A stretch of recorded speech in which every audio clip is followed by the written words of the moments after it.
Good morning, everyone. Hope everybody had a wonderful day yesterday, and I hope everybody's having a wonderful day today. So, I'm not on the server.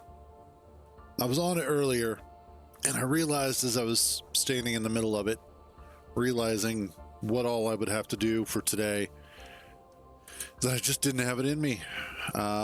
So, that being said, we are going to be back in my single player game. It has a little less work that I need to deal with and should just be a slightly more enjoyable, chill experience. But with that out of the way, let's see. So far, we got our starter base done and was starting to work on digging my way into the mountain. So hopefully we'll be able to go through with that. Get more of that taken care of. I was also letting this battery charge up a little bit more, as well as that one should be in good order. What if we set you, nope, charge mode, recharge.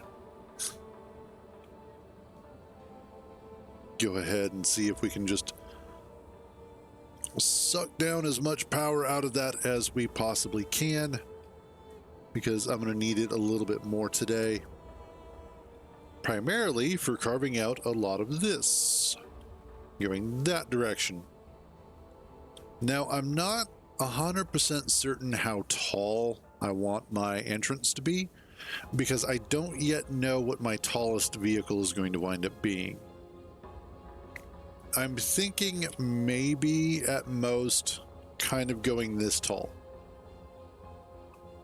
1, 2, 3, 4, 5, 6, 7, 8. So 7 tall plus 8, 9 total because of the bottom floor, which will work out well. And then I can go ahead and set up some sort of blast door doors. Although, let's see, that's 1, 2, 3, 4, 5. At 15, it might be a better idea to actually make them... Well, no, because what I can do is I can theoretically make the doors slide in from the sides, which wouldn't be difficult, and I could just use blast doors. Although if I make it even vertically, then it'll be a lot easier to get the two doors to meet up correctly at their necessary heights. Because if I do it from the sides, it's not difficult. I've done doors like that before. The only thing is that I have to make sure that they meet in the middle just right. And that gets kind of pain in the assy. Doable, but it's a pain in the ass. In fact, one of the shorts up on my YouTube channel that tends to get general traffic is demonstrating the hangar doors that I made that close over top of the hangar bay. So again, it's doable. It's just kind of a pain in the ass.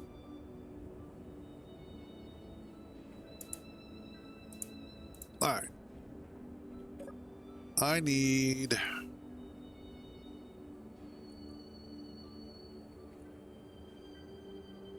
Let's see.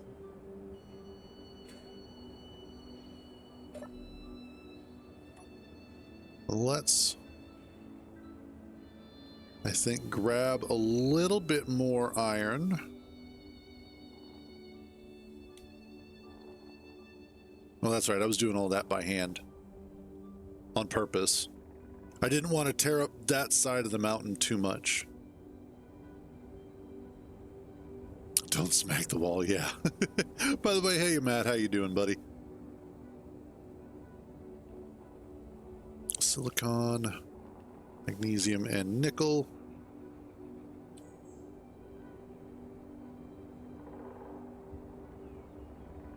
And we'll come out here and grab some of this, and then I'll... Yeah, that's fair. No, whoops. There it is.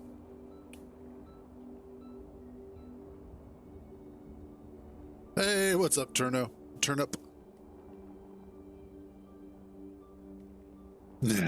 Nope, not today.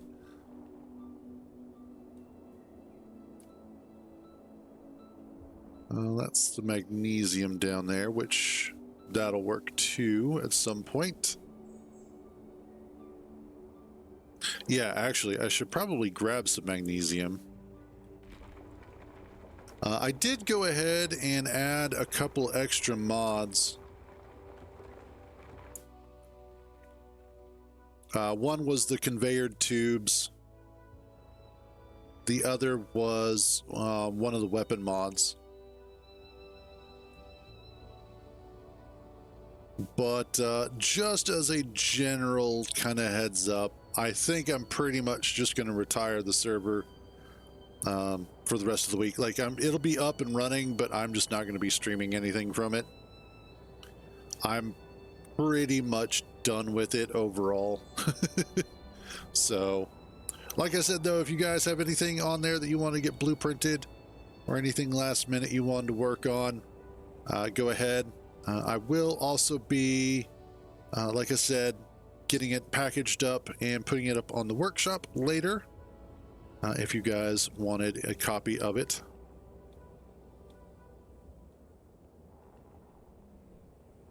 That's it. C goes down.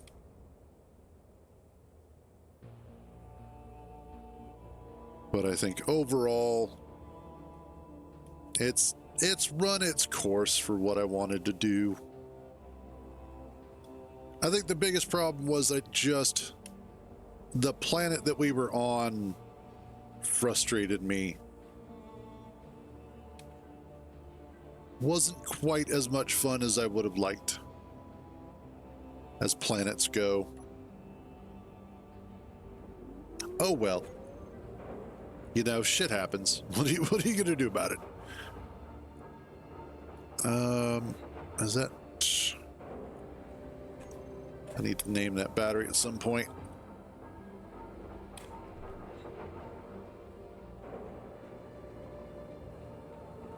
We'll call you micro battery. Actually, yes, because we'll call this the micro.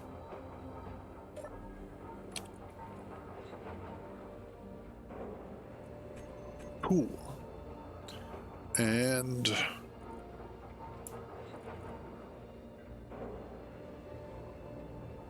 recharge on off. There we go. This is true. This is very true. All in all, it was a good experience. I really did learn a lot from it. It's one of those that it was a cool community building project in terms of getting people involved within the community, getting people involved with each other, everybody getting to learn more about one another. And just in general, he does. Also, he's really good at crashing the server unintentionally. So there's that.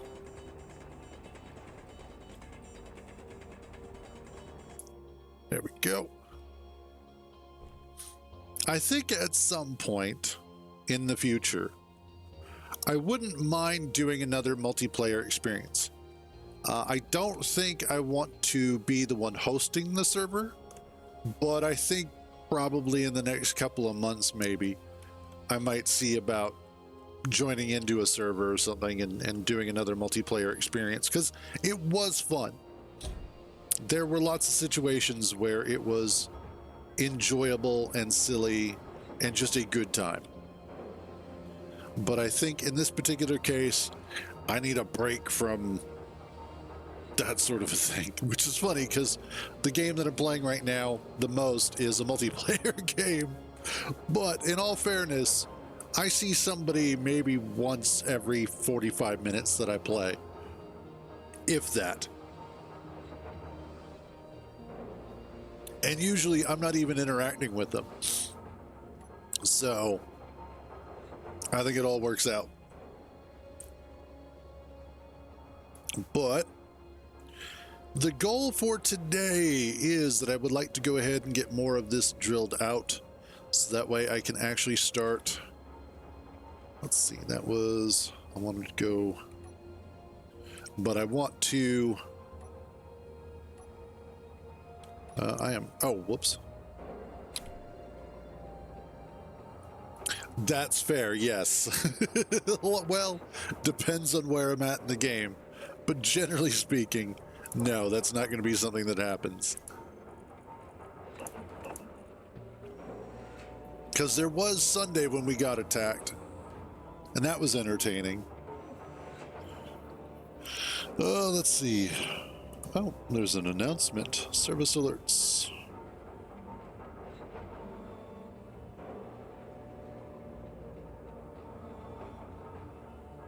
Oh, really?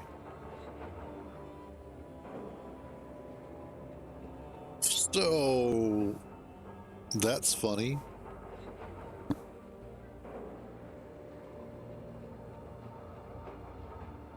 Oh, talking about Dune indirectly, apparently they are bringing the servers down here at 9:30 for a hotfix to fix disappearing vehicles. So it's kind of amusing that we were indirectly talking about it, and all of a sudden, oh, by the way. But yes, Space Engineers 2. I know, right? They really were. So they had to learn how to fly to get their daily vitamins. But Space Engineers 2, I'm with the new mod pack or mod tools that have come out. I'm actually really excited for it because of the fact that, oh, damn it. It will hopefully start bringing forth the deluge of fun individuals, fun and creative individuals who are already, like, they've got ideas in mind for things that they want to add. Damn it. Okay.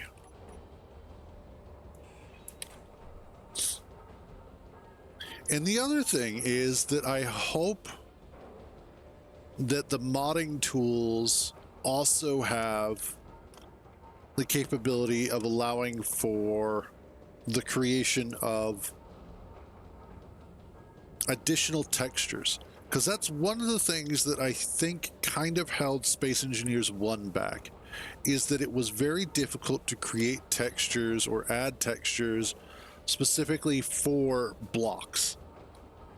And, you know, like the different types of paint textures that you can add, the skins, like the armored, battered armor and dusty armor and that sort of thing.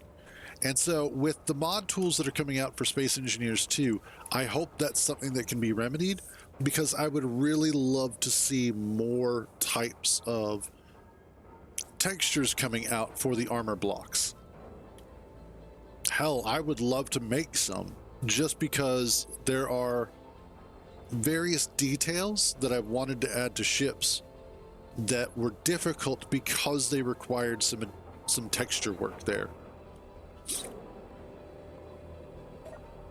So hopefully that's something that we will get our hands on coming up.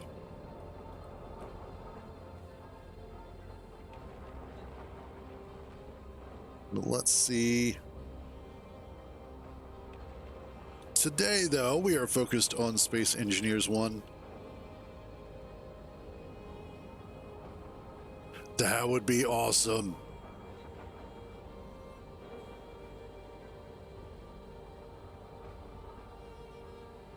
Like, it would be cool to be able to use... Now, I know that there are mods that add the ability to add ground as blocks. And I'm sure it's something that is doable. It's just a lot of effort and a lot of work when it doesn't need to be.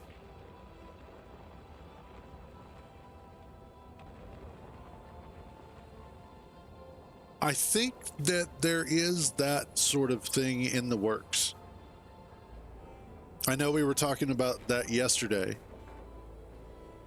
about the idea of water, or at least fluids, being more than just water. And I absolutely am 100% behind the idea that somebody would be able to figure out how to make the texture for water emissive so that it glows. And especially because of the fact that Space Engineers 2 is using ray tracing.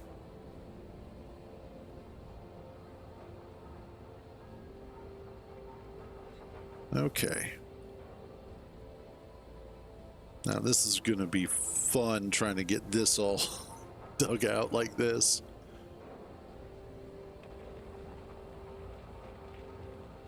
But when I give myself an impossible task,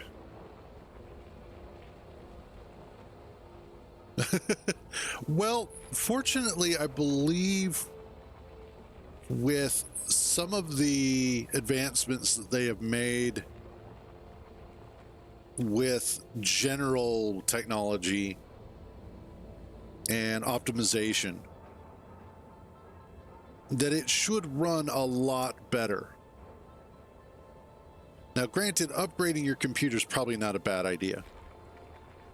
At some point in time, spending the cash to upgrade, probably going to go a long way towards being awesome. The one thing that I would love to upgrade, it really is. The one thing that I would love to upgrade on my machine right now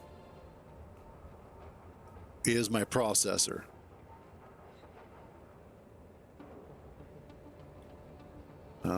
And I would love to go up to one of the new AMD, I think it's like 96 or 9700 CPUs. I'd have to look specifically, and also upgrade my RAM because I'm on DDR4 now. I'd love to be able to go up to DDR5. But that's just it would be more incremental updates. It would be more stuff that is just X3. That probably not a bad idea. But of course that requires money, and I'm still working on that part of things. I can plan all day long. Unfortunately,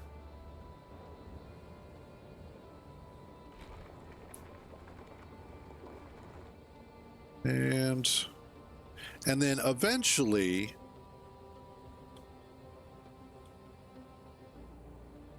at some point in time, I would like to actually get an even better video card. Obviously, the 4060 has been a really good card so far, and I know I haven't had it very long, but it's been a good card so far.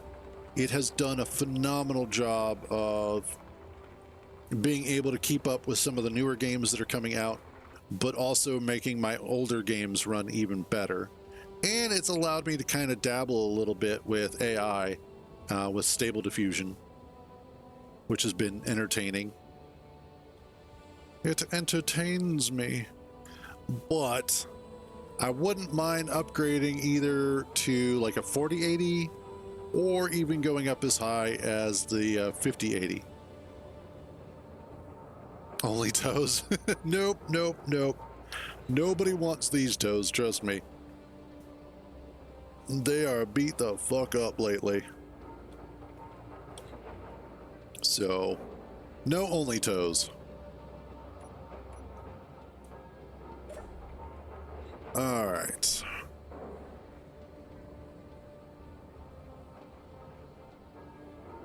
I will probably need Oh yeah, tell me about it. Like they're bad. But I will definitely need something bigger for this. I don't think micro is going to be enough to deal with everything that I want to do. In fact, it may be a situation where I actually have to create some sort of proper drill rig for this. My only fear in doing so is that if I start doing a proper drill rig, that if I start doing a proper drill rig, it might attract enemies. So it's one of those that I want to be careful about. Also, what am I still going through over here? Here, switch to that. And then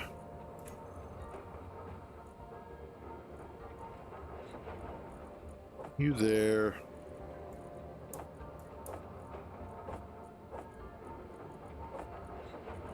Nickel, magnesium.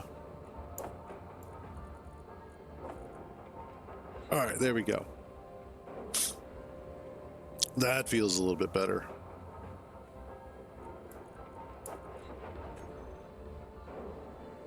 Okay, so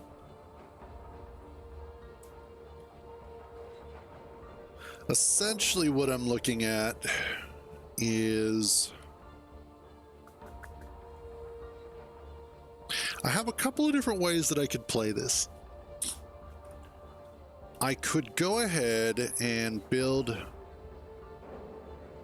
this outer portion up out of armor to have it enclosed. And then, of course, have it bury itself into the mountain where the rest of the base would actually be.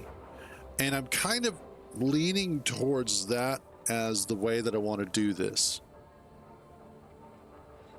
because that would allow me to have some of this exposed, which would be a little dangerous, but also means that I would be able to run turrets out here a little bit easier.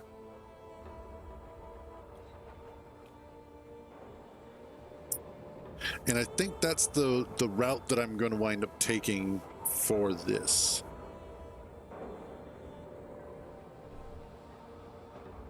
So what I need is more steel plates, like a lot more steel plates-ish, so that I can start figuring out sort of the shape and design. The other thing that I want to do,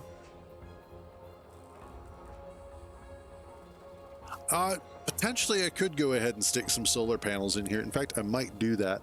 I just had an idea on how I want to do that too. But that aside, one of the other things that I want to do is on the interior, and a lot of this has to do with my building stuff in Dune, I want to do something with more interior support columns. And I kind of want to build like a set of various types of ships, smaller, medium, and then larger, and kind of go at this as if I were building in Dune in that respect. I think that could be a little bit more interesting and give me more flavor in what I want to build and how I want to build.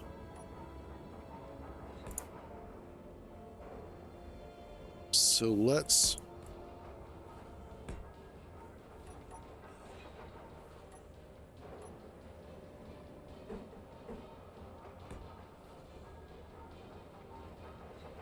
I know, right? It's more so the building style, not so much the building location.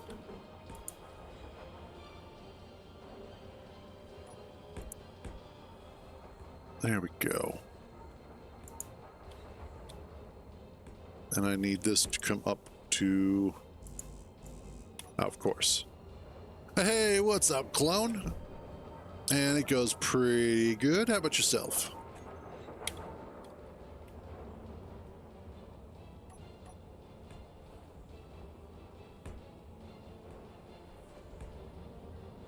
Okay.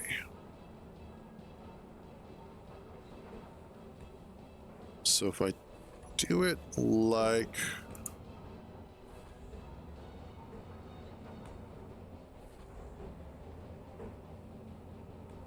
this, maybe?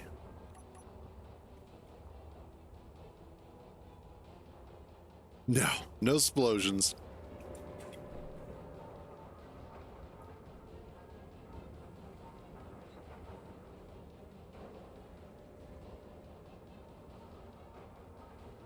What if instead of this?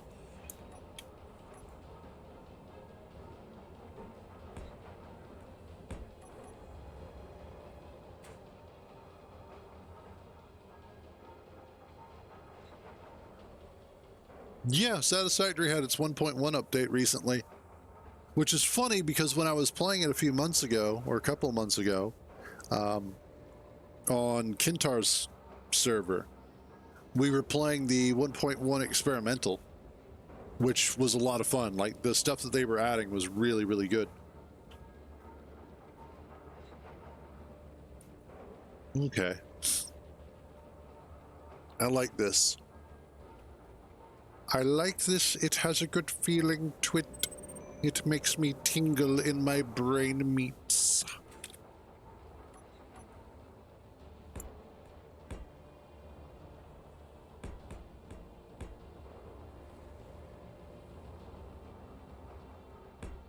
I think one of the nicest things that they added to 1.1 for Satisfactory, I know, right?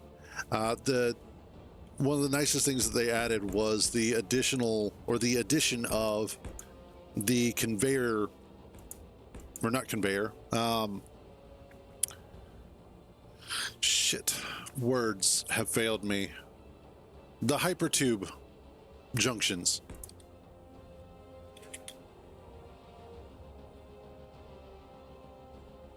That change alone is worth the price of admission. Yes, the conveyor of shit.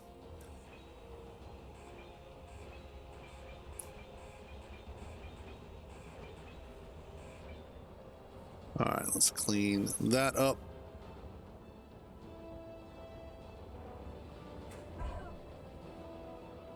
Okay. Yeah. That's what Space Engineers needs, is a pentashield mod. If it had a pentashield mod, I would be super, super happy. I'd be like, okay, we're doing this. Because I could totally see putting a pentashield here in this opening. And I would be 100% on board with doing that too.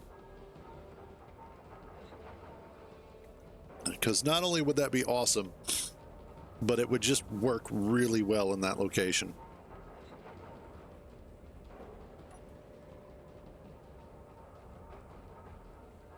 All right. So what I need, did I have another iron GPS? I did not. Okay.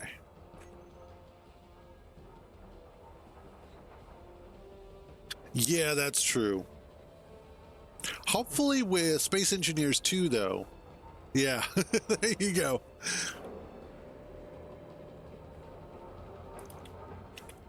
Let's drop that off. It would make it much easier to do that, and it would be really cool. All right, Micro, we need to go find some extra iron. Again, I know I have some near the base, but I really don't want to be tearing that up too much. I don't want a big, giant, gaping hole right next to my base when I've already got one. Oh. Slow down, slow down. All right, we're here.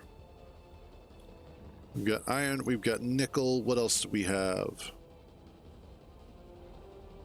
Was that pretty much it?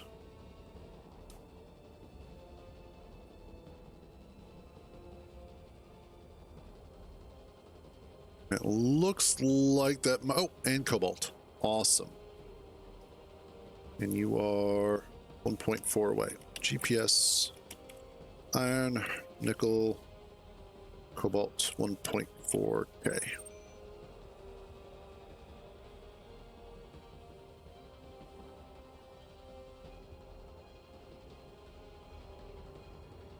And into the hole we go.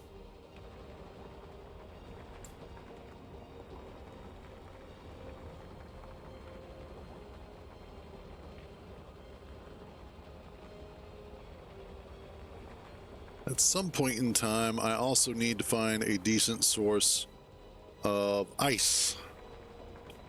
As of right now, I don't have one.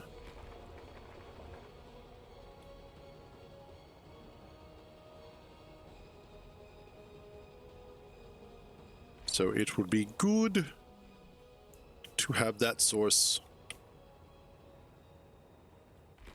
All right.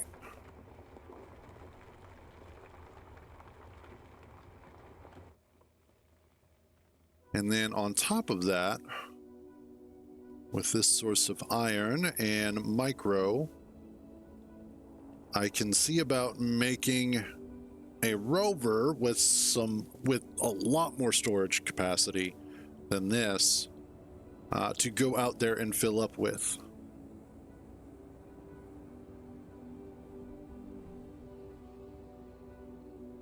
That way I'm not using up as much battery power, and I would be bringing back a whole lot more to work with, and it will start making our work here, excuse me, a little bit more efficient.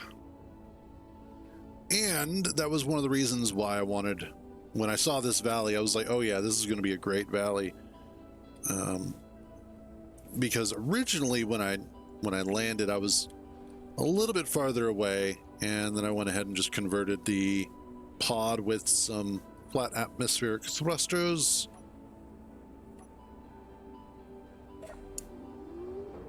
There we go. But now that we have a source of iron that is away from the base that I can go ahead and use micro with, yay. Although our battery here is a little low, it might not be a bad idea to get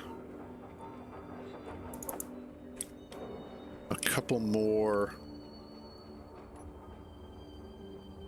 of these guys. Let's 1, 2, 3, 4, 5. 2, 3, 4, 5. Okay. They're not going to be super efficient, but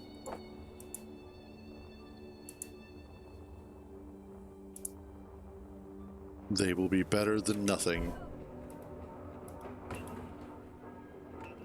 And then again, we'll probably do a quick trip around to see if we can find some ice, as I am going to be desperate for it.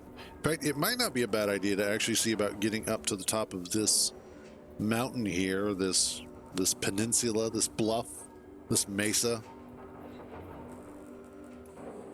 and seeing what we can see from up there, as that is a good vantage point.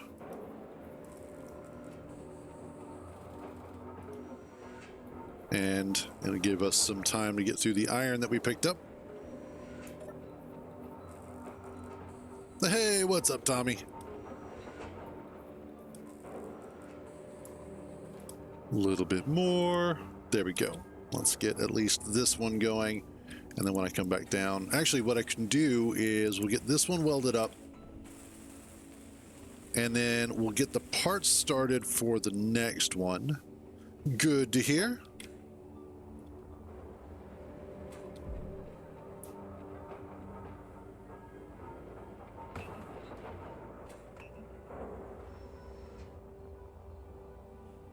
Okay.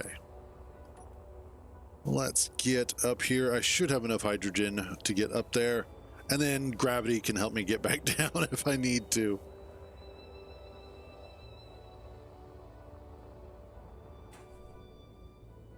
That is a beautiful fucking view.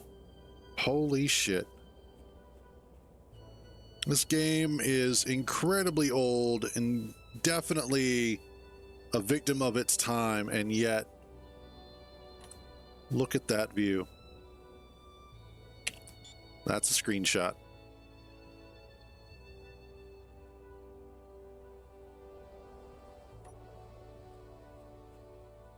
Yep.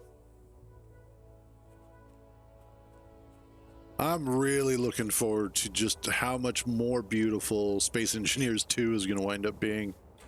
When you really think about it, from what they've shown so far, it has the potential to be just absolutely gorgeous. And I'm really hoping to see that maybe they have the opportunity to license out the V-Rage engine for other games, and especially with the technologies that they're putting into it. I would really love to see Keen win big on this one, because they deserve it. They may have fumbled a little bit with Medieval Engineers, but they tried to do right. They tried to do an interesting, cool game.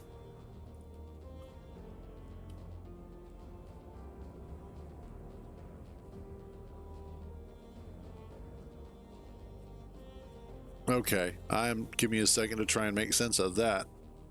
That is something to unpack. You know, I hate the fact that some game dev release virtual novel, but in a game engine, and their augment is that it was just tell a story, so make a video. I kind of get where you're coming from, to a certain degree. The problem is that a video requires that you generate a bunch of images, obviously, because it's, you know, moving pictures, you know, it's video. So instead of just creating maybe like 1 or 2 frames, and especially if you're rendering them in 3D, or you're even worse, you're hand drawing them, you did now have to do anywhere between 12 to 24 or more frames per second, which adds up incredibly quick. You have to go through and do all of the animating itself. And so by doing it in a visual novel software, something like RenPy, or if you're using Unity or Unreal to do it, you still have the benefit of doing less overall work for more overall output. So I understand why people do it. But I can also understand why some people would be like, well, why don't you just do it this way? It's like, well, resources versus work. And I think that's one thing to consider anytime that you're talking about in any sort of output for a game. What do you mean? You mean like putting visual novels on Steam?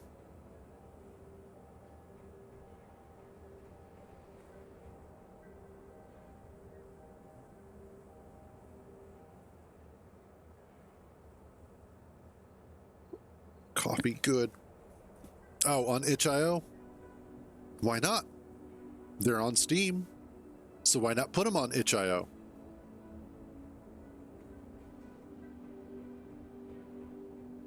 Like, at the end of the day, where you wind up publishing your game matters only to the publisher or to the developer.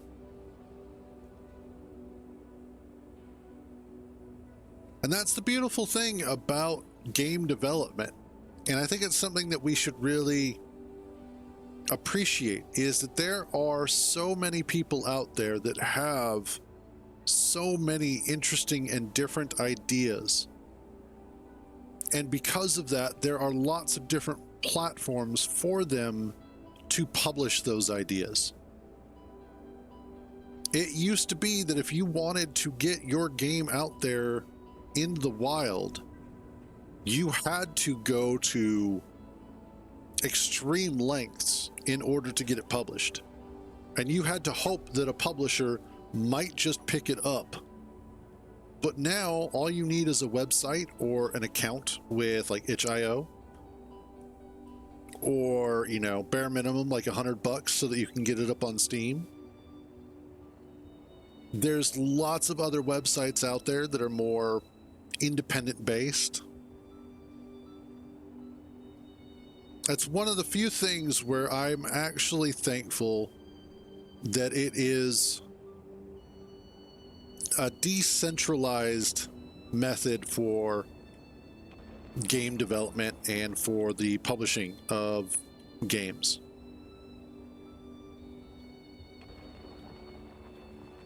Even though we pretty much all unanimously just go to Steam to get our games, there are just so many other places with so many other facets of games.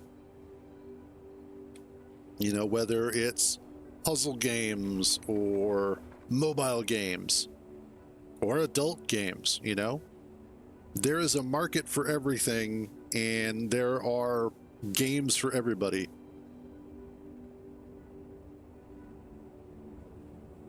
And, you know, that is something that a lot of, like, we used to pick on my dad to a certain extent. It was more for giggles, but calling Second Life a game, it's not really a game, it's a virtual world simulation. But some people would call it a game, and that's fair because they look at it and it's like, oh, this is just a video game. Well, no, it's not. And the definition of a game, and more specifically a video game, has loosened up quite a bit over the years because the types of games that are out there have changed.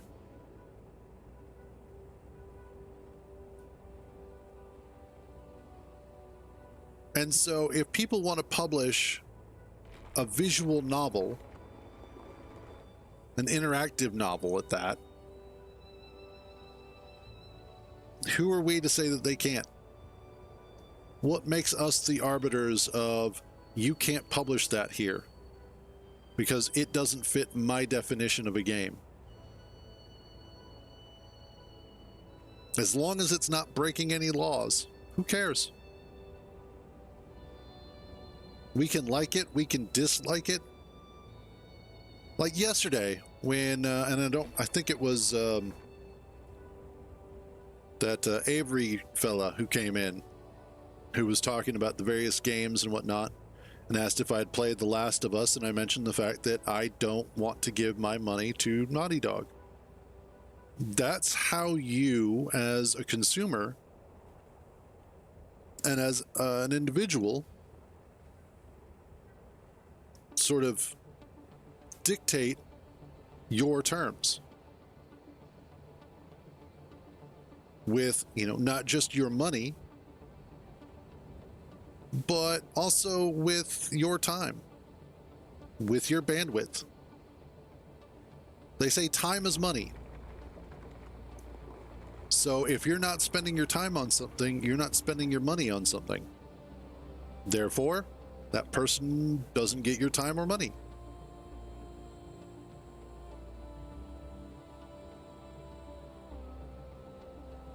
But why get angry at it?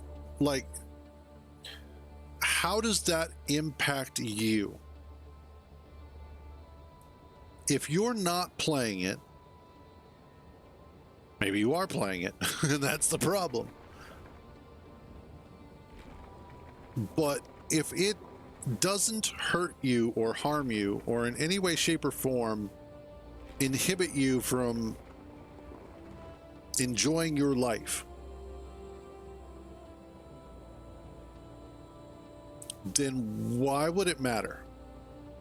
And I know there's a certain level of hypocrisy in this particular question because of the fact that, you know, here I am, like, not wanting to engage with Naughty Dog's games, but again, personal choice. I have the choice to not do that.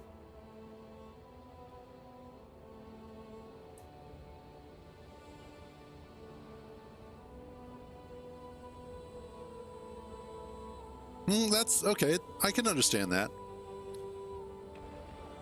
So if it's a situation where they advertise it one way, but it plays out a completely different way, then I can understand why there would be a level of frustration or anger. They're basically, it's a promise for one thing, and then what winds up happening is that they deliver something else entirely. And that I absolutely 100% understand. As somebody who has been following the Star Citizen project for all these years, I totally get it. I totally get the whole, but you guys said, and this is what you've delivered.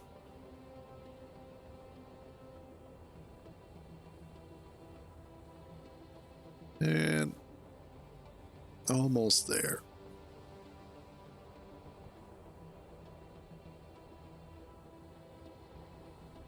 It may not. You know, it's one of those things that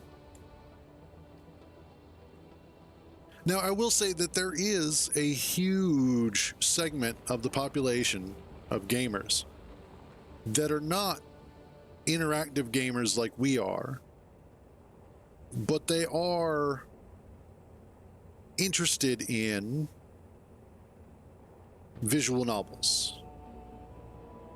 And I will say, generally speaking, this isn't steadfast, this isn't any data to prove my point, this is just anecdotal. But from my experience, you will typically find that most of the people that enjoy visual novels the most are typically women. And that's, you know, I'm not passing judgment on them or anything. This is just from my personal observations, from the interactions and conversations and everything that I've had. Generally, visual novels, and especially those that lend themselves more towards romance or of a romance genre, women generally like those more.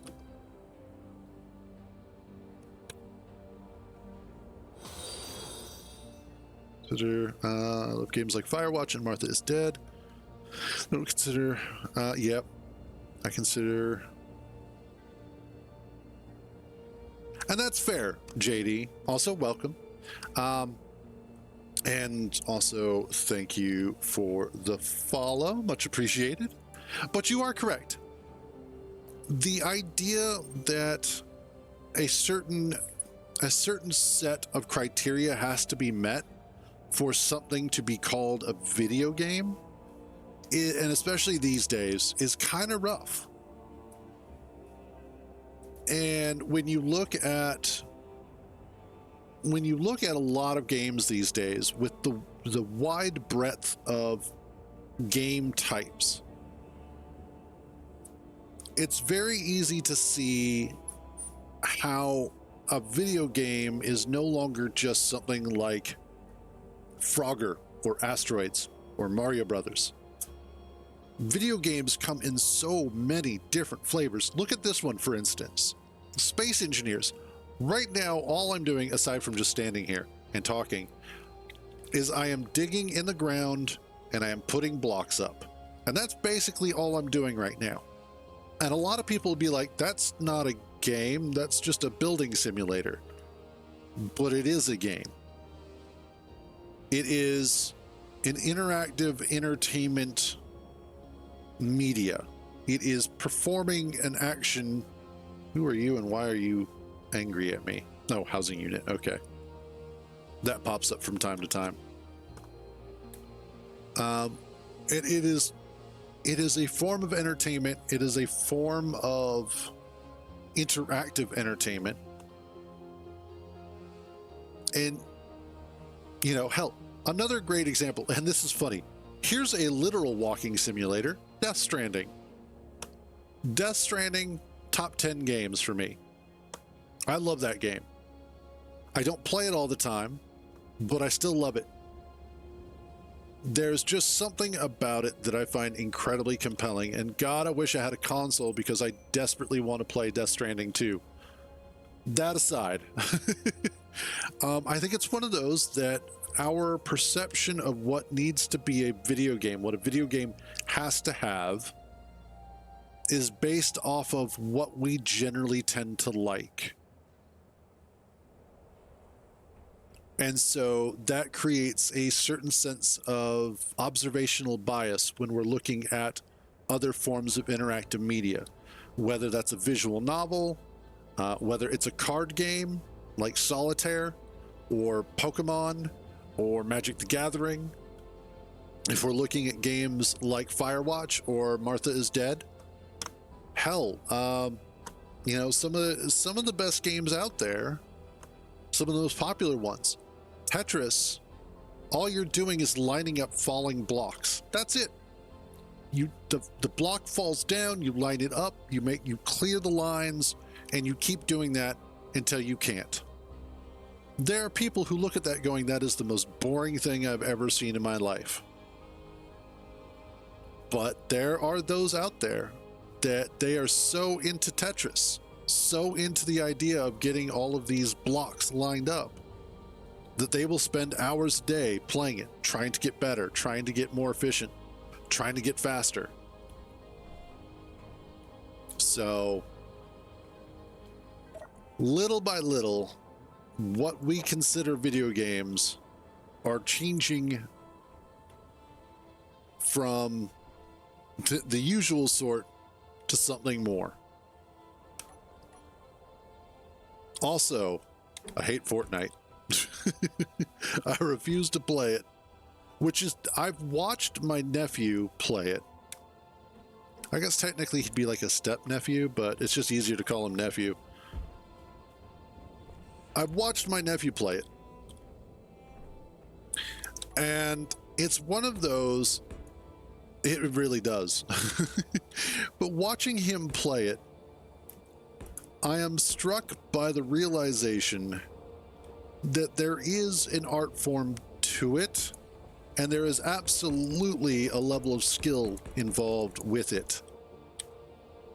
And it is a level of skill that I personally will never have.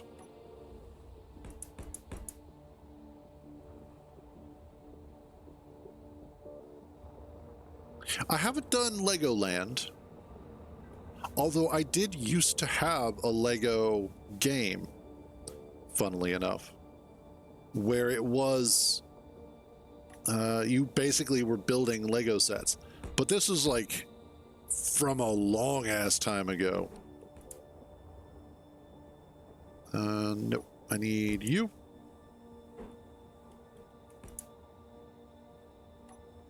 And then that. Oh, gotcha, yeah. Yeah. Great example there, JD. Like, hell. I used to play, and I still every once in a while bring it up, Farming Simulator. I enjoy the hell out of it sometimes. You know, you just hit that right mood where you just want to drive around on a farm with tractors and stuff. It's not a game, per se. I mean, you do have goals, but yeah.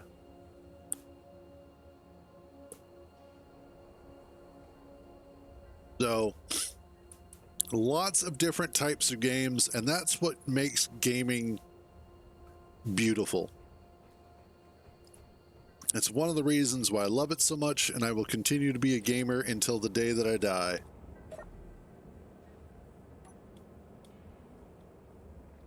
All right, I need to lower this a little bit.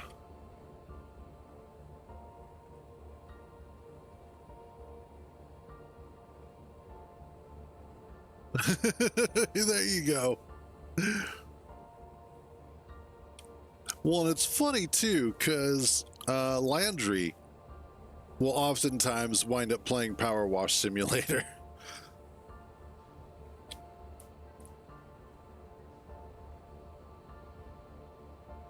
And And it just goes to show that when you can do it with a mouse and keyboard or controller, it is infinitely more enjoyable than really doing it.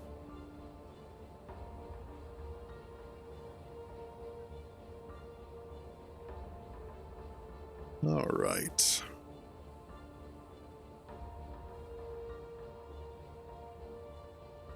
Kind of level this out a little bit more, and there we go.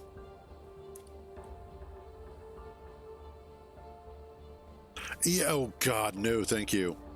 Nope, I'm good.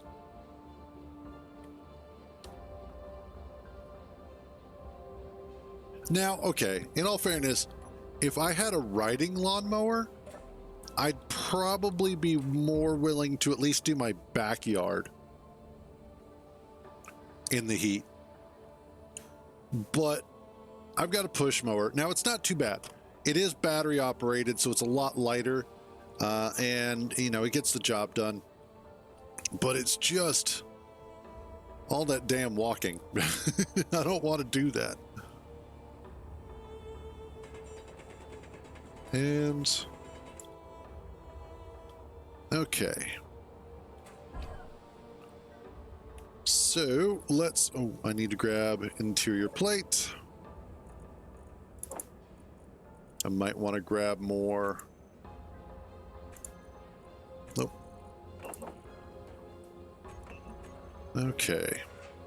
Man, this is going to be so nice because we've been playing on the server for a while.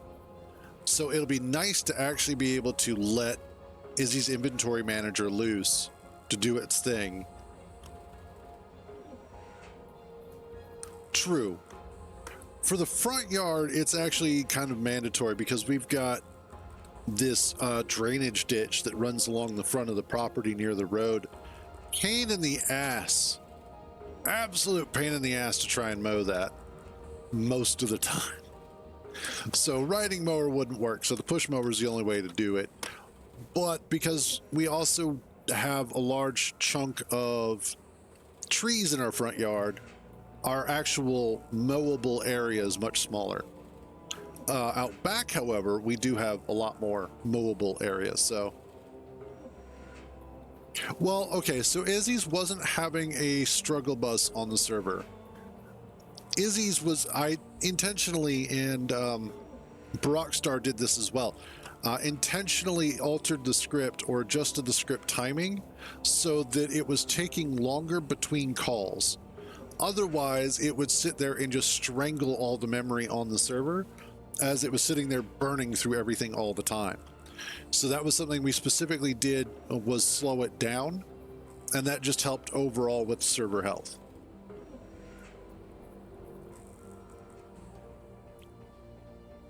Okay.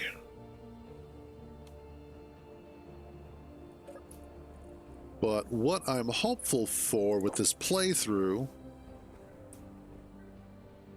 is hopefully, speaking of server health, is also making sure. What am I doing here? There we go. Is making sure that I can keep everything running better overall. That's one of the reasons why I'm enjoying trying out NPC Provider on a clean save. Is I just want to make sure that it is working better than modular encounters.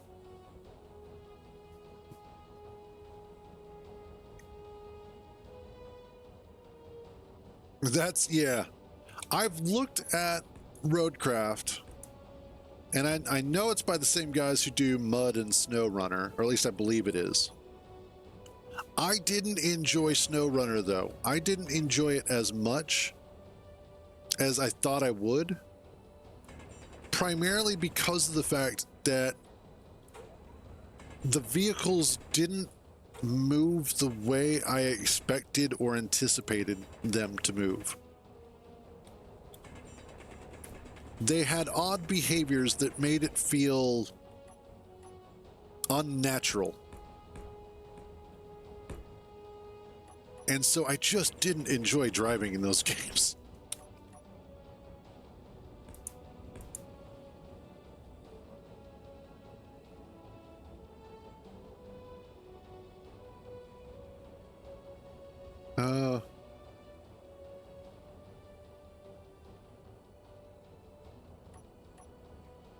Let's see.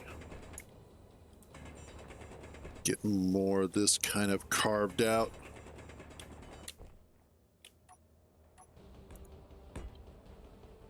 All right.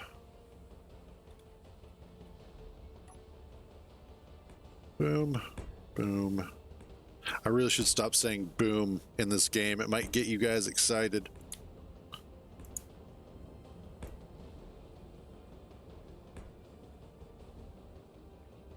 Yeah, and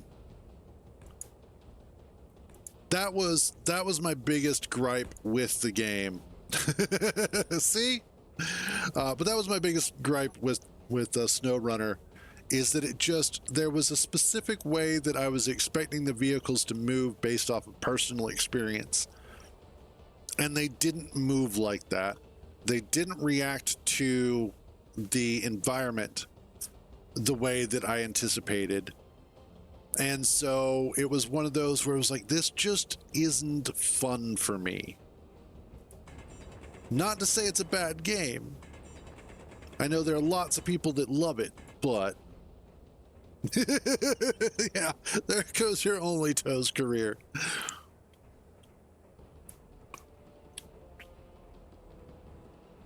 Okay, so this is essentially going to be the front end of the base, and I'll probably tweak up this line here so that it's a little bit,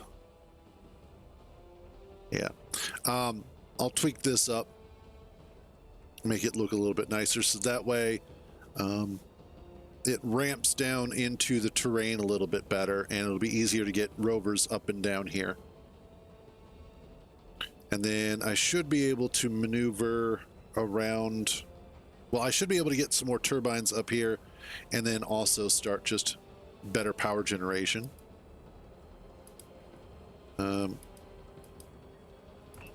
Let's get some more of that going.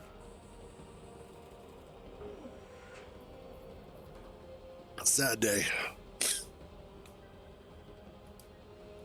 There we go.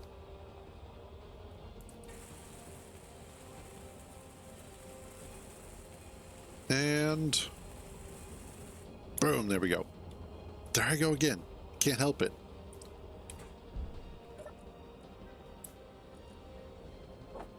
All right.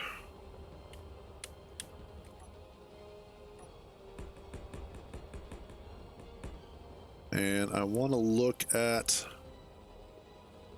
getting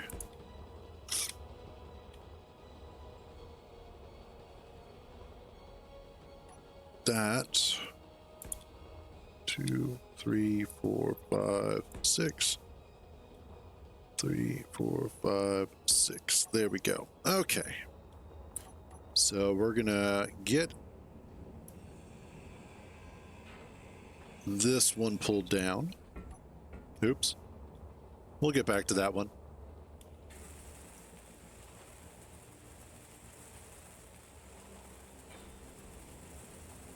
Okay. Let's go grab this.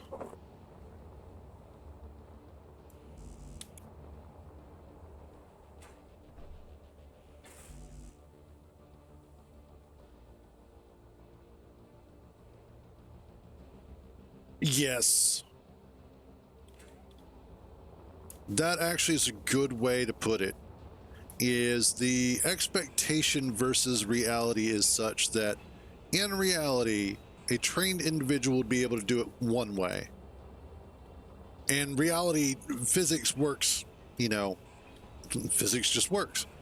But in a game, you wind up in a situation where the reality of what you want and what takes place oftentimes are very different, to such a degree that it feels uncanny.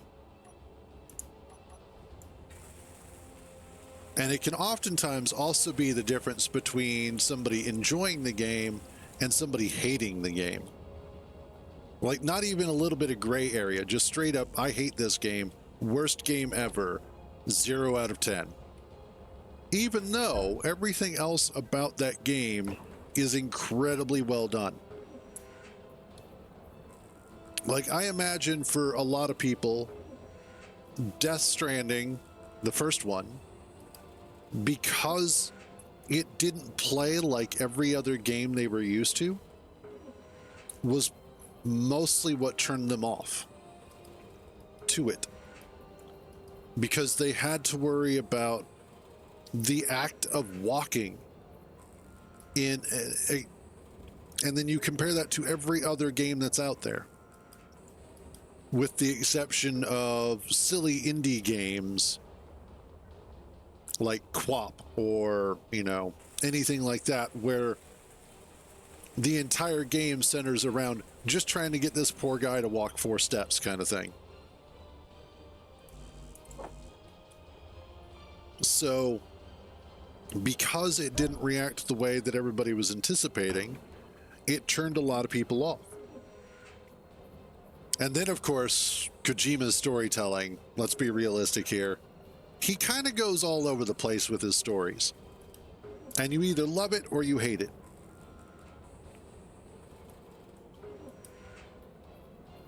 I know after thousands of hours of playing GTA Online and spending tons and tons of hours driving in that game, I love the way that the vehicles handle. I reached a point where the driving in that game just feels really, really good. And so I oftentimes will just hop in and drive around for giggles. But I've also seen a lot of people complain about how unrealistic the driving in GTA Online is and how terrible it is. And because of it, they don't play it. So it's one of those that everybody has their pet peeve about the physics, about the gameplay of a particular game. And that doesn't necessarily make them wrong or right, it just makes them opinionated. Also, I desperately need to find some ice. How much ice do I have left? 155. Yeah, we need to...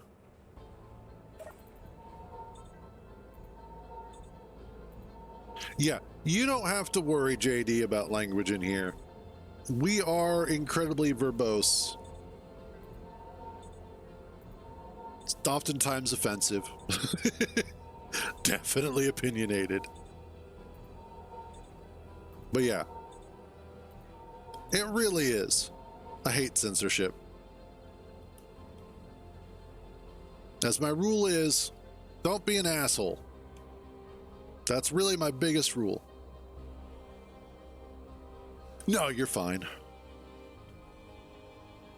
I know that, and that's just it. I am so damn tired of companies basically kowtowing to advertisers because advertisers get skittish around anything that may cause somebody on Twitter to get angry. There you go. But like, the fact that we now blur out everything, we censor everything.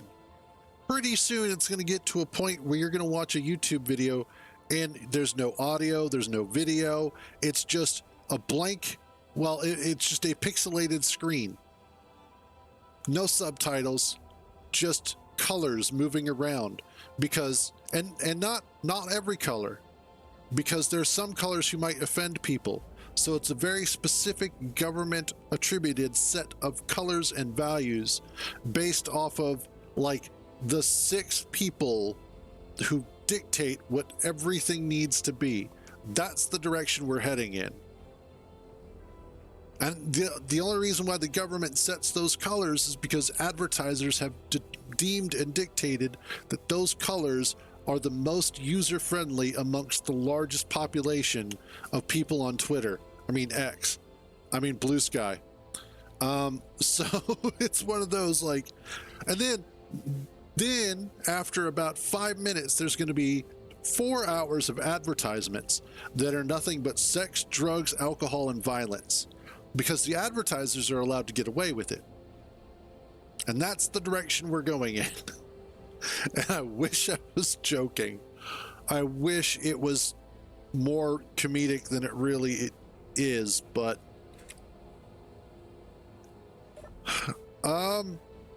honestly, I don't know that Twitter really is currently uncensored, or that X is uncensored, or censored, I should say. Because I've seen a lot of shit on Twitter. Like, it's amazing what you can find on X. I'm sorry, it's amazing what you can find on Twitter. I refuse to call it X. That's just dumb and stupid. No.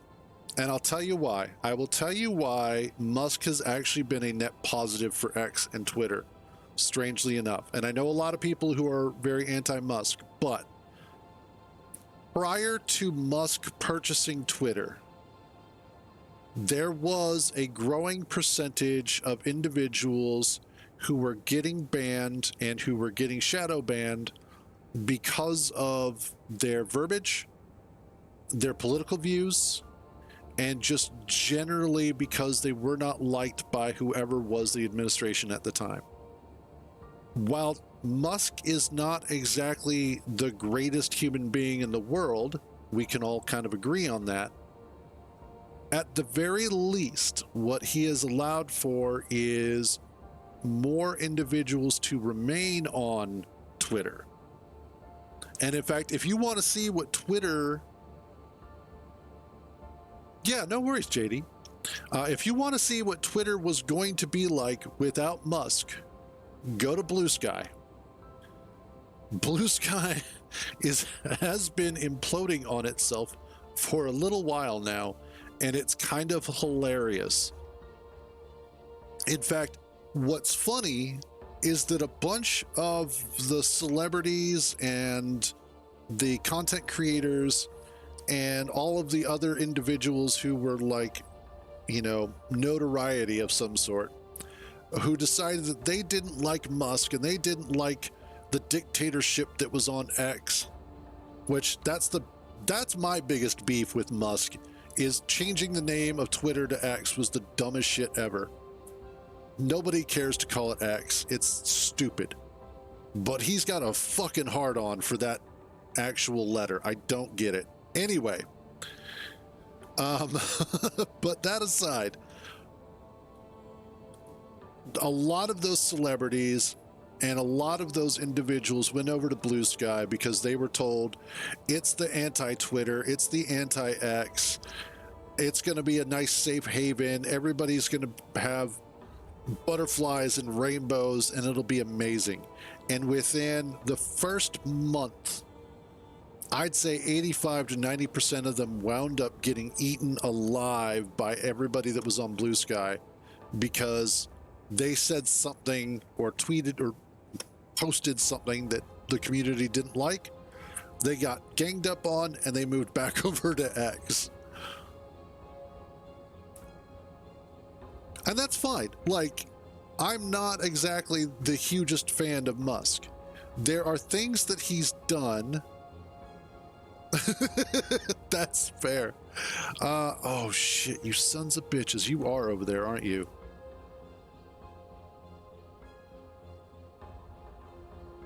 I know, and it's... Damn it. Damn you guys. There's an ice lake right over there, and I've got space pirates and nomads between me and it. It and myself. Anyway, I think the biggest problem that has really happened these days is, and this is an issue that has been sort of building up over the years anyway, and it's something that historically has happened multiple times, is that as things progress and power shifts from one group to another, as ideology changes over the years, and this is historical ideology, not specific ideology, but as certain groups come into power, they needed to create a way in order to maintain that power or distribute that power amongst those that would help them continue to maintain it. And the easiest way to do that is to create some sort of pseudo-religion. Create a belief structure with specific pillars of strong, emotionally connected values. Whether that's, pride, or that's, my God is different than your God, consumerism, capitalism, whatever your belief structure needs to be in order to create a strong bond to it for the people. We saw this historically in Europe when there was the Crusades. It was very definitely Catholicism versus Islam, the Muslims. You saw this in the separation between the Catholic and Protestant churches. You saw this historically in the wars between, or the changes in dynasties in China. And it's always a situation where whatever group is coming into power does what is necessary to further that power. And what we're seeing is that the new religion, or at least the newest form of religion, is giving more people, politics. And so now, instead of having religious leaders that we're looking at, whether that's popes or priests or what have you, witch doctors even, what we're looking at is political opponents. Trump versus Biden, Democrat versus Republican, leftists versus rights, the alt-right. And it's always this massive gulf of extremes. And they ignore the huge majority of people that are just in the middle trying to get by.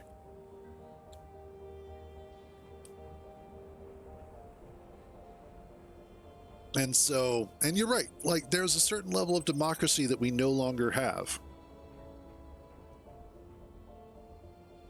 But that also comes down to the fact that being in politics is the nobility of the United States. Being a politician is being born into nobility. Being president, being being a senator or being a representative. Sure, anybody can do it, but generally you have to have some sort of previously installed political affiliation, or just a way to get a lot of votes and a lot of money. If you're lucky.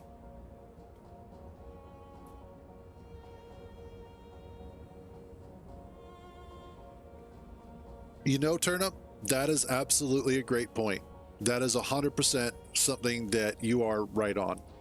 We kind of have lost hope. This is why I don't hate Musk. I don't hate Musk because there is, through some of his business ventures like SpaceX, through Tesla, despite some of his practices and his personality, which grates on everybody's nerves, SpaceX itself, and by extension some of the other companies that have been attempting to do this, there is a certain drop of hope that he brings to the table. People don't always, yeah, exactly. People don't always look at Musk as a bad person because they see that he is, at some level, attempting to do something, which is more than a lot of people are doing, which is more than we're being told that a lot of millionaires are doing, and billionaires, and all of these people with tons of money who are not really doing anything. Because he is at least trying to push things forward to some degree, which is awesome. Whether you like him or not, and there have been lots of horrible people throughout history that because of their horrible deeds, good things have come out of it. And it's one of those that even the most heinous individuals will sometimes, as my dad used to say, fuck up right.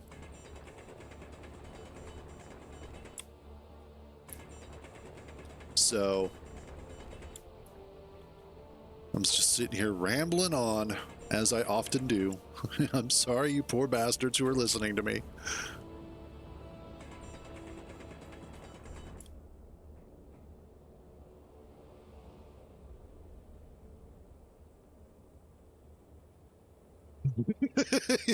It's a really good point. And that has been one of the biggest issues. I know, right? That has been one of the biggest issues that we have been facing over the past 5 to 10 years, is the unfortunate consolidation of wealth. And anytime anybody brings an idea to the table that may help fix the problem, the ultra wealthy look at it and go, no, we don't like that because that'll take more money away from us and we don't want that.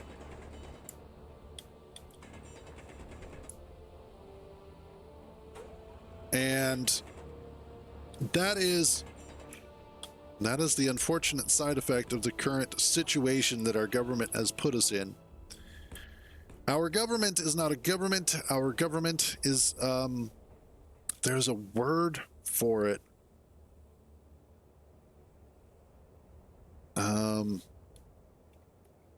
I gotta look this up. Capitalist.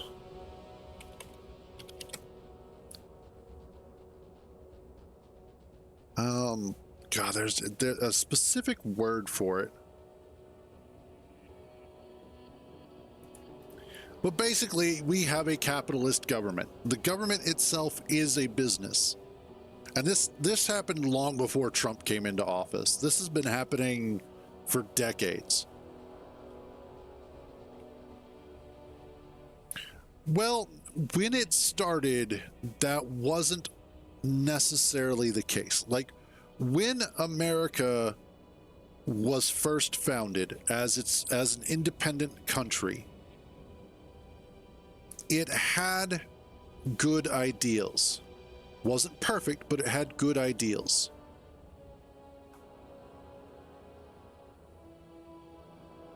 Yeah, exactly. That's just it. Historically speaking, America was the template for the new democratic society.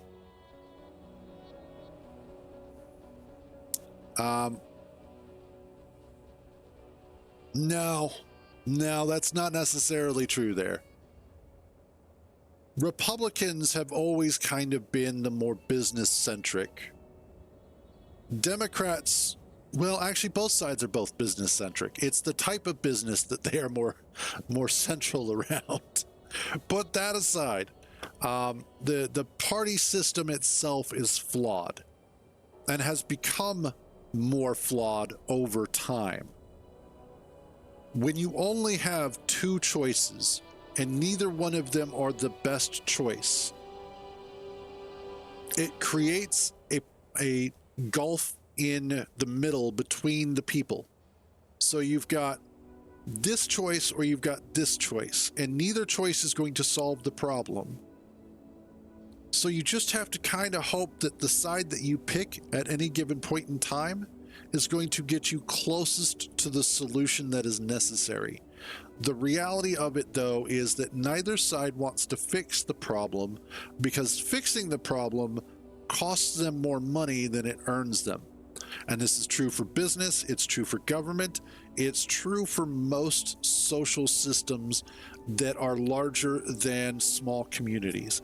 And even then, you still run into a situation of how much is this going to cost?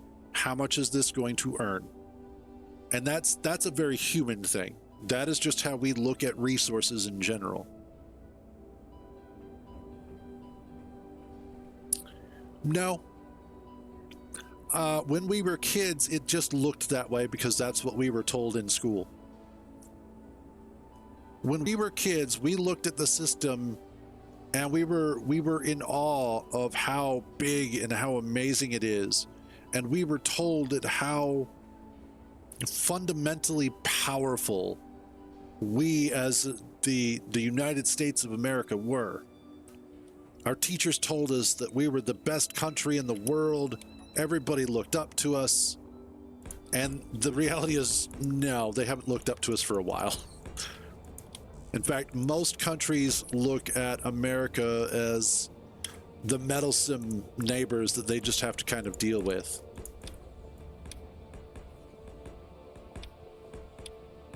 We tend to get involved in situations that are not ours, and we tend to create more havoc in otherwise peaceful situations. But I couldn't tell you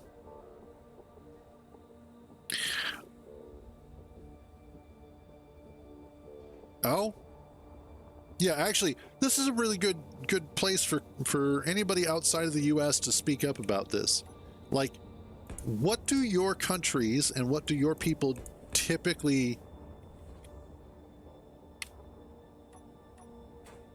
That's funny. And it's funny that... Okay, I'm not going to argue against Trump being a terrible personality. The first time he wasn't too bad. Strangely enough, the second time he's not the worst either, but now the question is, when Trump came into office the first time, how much of your opinion was based off of what was being reported by your local media, and how much of it, your opinion, was based off of what you were seeing reported through the rest of the internet?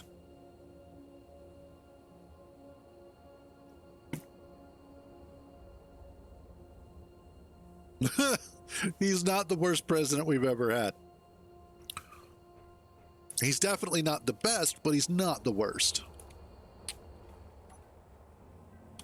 I think there's a couple that are actually still worse than him, but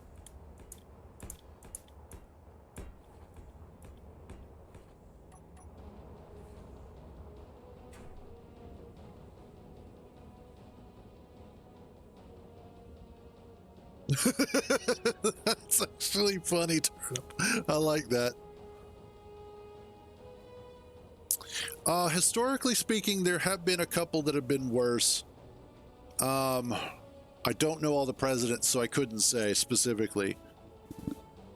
I will say that over time, the opinion of Trump honestly, the opinion of Trump domestically has been all over the damn place. You have some people who started out hating Trump who are now his biggest supporters. You have people that started out supporting Trump who are now his biggest opponents. And then you have some people in the middle who are just kind of like, well, what he did today isn't too bad, but what he's going to do tomorrow is probably going to be pretty shitty. And so it's kind of all over the place with everybody in the middle.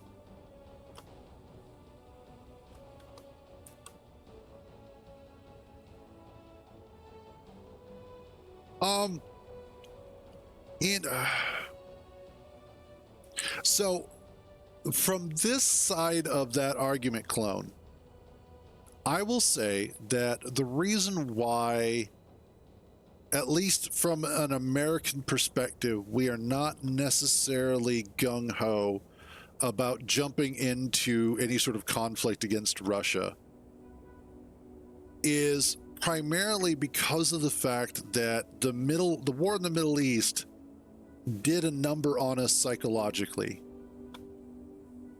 Prior to the war in Iraq, the first one, was it Desert Storm? Anyway, prior to our first war in Iraq, we were still kind of okay. Shield and then Storm. Okay. I always get those two confused, but thank you for that. I think you're right. Anyway, the first war in Iraq started to burn us out because of the fact that it, as a nation, felt like it was a war that didn't do anything. It did not a parking lot yet. It could be, but it's not a parking lot yet. Trust me. That's we've got bombs for fucking days, and we are just itching to use them. Trust me.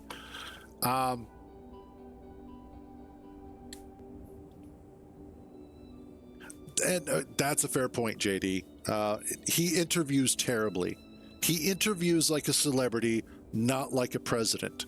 That's his biggest issue. And he rambles way too damn much. But anyway, as a country, the war in Iraq, the first one, started to burn us out because it felt like it went nowhere. After 9/11, we got a little bit of that United States momentum back. It started to feel like we were coming together. But it lasted too long. We were over there for too long. We did a lot of really good work, and then all of a sudden we're pulling out, and all of the work and all of the effort that we put into the area just suddenly evaporated, which was like, well, then why bother? Why did we go over there? Why did we do all of that when we could have just found a guy, killed him, and left? So for a lot of Americans, that really burned people out. And that's why we've become very anti-war.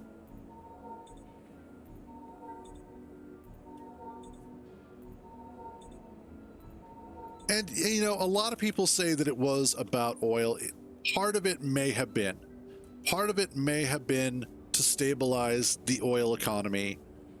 Honestly, that really hasn't gotten us very far, though, because currently our oil economy is still all over the fucking place. But there was also the necessity to, I think it was some of the higher ups in the military wanted or needed a war for whatever reason. It may have been a situation where there was even talk about reducing the military budget. And so they said, well, fuck that. We need to go use our toys now then, and we need to have that war. We need to go have that combat, justify why we're spending trillions of dollars a year on stuff that we're not using. So I think in that case, the wars in the Middle East were more than just about oil. It would be naive and short-sighted to say that that was the only thing it was about, because there's always so many more things happening at once than any one person realizes. The reason why we invaded Iraq the first time was because of weapons of mass destruction. The second time that we invaded Iraq, it was because it was part of the Afghanistan sort of trough. We started over in Afghanistan, and then we just started moving our way, west, into more of the Middle East until we got to Iraq. And then we're like, because that was George Bush Jr. at that point, and he's like, well, obviously Saddam has been helping them out, because that was, Al Qaeda was a big deal, and I guess there was rumors or information or what have you that Iraq was part of that. So that's why we moved in and took out Saddam. But ultimately, as I circle back to my original point, the reason why Americans are not looking forward to a war with Russia is because we're just kind of war weary and a little bit tired of throwing people into the meat grinder that is war. I think Ukraine is enjoying their war with Russia right now. They've been doing all right. But I think also, to a certain degree, Russia versus America has been such a long-standing feud. Even after the dissolution of the Cold War, it still has been Russia versus America, America versus Russia. No, you're right. Nobody enjoys... Most people don't enjoy war. There are a few who love war. Those people are just built different. But from a global perspective, the Cold War abated. I would say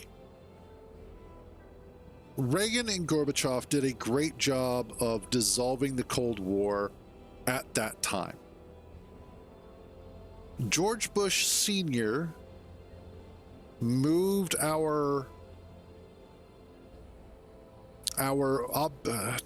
attention away from the Prussian Peninsula area, moved our attention away from the Soviet Union towards the Middle East.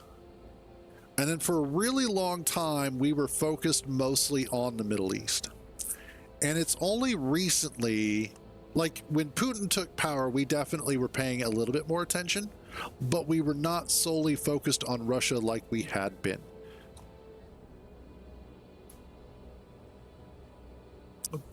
Yeah, that's true. Who doesn't love extra money? Let's go grab... Let's actually like play the game while we're sitting here rambling about politics and stuff. This is what happens when you get a bunch of older people sitting around doing not much, is we just start talking about the weather or politics. And not that we really, yeah. Oh, right. We are playing the game.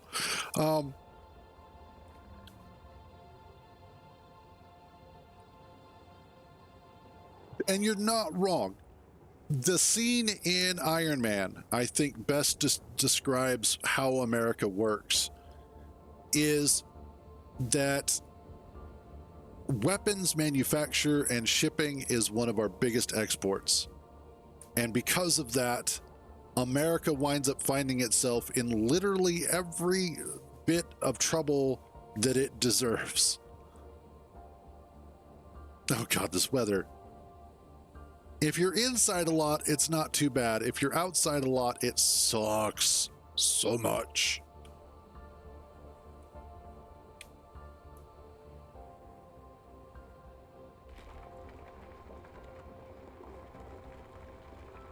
Let's grab some more, and that's all the iron I can hold. Okay.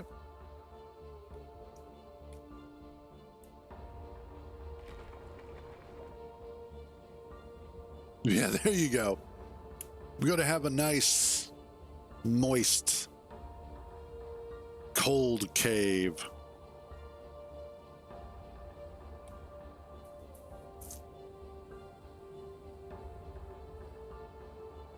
True. And I try and foster a community where people can talk about their political viewpoints. And I want to try and stay away from extreme viewpoints. I want to make sure that we're not looking at the extreme sides of things unless it's purely observational.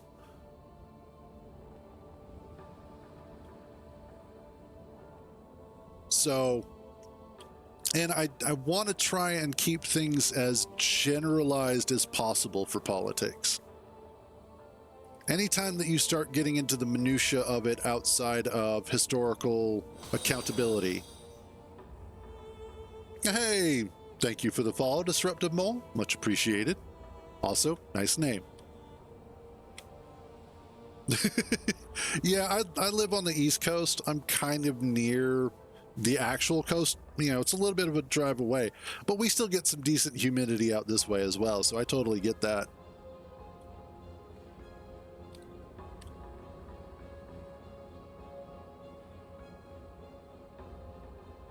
All right, and connected. Honestly, probably better than what we're going through.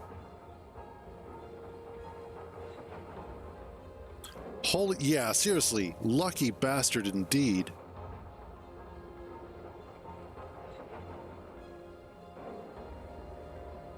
Yeah, no. But see, that's probably why Florida has the highest number of insanity patients in America, is because they're basically just one big giant American penis sticking out into the ocean, just dangling out there like bait fishing hurricanes left and right. Like, see, this is why if it ever came down to like we have to go to war, the first two states that I want to send to any war is going to wind up being Florida and Texas. Florida because they're batshit insane, and Texas because they've got 90% of the guns in America. Those first two, those are the ones that I'm sending in. Oh. The Gulf of America. Yeah, seriously, what's wrong with you? It's Gulf of America, always has been. Mexico just tried to steal it from us, those bastards. Which, in all fairness, geographically, if you look at the Gulf of Mexico / America, we actually have more of it touching us than Mexico does. So, statistically speaking, percentage-wise, it should be called the Gulf of America, because, you know, we're touching more of it. Yeah, well, let's not get into how things were named back historically, because when they first showed up here, they thought it was India, so...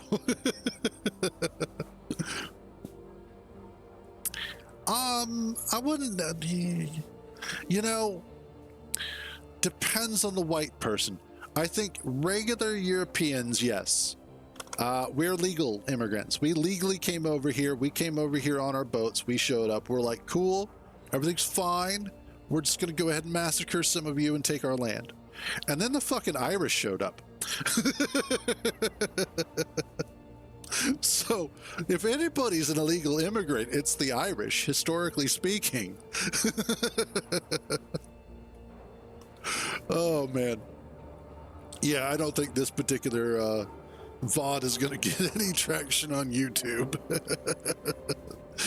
Anyway. But yeah, it's, and you know, it's funny too, because historically speaking, land has always changed hands between peoples. There has never been a point in history where one people owned their land, and nobody else did. Except with maybe the Polynesians for most of it. There you go. Has anybody talked to the zebras in Africa, how they feel about the Africans on their land? No? Didn't think so.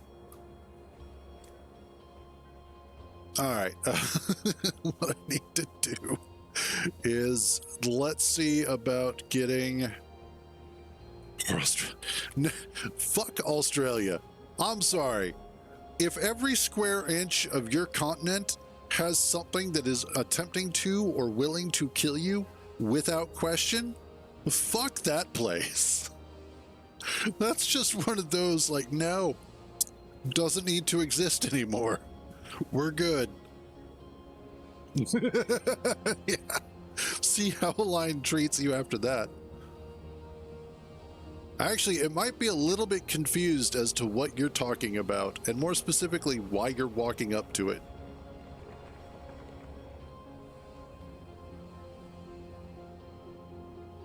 Oh man. Free food. You know, it's not fast food, and it's American, so it's definitely McDonald's fed. But it did show up, so I do like this new dinner delivery service.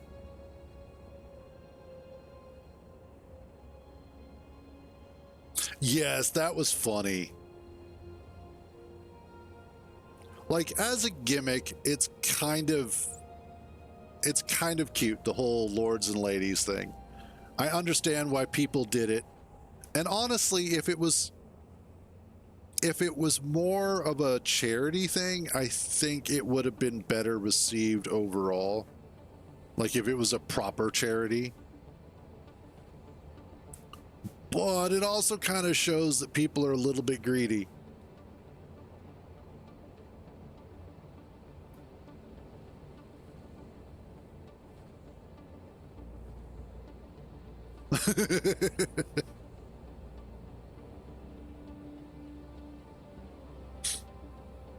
Oh man.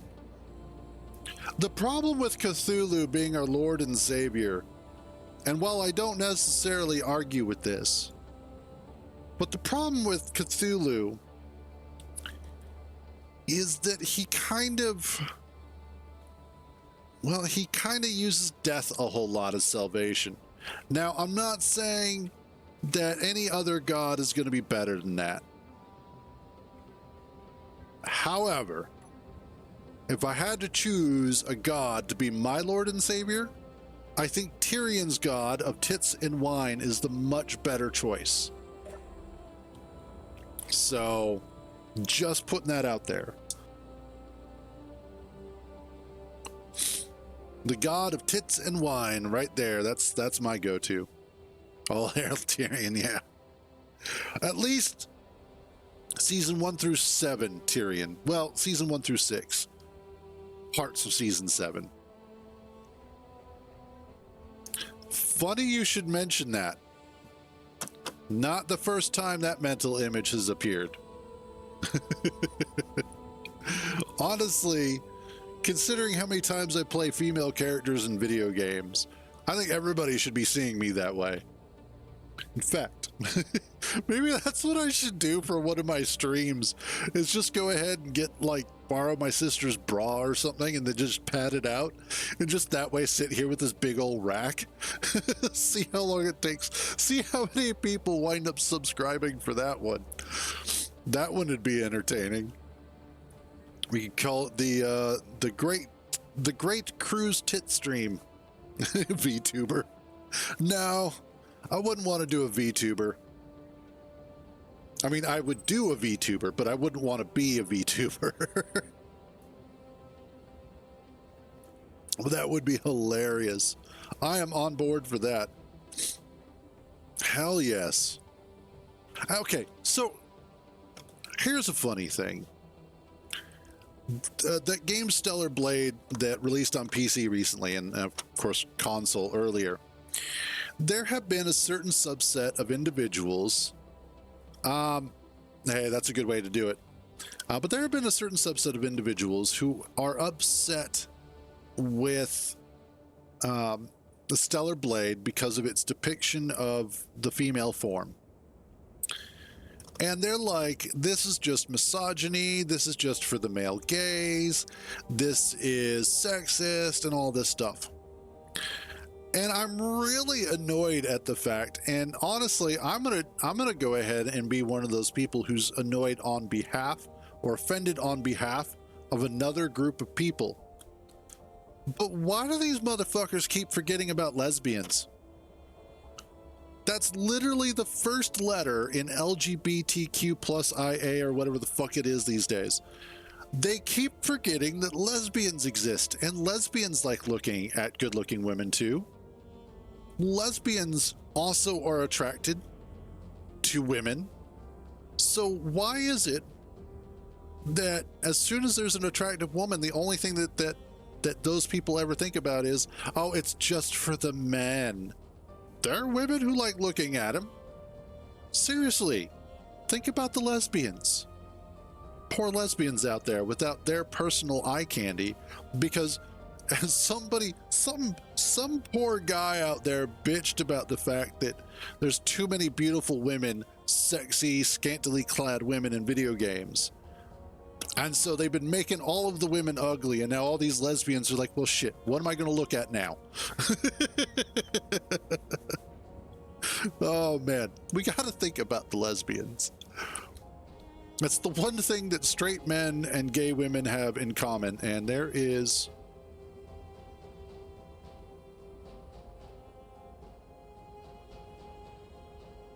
Why are you... Oh, you sons of bitches.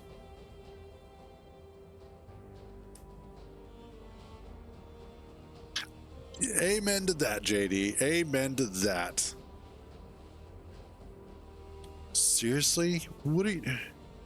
Why are you out there, and why do you want... Oh, that's a supply post. That's... Oh. Man. Now I've got to come up with some sort of weapons or something. Shazbot. Yummy, yummy enemies. MA weapons. Let's do, or see if I can do,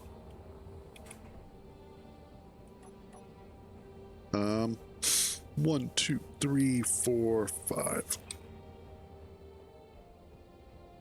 1, 2, 3, 4, 5. I need interior plates, of which I have none. Give me the interior.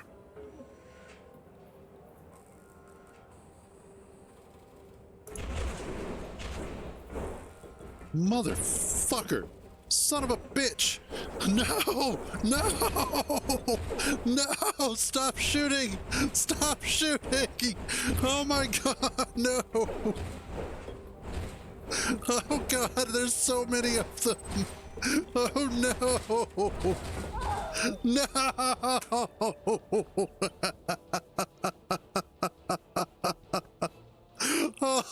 Oh no! Oh, okay. That was single player. That is a single player game. Oh, Jesus. Oh, Jesus. Oh, that's great. Just great. Oh, no. Oh, man. Oh. That's true. If I had had a Tommy gun. Oh, God, that just, wow. Oh, man. Did not expect them to start rolling up that quick. And here I am, I'm like, you know, it's probably a good idea that I start putting together some guns. And they're like, yeah, a little late.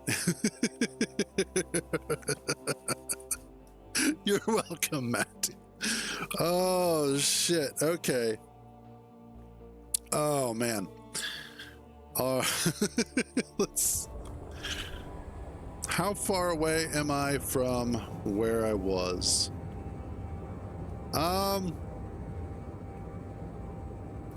Not bad.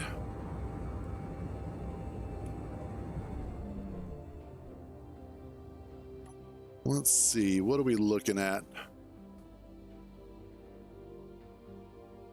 I can probably get this converted pretty easily.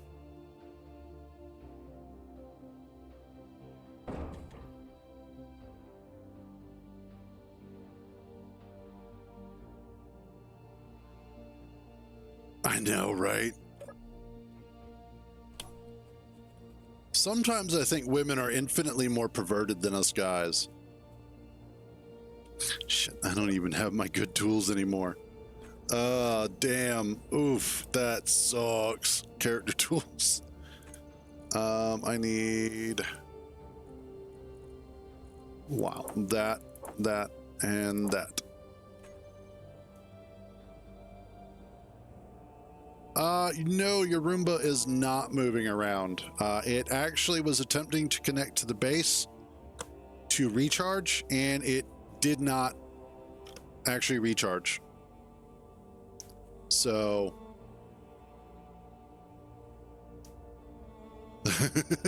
funnily enough, there were a couple of times where we played Cards Against Humanity, and my mom wound up winning that one just because of the fact that she was really good at choosing the worst card possible, if you will. Some would say it was the best card. All right, let's see if I can. Damn it, this sucks. Yeah.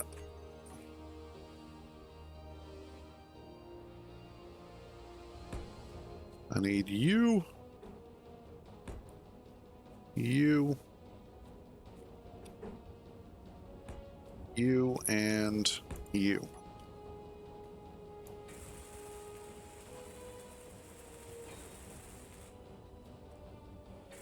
Let's see. Yeah, like its batteries are just dead. I checked up on it yesterday, and it was like, nah, I'm good. Ah, I almost have everything that I need.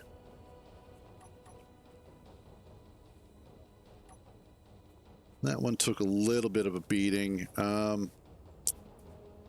Shoot. What do you need still? Oh, it's them large steel tubes. Okay. Oh, and I also need to be able to get...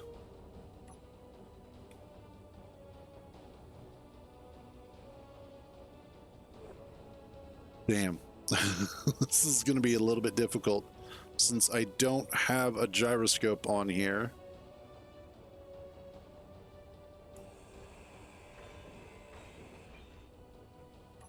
Let's see. I should be able to at least get that done.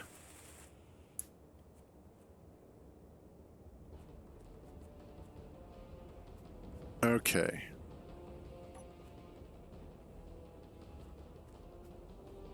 Let's get rid of some of this weight here. Reduce our volume. God, that sucks. Everything was going so well until it wasn't. And now I have to try and figure out a way to get back. Oh, I should have already buried my survival kit. That was part of my problem.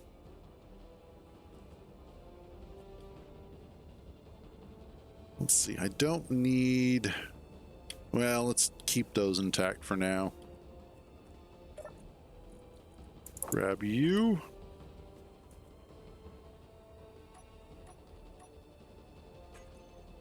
Do I have my hydrazine thrusters? I do. I could do one hydrazine thruster, and that would be more than powerful enough by itself.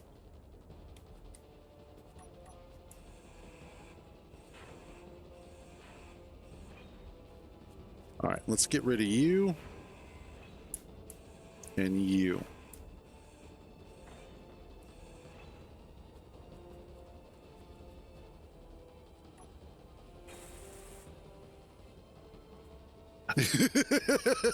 You're welcome, Matt. You're welcome.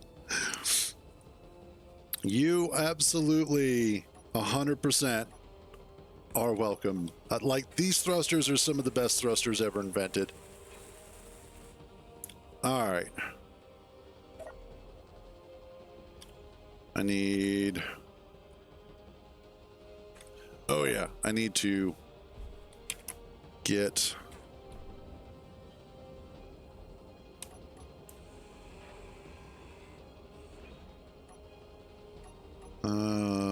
you.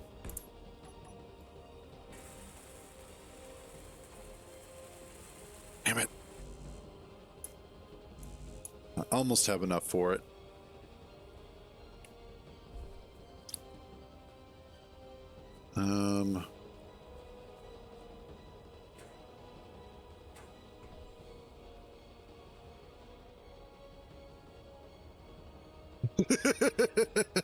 Well, that's an easy solution. Just get the damn mod. It is amazing how powerful they are, though. And how amazing they are just in general. Okay. What I should also do is toggle block off. I almost have what I need. Damn it.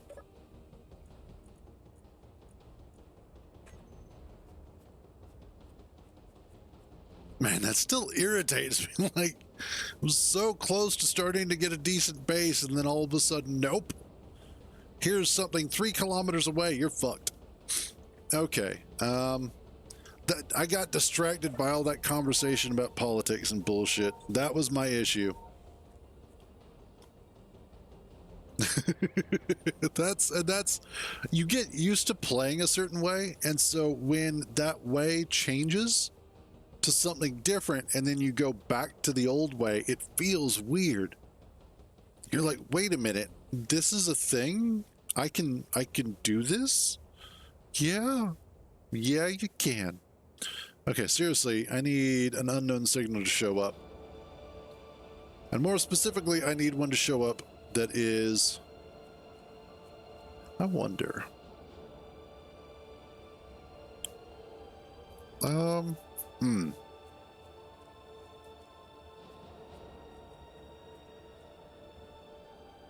Wait.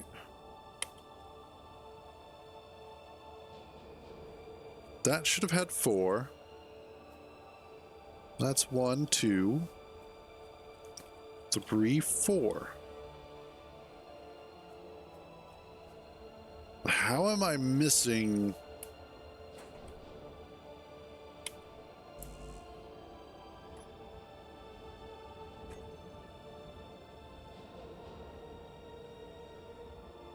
How many large steel tubes did you need?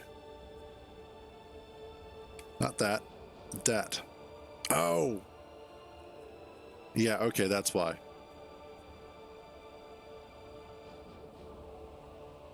So if I had... Oh, and then I still have to detach... Not that.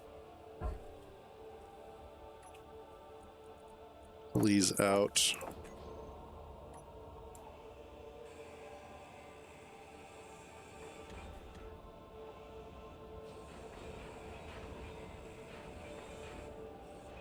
Out of the way. Thank you very much. Okay. I can go ahead and weld this up at least for now. There we go. Okay. So what I want to do is that.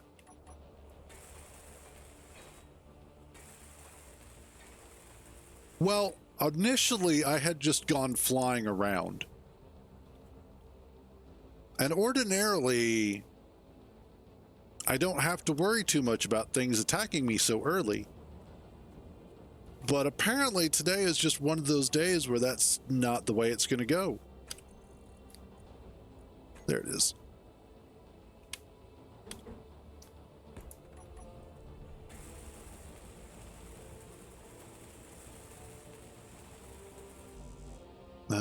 That's going to be fun.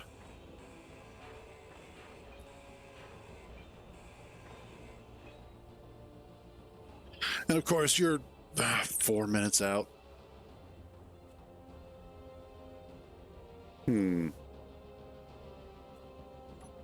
What can I do with... What does the remote block take?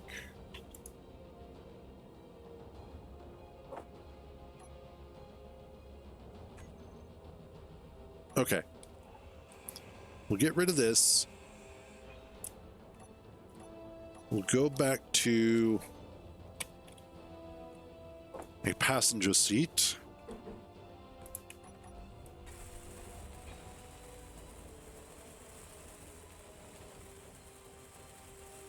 And then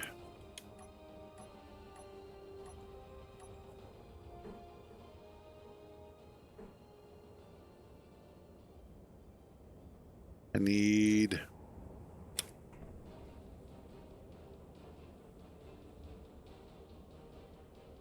oh yeah, easily. Well, I need the O2 because that's what's going to be supplying the fuel. I don't need the timer block. Definitely, you're right. I don't need the beacon.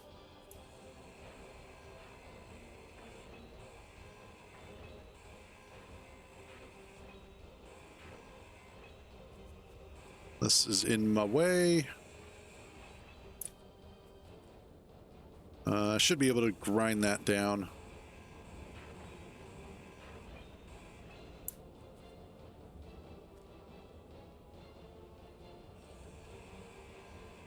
Okay, there goes the beacon.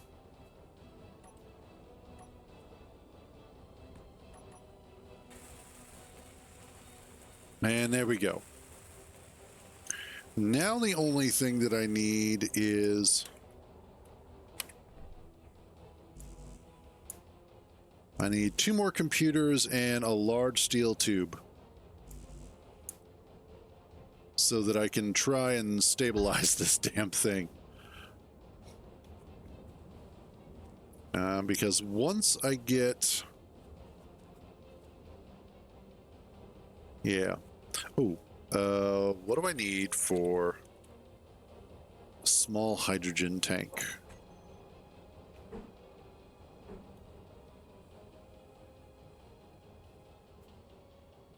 Oh, large steel tube, small steel tube, of course.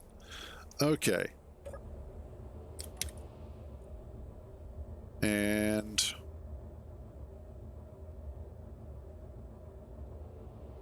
oh, I know why. You're turned off.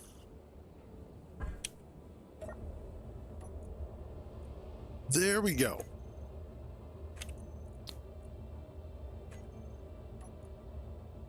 And we'll grab the landing gear. LGs. Apparently I still need the antenna on the ship.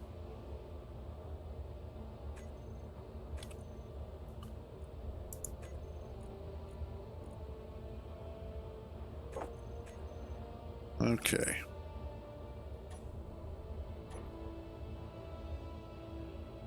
Yeah, I need that.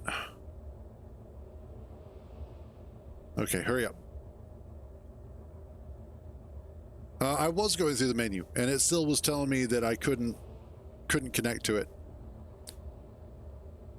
So it's not a big deal. Like, whether I go through the antenna or not, the end result is the same, and I'm fine with that. So, not a big deal. The biggest thing is just getting this to a point where I can get balanced with it.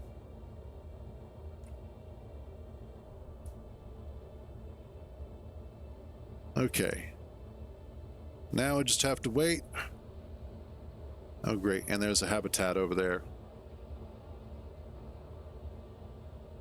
I can probably get around it. Please, Lord, put a signal over here. I imagine most of what's over there is now basically gone.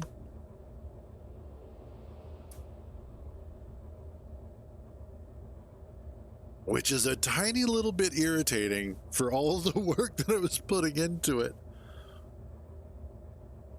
But by God, I want to get back over there because that was the place that I wanted to build at. Ah. Nose itches.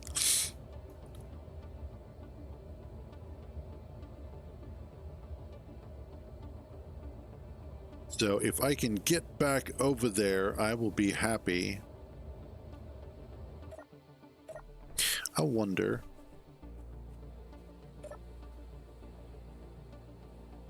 No, it doesn't have anything in it that I want.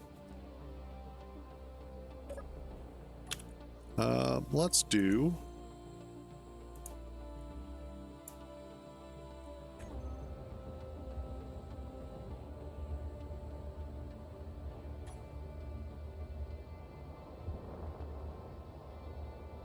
Nope, nope, nope, nope, nope, nope, nope. There we go. Okay, I need all the landing gear, and I need all of you auto lock off.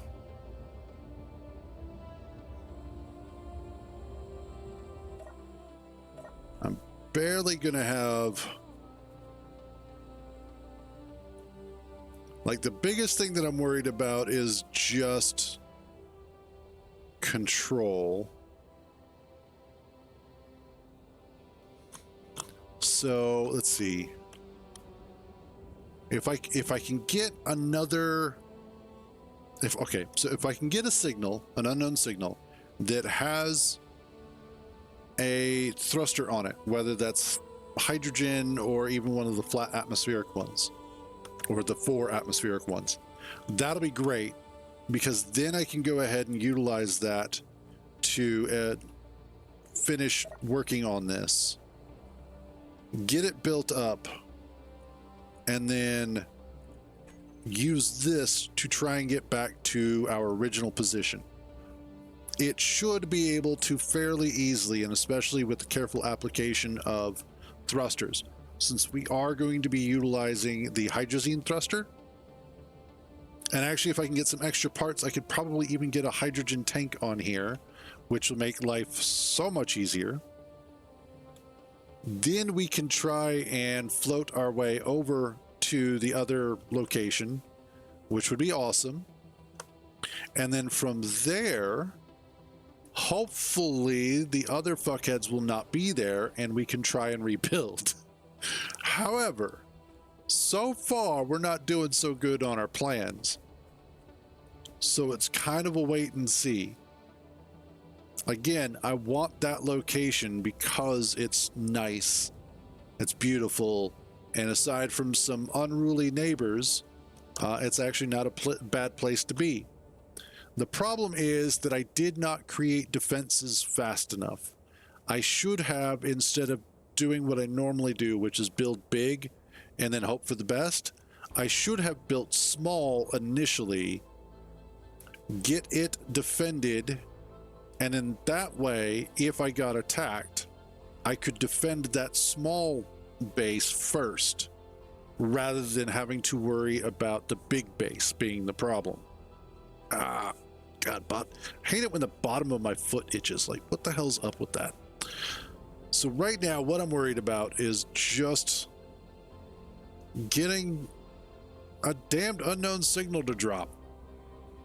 Of course, now that it's after the first week where they were doing the unknown signal drops like mad, nothing's dropping, or like when I don't really need one.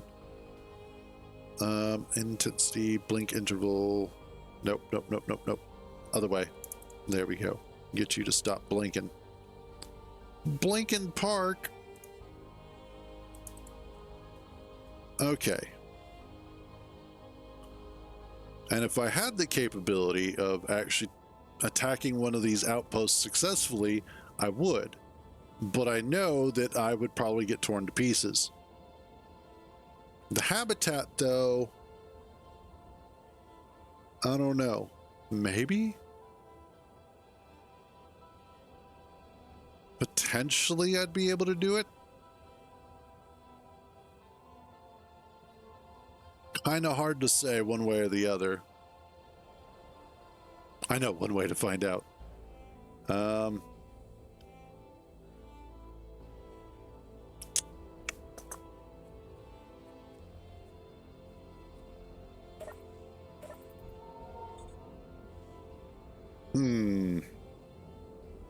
Okay. Let's give this another minute or two to see if... I'm kind of thinking I might do that.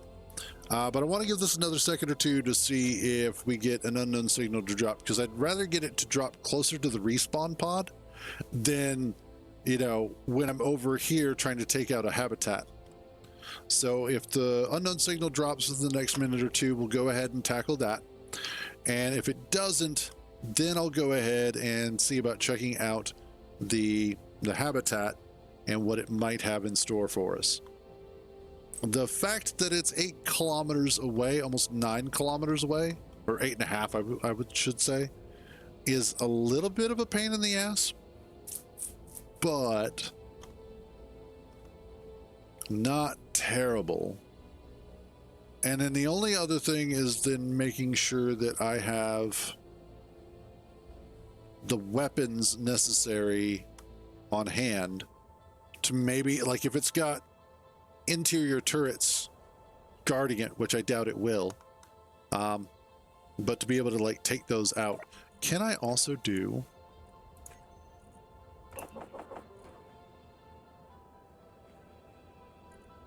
No, because I don't have anything on hand.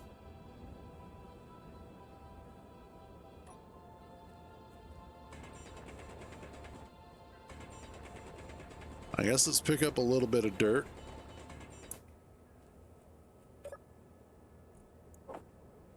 And then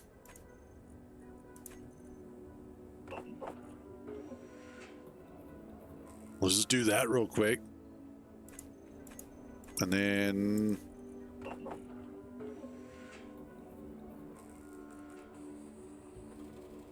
just make some extra ammo. There you go. All right, come on, unknown signal. You can do it. Damn it.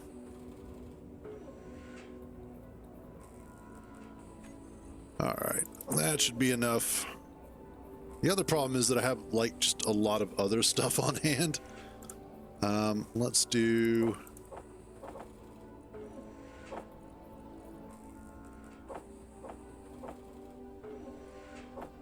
Okay. And then I want weapons, character weapons. We'll go with this.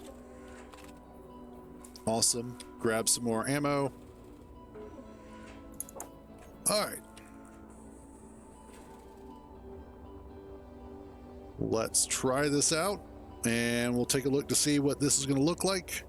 I should have enough hydrogen to get there and back. That shouldn't be a problem. You know, I probably should have brought my drill with so that I could grab some extra ice just in case.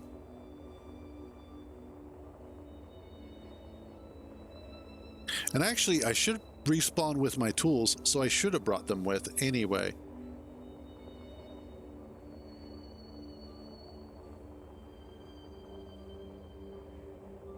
Jesus, where are you at?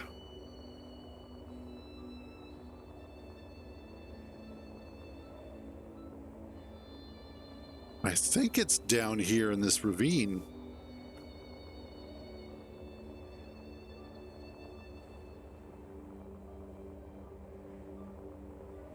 And I bet what's going to wind up happening is that something is going to spawn. If something spawns, like some sort of drone spawns, I'm just going to let it kill me. Yeah, I know, right?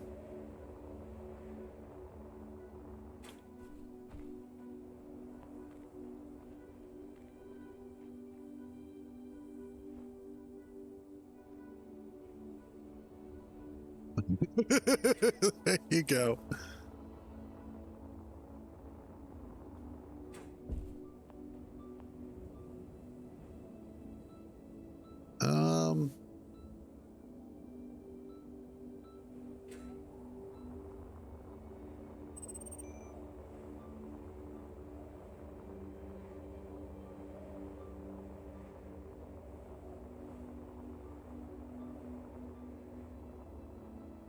If there is...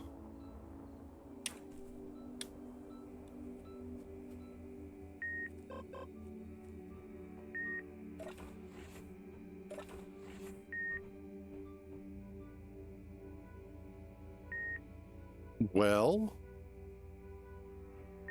I should have brought my tools.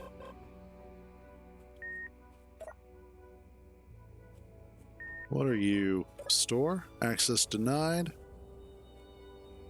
Okay. It's got some oxygen, which is weird, but whatever.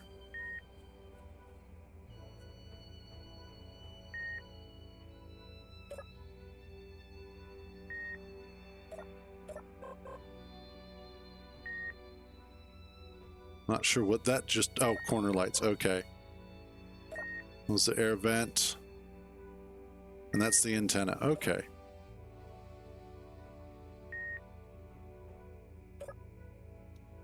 All right, so...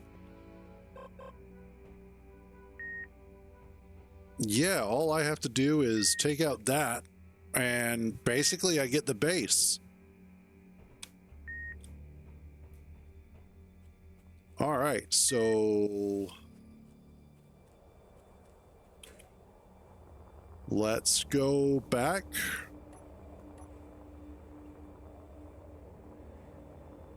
Let's also hope that when I get back, an unknown signal spawns and I'm able to finish.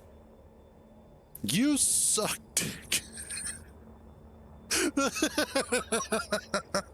Oh, God. Of course it would pop up on my way back. Oh, yeah. So we're going to have to grab the tools and bring those back. Oh, Jesus. Refill the hydrogen. Oh, man.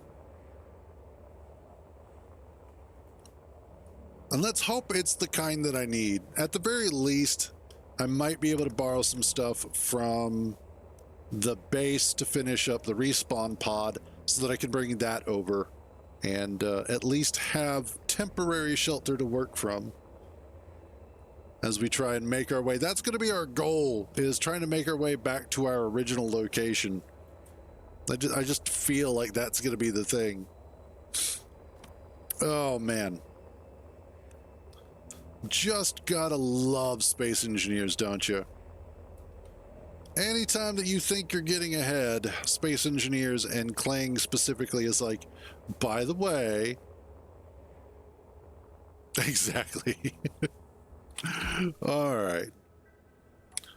Let's grab our tools.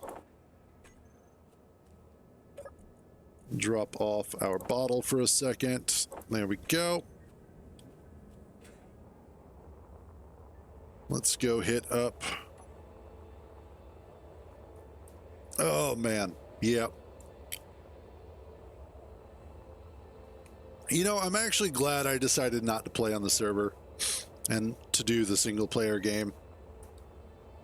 Which, by the way, for those of you who are new to the stream, for the past 3 weeks, this will be the fourth and last week, I had been running a multiplayer server.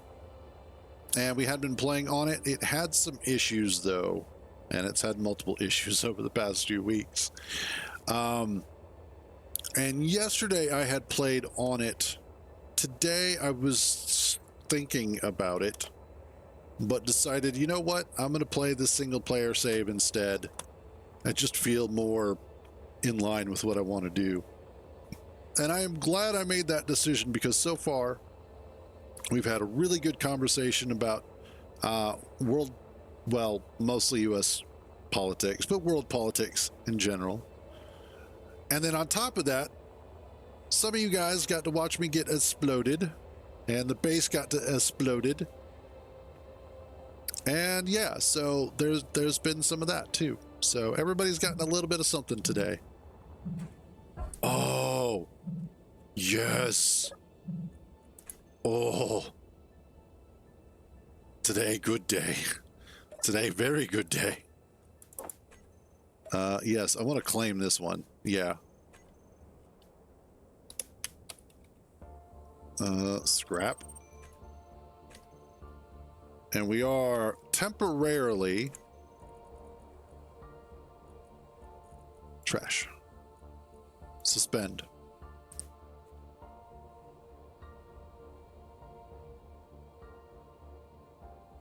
Oh, yeah. Yeah, give me this.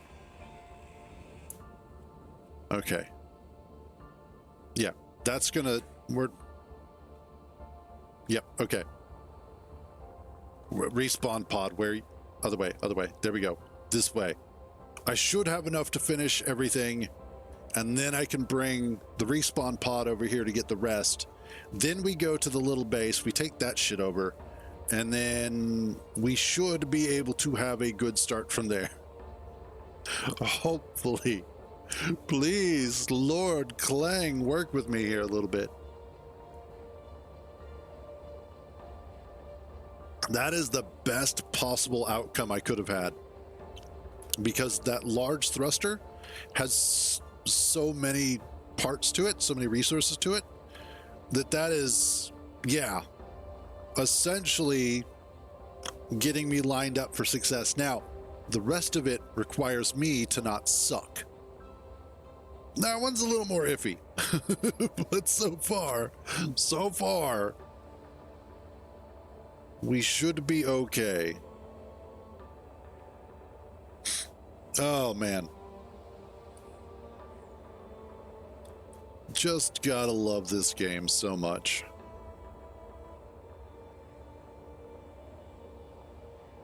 Alrighty. So far, from what I am understanding of this, habitats are generally going to be pretty safe. Really? Oh.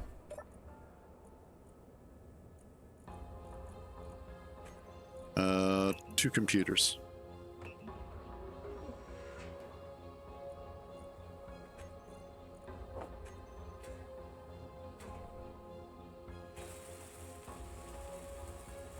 There we go. Okay. So now, what I need is control.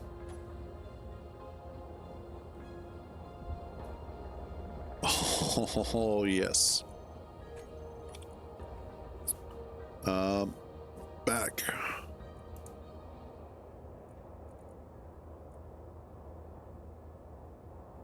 Yep, good enough. And then I need the reverse toggle block on off. Okay. You know, I have seen Green Hell over the years, and specifically I wanted to get it on VR.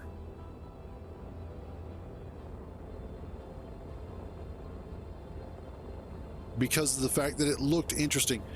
Having played The Forest and having played Stranded Deep, I have always kind of liked those sorts of games. And it looked nuts. There's a YouTuber, Habby457, I think his name is. I might be a little off on that. But he was playing it in VR, and it looked really, really good. And that's part of the problem, is that I've wanted more VR games that actually properly utilized VR as a medium, instead of just being a flat screen game that got a VR mod kind of thing. For instance, like No Man's Sky in VR is actually really, really good. They did a good job of implementing VR controls for No Man's Sky. What's the other one? Talos Principle in VR is actually really good too. I played that one, and that one's a lot of fun. What is it? Abduction by the guys who did Myst. That one's good in VR. That's a lot of fun. And then there was also the VR specific game, Lone Echo. I haven't played the second one, but I wanted to.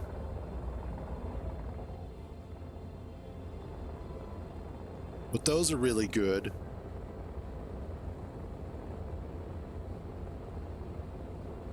Okay, I think for the sake of safety and sanity, we're going to go ahead and just head on over to the habitat and set down there.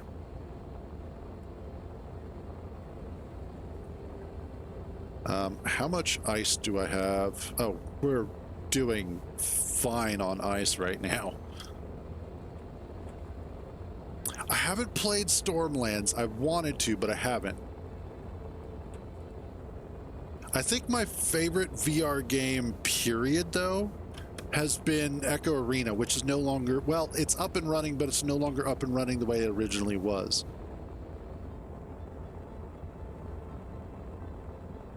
But Echo Arena was really, really good, and I wish that Meta had kept it going. Now, fortunately, a group of very dedicated individuals have managed to get Echo Arena up and running. It's not quite as smooth as it had been, but it definitely is up and running. And it's funny, too, because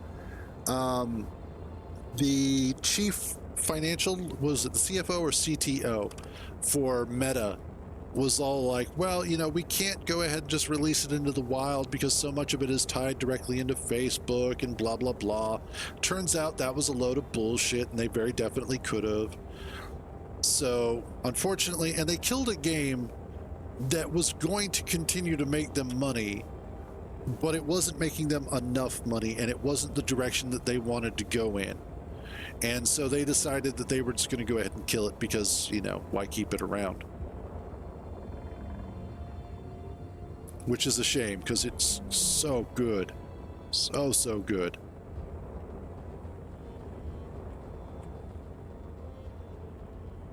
All right. But yeah, I think right now VR is in a strange place because of the fact that it doesn't quite have enough adoption from gaming as a whole. And every time, like the Skyrim and Fallout ports to VR have definitely been half-assed, which is such a shame, because with mods they actually become really good. You are correct, it does support VR, and yes, it is a hell of an experience in VR. Yeah, without mods, Skyrim and Fallout 4 and VR suck so bad. With mods, they are a much better experience. Like, playing Skyrim in VR is so good.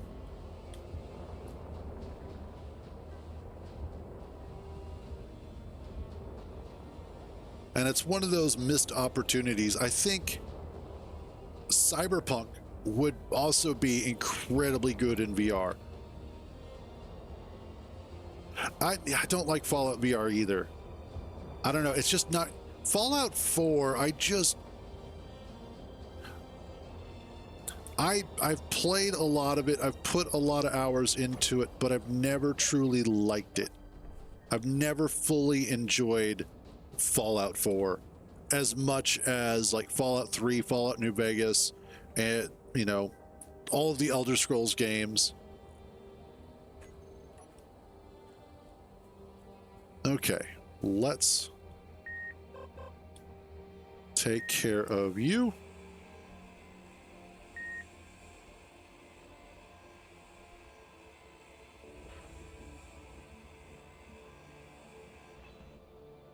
All right.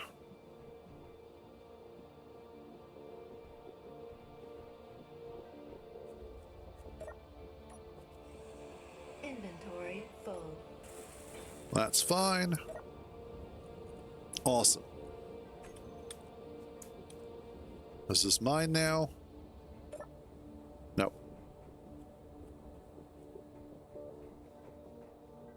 Out of my way. What else do I need to grind down? Probably the antenna. They were already an enemy. Plus, they attacked me first. So, kind of had no choice. Inventory full. Inventory full. You know, I didn't. I totally didn't. I forgot to do that when I got started. Oh, shit. I'm so not used to doing that. Yeah, create.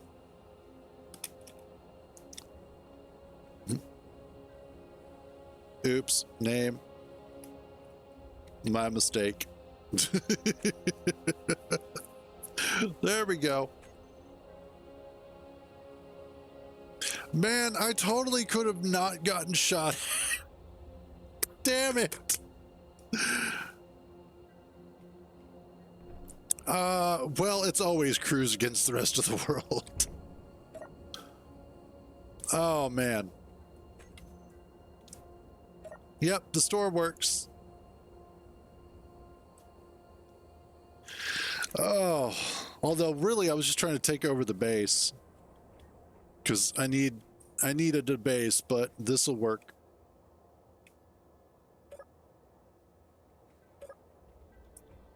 Yeah, that's that's what it is. Okay. Well, now that we've gotten that little pickle sorted out, Shazbot control. At least they're not like angry at me right now, so there's that. What do you say we head over to our little parking spot, or our little salvage thing over here?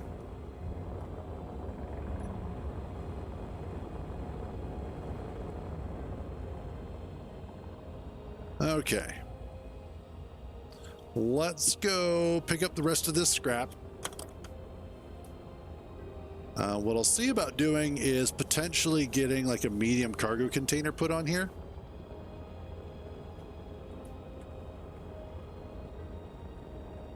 And man, I mean, granted, it's good for content that my stuff got blown up and I've had to do all this crap to try and get back, but man, if I could have just not had to deal with that. Oh, Jesus. Oh, how is it a Monday on a Tuesday already? Anyway, I think what I need is I need some food here in a little bit. But we're gonna stop by. We're gonna grab the rest of. Yeah, blame Barockstar. Damn you, Barockstar! Where were you earlier? Where were you before the Fire Nation attacked? And I lost all my cabbages. Oh man. If it's not one thing, it's 10 others, and oh my god. Nice. Nice. Now, the only problem that I have is I need probably some more ice.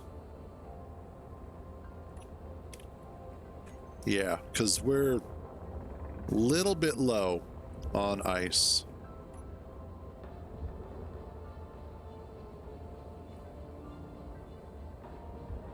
I might be able to help alleviate my ice problem.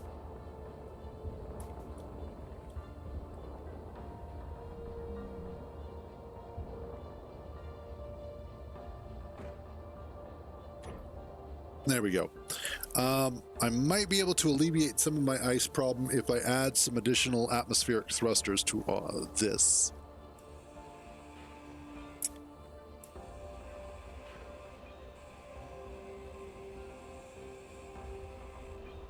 There we go.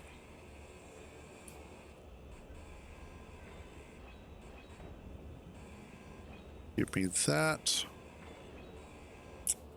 And then the other thing that I want to do is I want to go check out that other signal because it's literally right there. Oh yeah. Let's get this first so that it's not impossible to grind down while I'm looking for it in the grass. There we go. Okay. Let's just do a medium.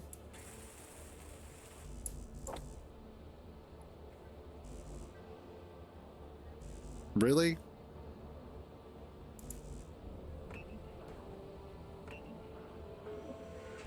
I mean, let's see if it'll do them.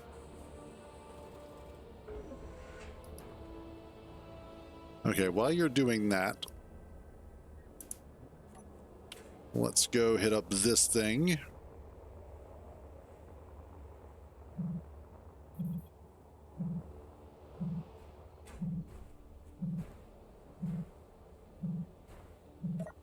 There we go. All right, now where is... Yeah, roll over, roll over. There you go. Thank you. Ooh, better welder. Yes, give me that. Character tools. Boom, there we go. And now if I could just get the better grinder, I will be happy.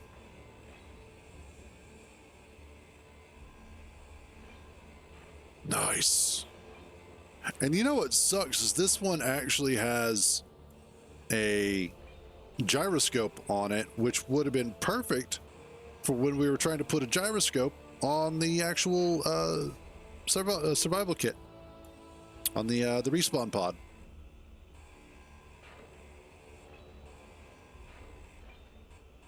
So there's that. Also, if you're ever looking for parts and you get this one that rolls away, just look at which direction it's rolling and then get in front of it and then start spamming F as you're aiming for its button.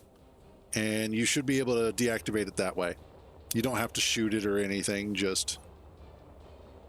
Are you ice? Please be ice. No, you're gold. For once, I don't need gold.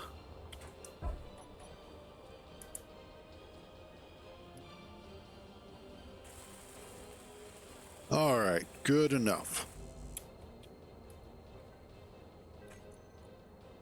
That's fine. Let's see about getting... What are you? Steel plate. Let's get steel plates.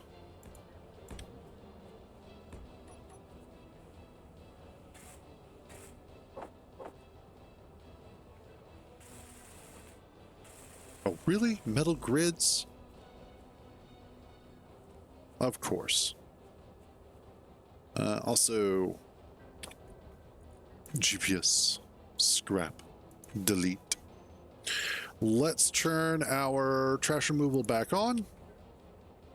So that way we don't clog up a bunch of stuff. Okay. So one of the problems that I'm going to have right now is that I am almost out of fuel. I can attempt...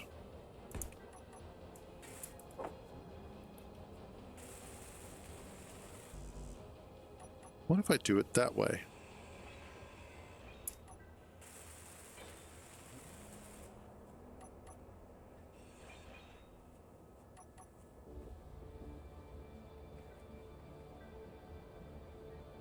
That might work a little bit better. If I just go ahead and I convert the ice into hydrogen, that might give me a little bit better odds here to work with.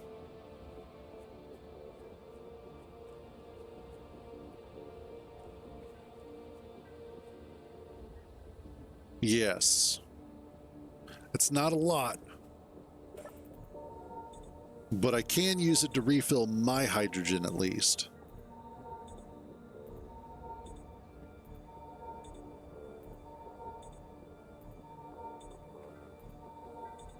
And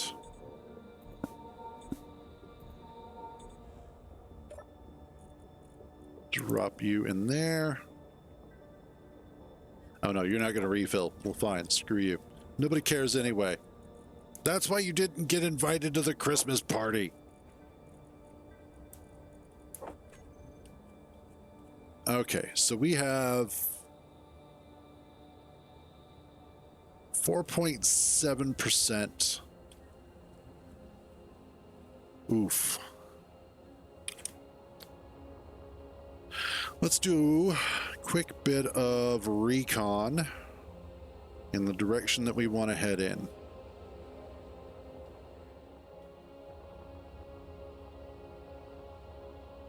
Aha, okay.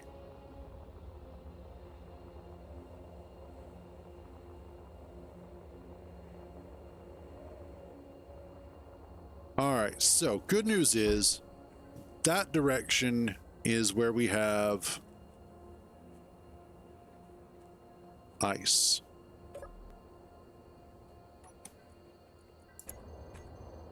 Whoops.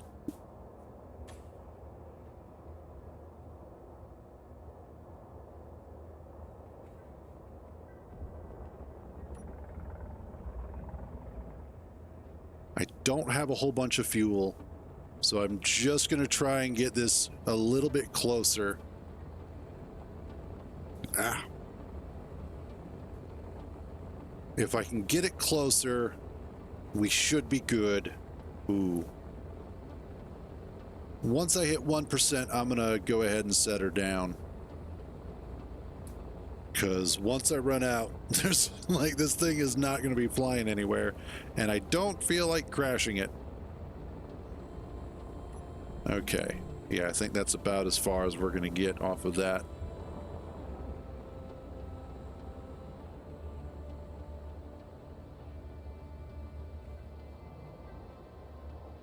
Okay. Yeah. Let's do that for now. How much? I have 90%. Okay. I'm going to go ahead and we're going to fly. We're going to jetman our way over there. I don't need that. Let's hope I was going in the right direction, first of all. But one load of ice. Hey, what's up, Grumpy? How you doing, buddy? One load of ice ought to suffice. Rhyming mildly intentional. Yes, perfect. That should be able to get me the pod over to here at the very least. That's a tiny little lake too.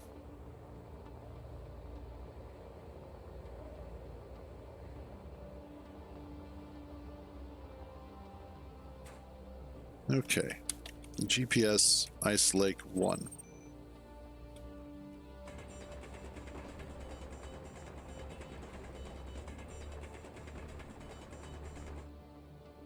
All right.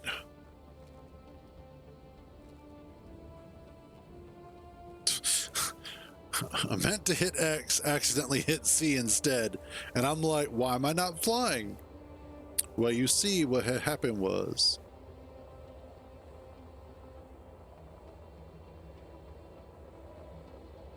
oh, apparently that's now my habitat. Okay, good to know.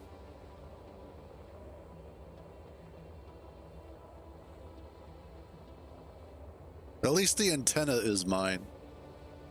The rest of it, not so much.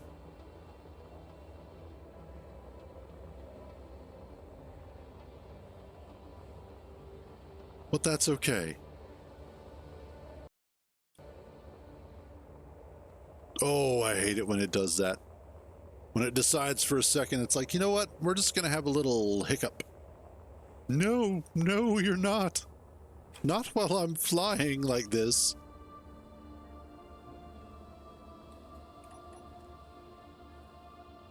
Oh, there we go. Now we're getting some fuel. Okay, now I should be able to fly this the rest of the way.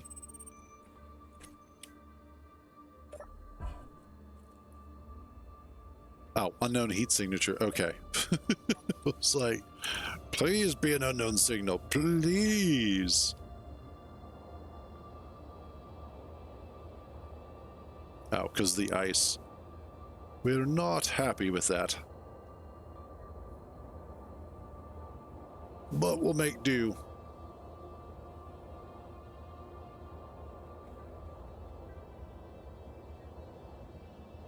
We'll see if we can Yeah, because we should be getting lighter here as it's processing more of the hydrogen.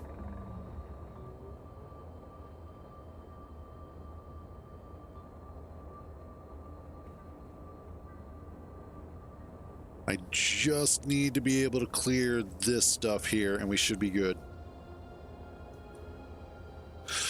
Oh, man. It has been a day so far. Good Lord. However, it has been an educational day. We have learned a lot of things. First of all, when you're using NPC provider, make yourself your own faction. Otherwise, you wind up running into some troubles. And things get real interesting there.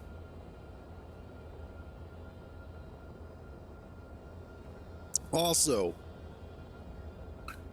one hydrazine thruster will actually do incredibly well at helping you to fly as long as you have a little bit of ice. And then once you get at least one load of ice, you're in much better position. If I can get a little bit more stuff, if I could get maybe like another couple of large steel tubes, and I can make a second hydrazine thruster for down thrust, getting anywhere that I need to go will be a lot easier.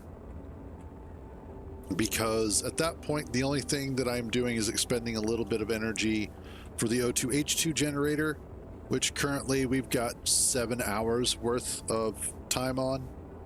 And then on top of that, a little bit of energy for the flat atmospheric thrusters, which even with the small ones are doing a miraculous job of being able to navigate. And since I'm basically just using gravity to carry us forward, by turning off that reverse thruster, it makes it easier and more energy efficient to get around. So, yeah, this is working out all right. What I may do, though, is once I get here to the ice lake, I'm going to take a short break to make myself something to eat. I am getting just a little bit hungry.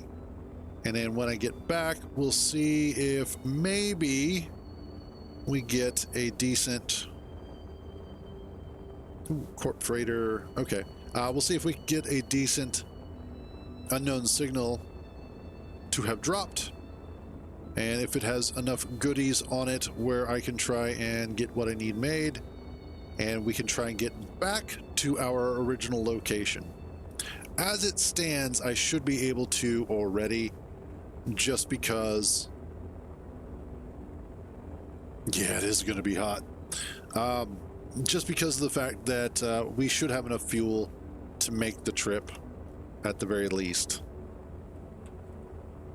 So I am hopeful. And I still have plenty of ice, and especially because we're going to be stopping off at an ice lake anyway, to where I can... Oh, where are you at? All right, I'll have to Hydra Man over there. But once we get landed at the lake, I'll be able to refill my hydrogen, and then we can go from there. All right.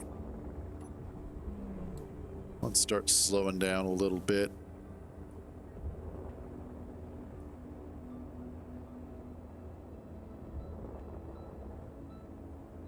And we'll just... And yeah, it's definitely turning into a hot summer.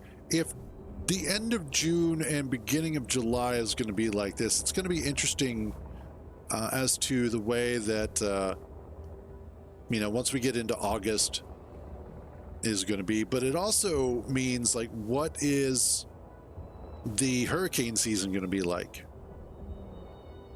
You know, how brutal, how rough, how many are we going to be seeing, that sort of thing in categories. Or will it be that there's just so much heat that it's actually offsetting the ability for the cooler air and the warmer air to meet correctly for massive Wow, okay. I look away for half a second. August 110, possibly.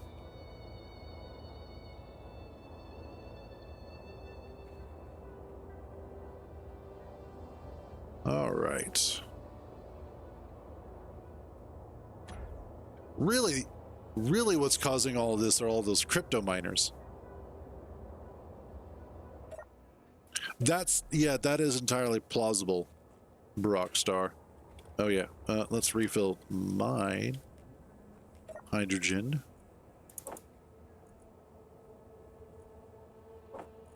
Awesome.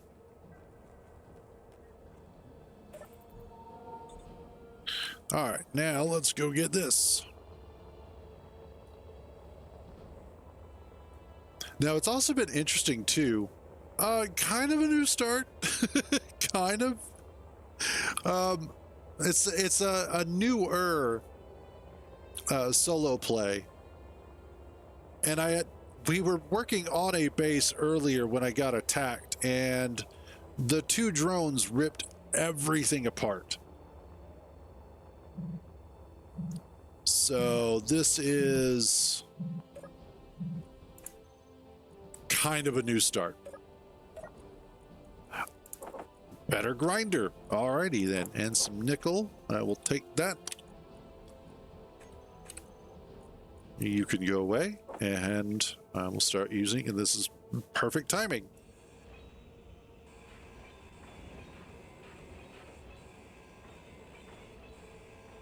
I know, right? All I had to do was say hello to the neighbors, and it would have been fine. But no.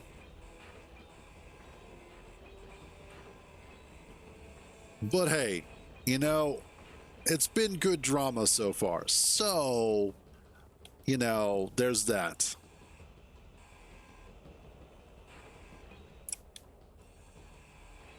If I had introduced myself, it would not have been as entertaining.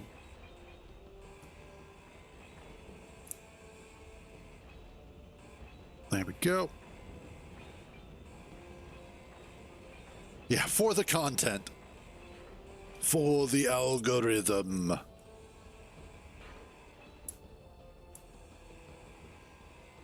And wunderbar. That was actually a really good unknown signal to get. That had some good stuff on it.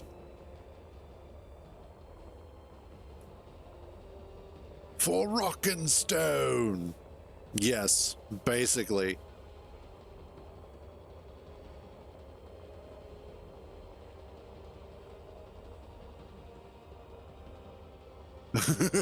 Yeah, I can see how that would be kind of aggravating. It's like, why the hell did you do that for? All right, let's see. No large steel tube out of that, unfortunately. Which is what I would need in order to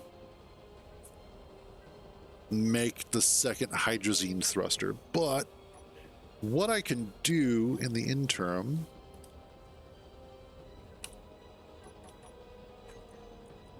Get rid of all of you.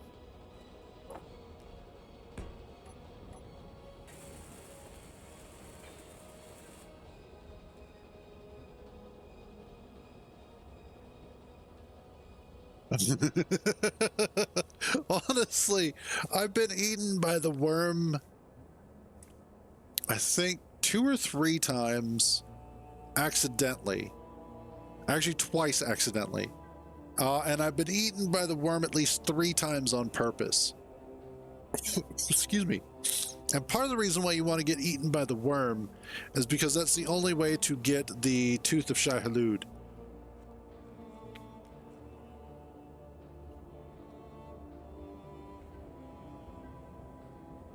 Yeah, that's a good way to do it too.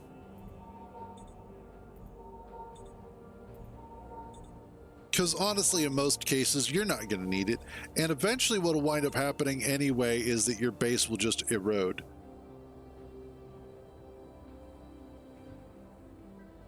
So if nobody actually picks up any of that stuff, not a big deal. it'll get deleted anyway, which I do like that as a mechanism for cleanup. It is a good way to make sure that the server doesn't get cluttered up and every buildable area is taken up, as over time, as people come and go from the server, that sort of stuff, you know, some of it stays, some of it gets erased.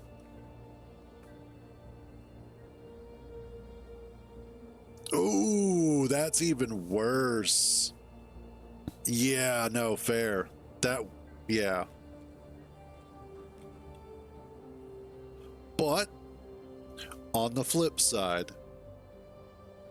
that level of tension, that level of worry when you're moving over open sand is a strangely exhilarating feeling. And I have to admit, I kind of like it, and I would feel weird if it wasn't there. I'm going to actually move this.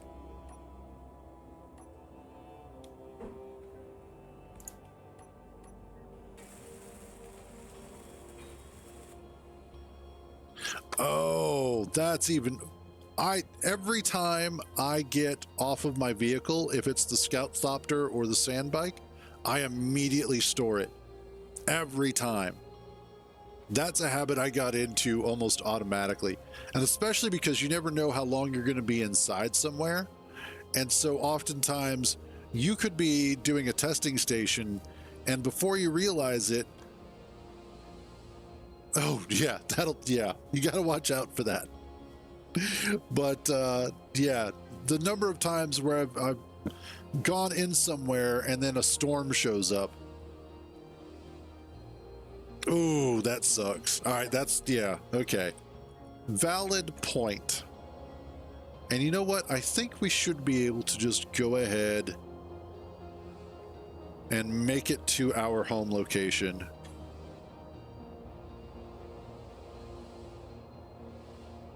Maybe.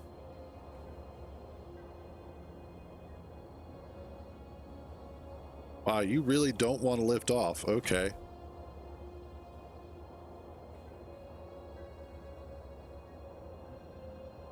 Yes.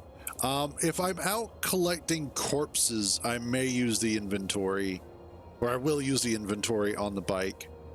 Typically, though, for that, and especially where we're at within, you know, within our grind for the base, I will typically use the buggy instead. Just because the buggy is going to have more storage. Okay. I have a small problem here. I'm a little bit too heavy, and I don't have enough thrust vectoring for what I need. I just have the one hydrazine thruster. If I had a second, I would be better off. But I only have the one, so I'll have to wait for another unknown signal to see if... good question.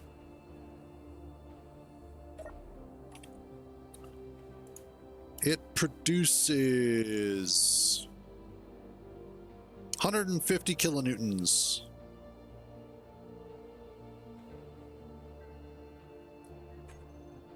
And currently I weigh 16,000 kilograms. Yeah, that sounds about right.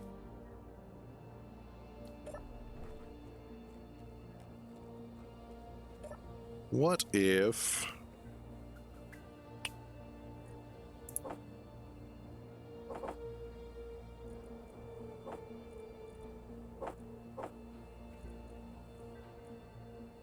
how much more can I get on me?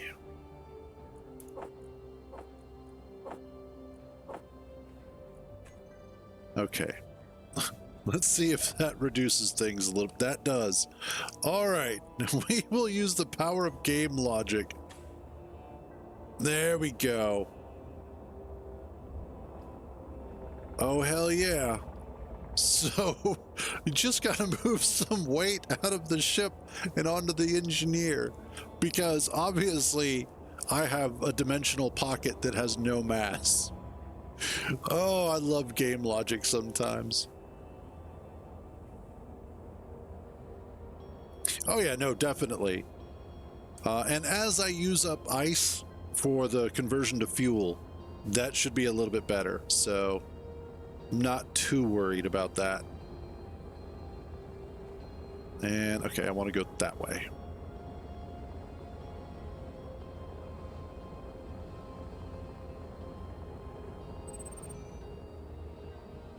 Really?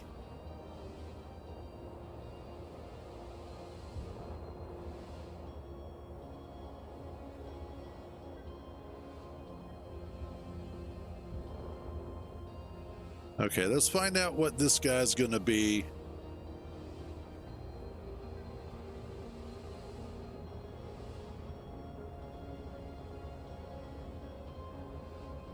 Yeah, basically.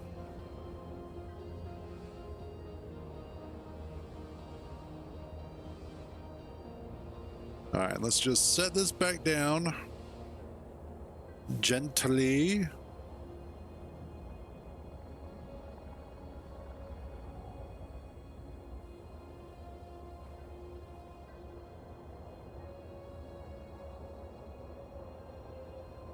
That's true. Like if you, that would actually be a fun versus to try and consider is like, who would win in a fight? The Factorio engineer, the space engineer, or the satisfactory engineer? My money's going to be on the Factorio engineer, only because of the fact that their environment is typically more harsh than both space engineers and satisfactory. So it's one of those, like, that would be a fun versus. Because then you're like, okay, who would win? The Factorio engineer or Master Chief? Like, nope, nope, nope. There we go. There, absolutely. Are you that? Okay, somebody needs to make that a game.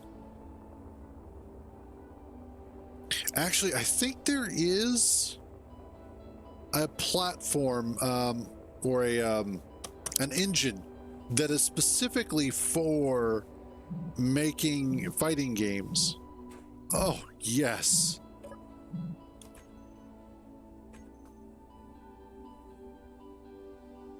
Yeah, I think it's like Mugen or something like that. I don't quite recall, but I know it's out there.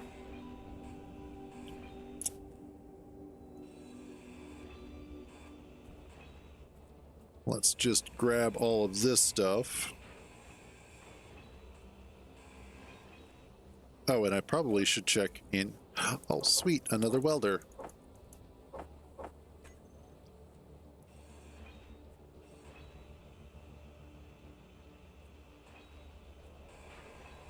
And give me all of this sweet, delicious resources.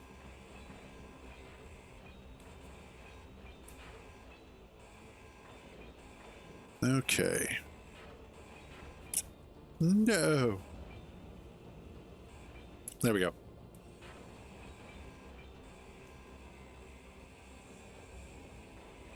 Blast door blocks are going to have a lot of nice stuff on them.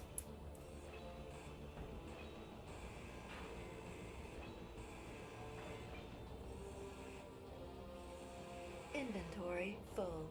That's fine. I didn't need the rest of that anyway. I'm not surprised. Like, if there is one fandom that is absolutely insane when it comes to taking their favorite series and applying it to anything, it's the Dragon Ball community.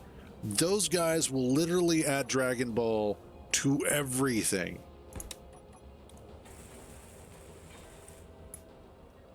There we go.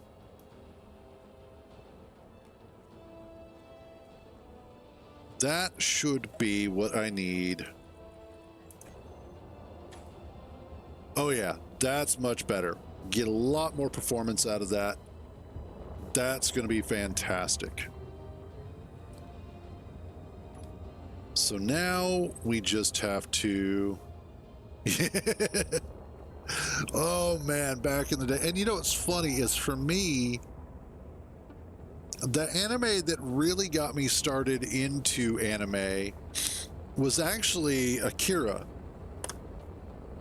Now, of course, I know that like Transformers and all of that were technically, at least Transformers and Voltron were technically anime, but I always saw them as just Saturday morning cartoons. I didn't realize that their country of origination was going to be, or was, Japan.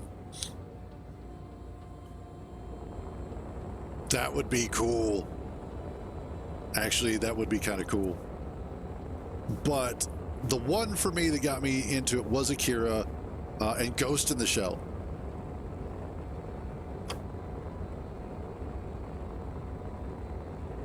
Nice. Man, I remember my dad taking me to see the Transformers movie in the theater. And I was like, I don't remember, maybe 5 or 6, 7, somewhere in there. I don't remember when it came out. But when Optimus Prime died, I bawled my eyes out. I was absolutely sobbing when Optimus died. And then you actually watch the rest of that movie, and I swear to God, it was just one long-ass acid trip. As an adult, you're looking back at it going, what the hell? What's going on?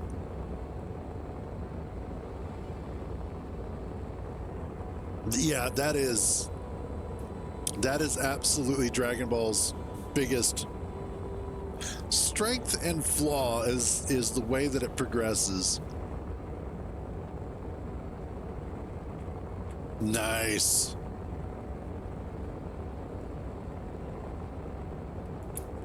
God, I kind of missed Cartoon Network. No, wait. Wow, I just tried to ornithopter control this by right-clicking to look around.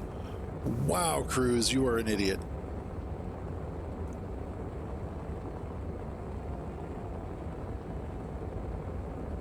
Yes, oh my God, yes. Back in the day where dial-up was, yeah, Dragon Balls. I think what attracted me the most about Ghost in the Shell, Akira, Appleseed, Orgus, those sorts of anime, was that they were more adult or mature in nature. They didn't shy away from violence or sexuality, and approached those subjects in a way that made it seem like it was just a natural part of that universe. In a way, that was one of those things that I was really hoping that Cyberpunk itself would have continued on with, the game, Cyberpunk 2077. But unfortunately, they got a little skittish around the whole sexuality thing and kind of pulled back from that, which I kind of wish that they hadn't. I wish they had stuck to their guns.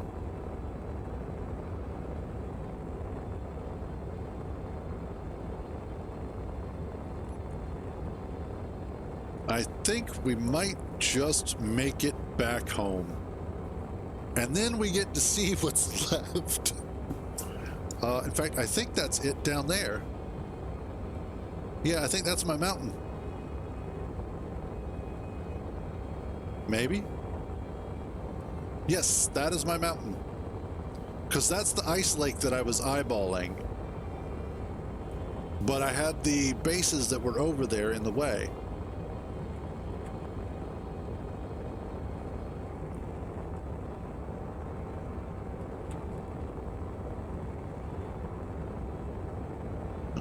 I'm so worried about what we're going to find. At least, though, that we've got our survival kit. Yes, and now our neighbors are friendly. Well, it doesn't look like I have neighbors at the moment. It looks like they all disappeared. They pooped. There you go. That was those were handshake bullets. That's what it was. It's like that meme of the guy on the airplane who, for whatever reason, was having a fit, and he kept was like, "I just want to shake your hand. I just want to shake your hand. Let me shake your hand." It's like, okay, man, just give the dude a handshake. That's all he's asking for. But like an aggressive handshake, you know? Alrighty. Something's still over there, at least.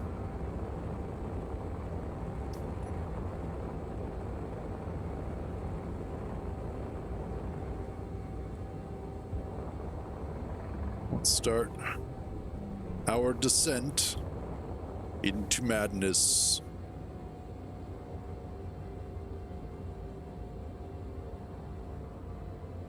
Looks like a portion of the base is still around. Yeah, no worries.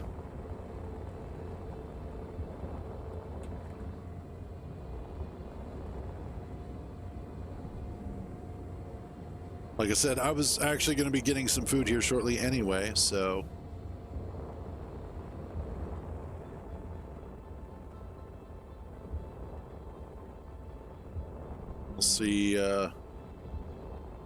We'll see how much is... It looks like they got rid of pretty much everything of value. There might be some scrap left that I can work with. But yeah, they tore it apart. Those bastards. And then they're not even around to retaliate against. That's the part that hurts. It's like, you guys could have at least stuck around so I could angrily shake my fist at you. Oh, wow. Oh, no, never mind. There's a lot still there. It's like as soon as I died, they went away. Because all of the turbines are still working.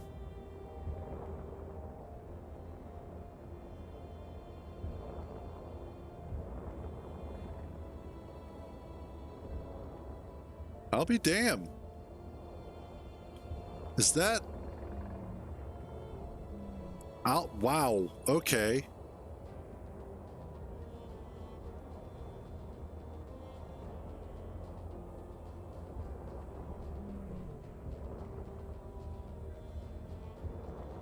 So... most of the base seems to still be intact.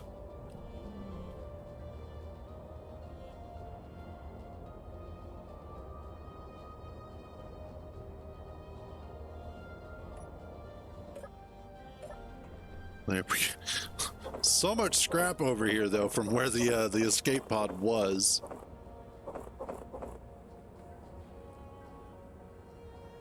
Okay.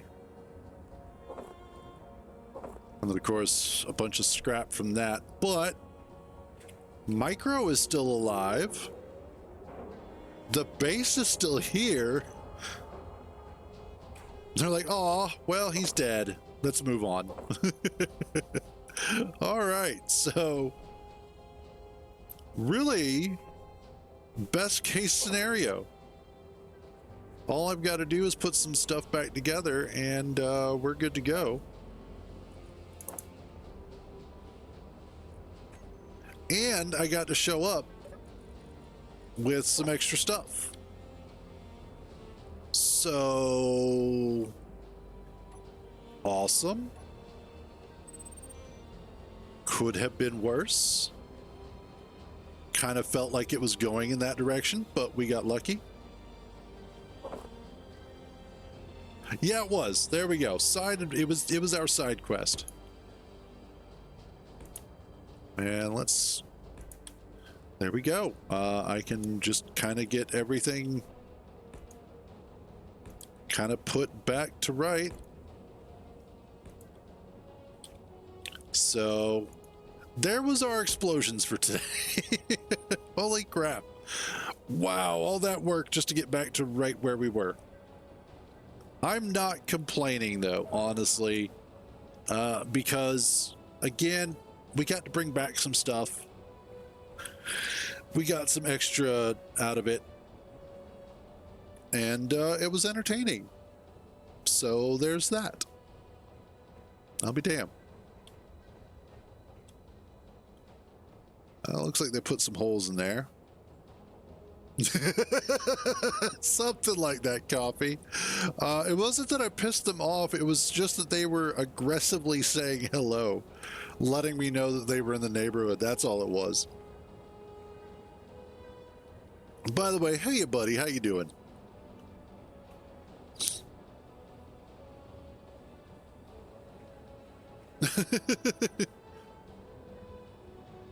Yeah, basically. That is exactly what happened. All right. Well, I'm going to take a quick break because I need some food. I need to refresh my water. And, yeah. That's so annoying. All that work and effort to come back, and it's like, oh, yeah, nothing happened. The base is fine. What are you crying about? So, like I said, I'm going to take a short break. I'm going to go grab myself something to eat. And then when I get back, we'll see about maybe trying to get some of the base welded up and go from there. I shall be back in just a few.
All right, I was expecting to come back and see everything absolutely obliterated.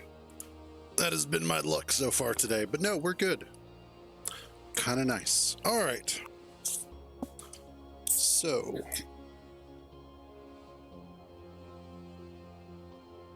now that I shoved a bunch of balls in my mouth, let's get back to work. Let's see. I need... And actually, those holes, now that I know... Wow. I was... Ooh. Now, those guys I can go piss off, and I know, generally speaking, that they're going to be... where's my cargo container? You, and... There we go.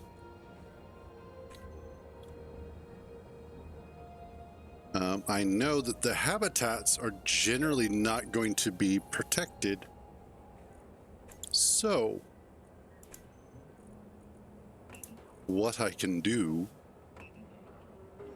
is maybe go up there. Yeah, that's what I'm thinking.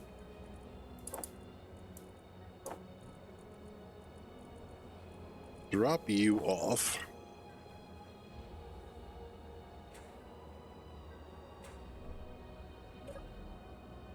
Let's see.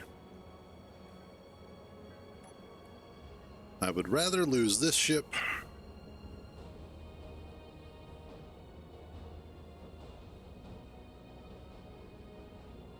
Okay, that's what you are. I mean, I wouldn't want to lose this, but if I'm going to lose anything, I'd rather it be this, because this is easily replaceable. But let's go piss off these neighbors, because I can.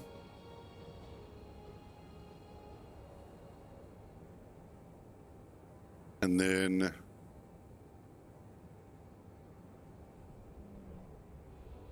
hopefully... we can get something decent out of it.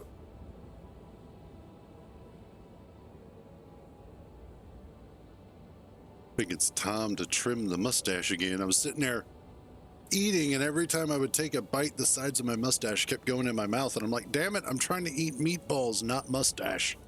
Wrong M. But of course, mustache, facial hair never listens to you. It's like, yeah, no, we get it. Meat stash, there you go.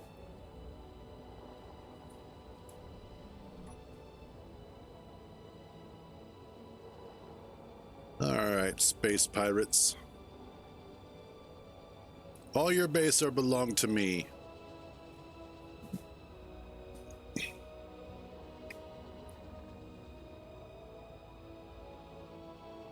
And yep, basically that's what I thought. It is this locale.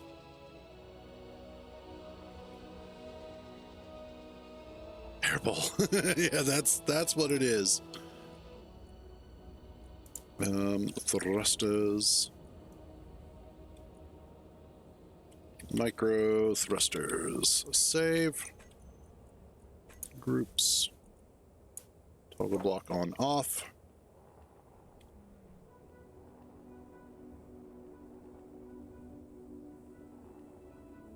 There we go.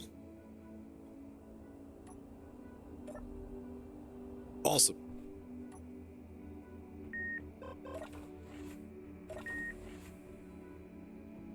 Hey, guess what?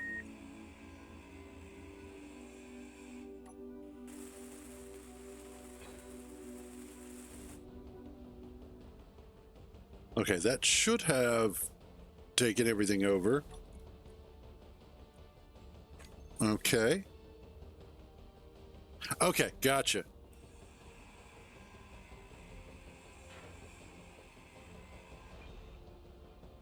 So I need... Actually, do you have... We'll see if this has anything in it real quick.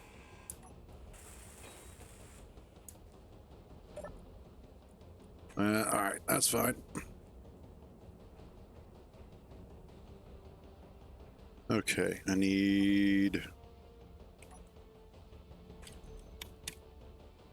We'll put you down.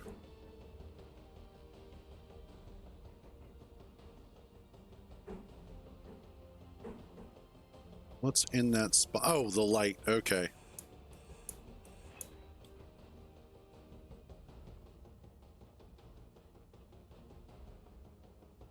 Gotcha. Okay. That makes sense.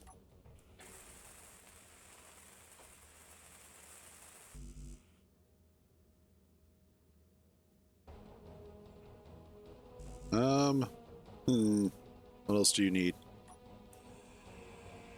You don't need both of these doors.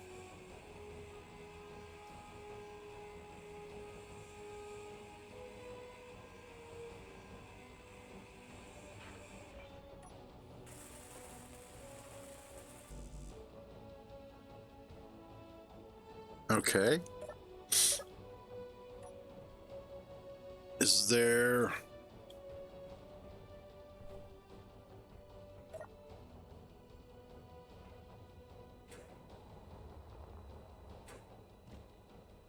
I mean, let's try this.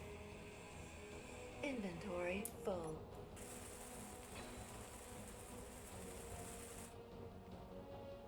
Okay, the antenna's now mine.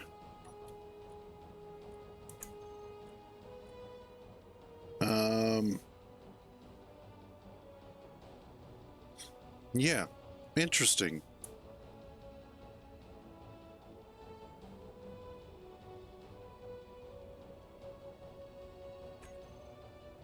Let's... I mean, let's just... Did I accidentally mod? No. It's the cryo. Okay.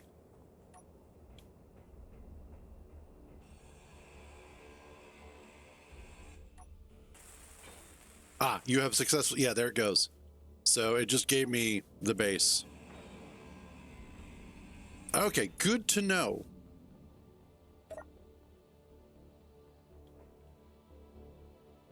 But what's great about this is that I now have a medical room.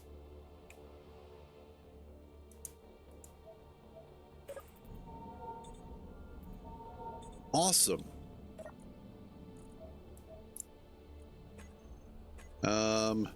Duplicates. Cool. So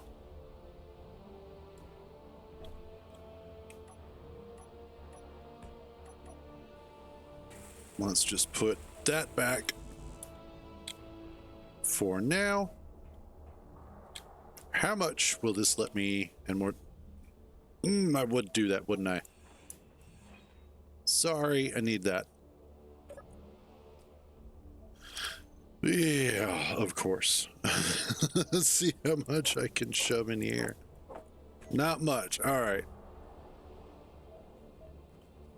So, what I can do is see about maybe coming back up here with the escape pod. I can bring up the escape pod, try and empty stuff into here. Because at least I know it's now mine, so I don't have to worry about getting shot at or anything. So yeah, let's do that.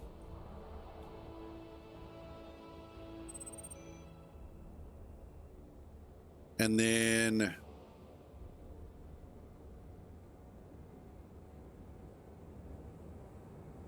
there we go. And on the way, we'll be able to pick up that unknown signal. I'll also go ahead and see about dropping off the stuff that's already in the escape pod. And more specifically, I might be able to... Actually, I should be able to go ahead and take out the survival kit and move that onto the actual base proper.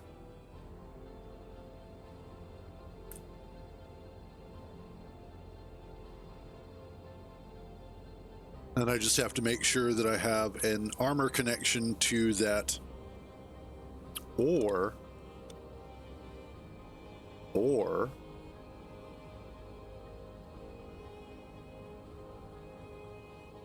no. What I'll need to do, because I was thinking about the fact that I could conceivably move the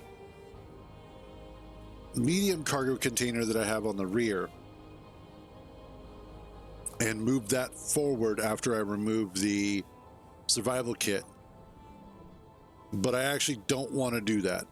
So what I'll do is I'll just replace the survival kit with another medium cargo container. And then that should take care of what I need to, plus give me more cargo storage.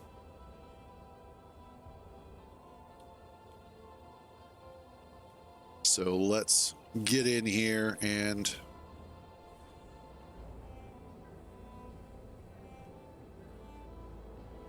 we'll get this done. Reconnect. There we go. Actually, I don't like being tilted like that. That's better. It's not perfect, but it'll be better. All right, let's grab actually everything out of there. Cool. And then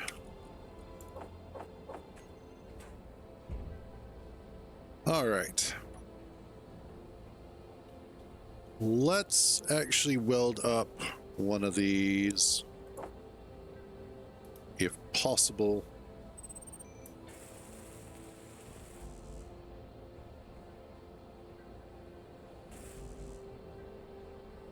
Do I have stuff in here that I can do that with? Almost. Almost. Almost is enough. Alrighty. Control. What I want to do is just move this to be over here.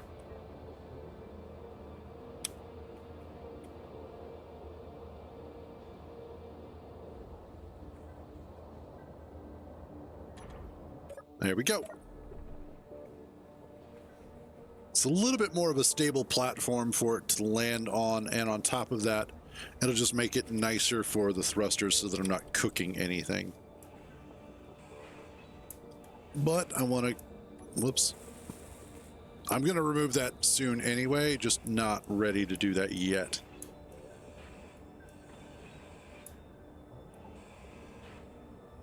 No. Because that's the block that has the gyro on it. Let's not do that. Hey, good news. Got rid of your gyroscope. Bad news. Got rid of your gyroscope.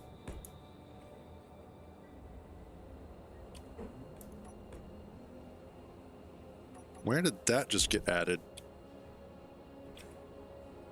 Alright, whatever.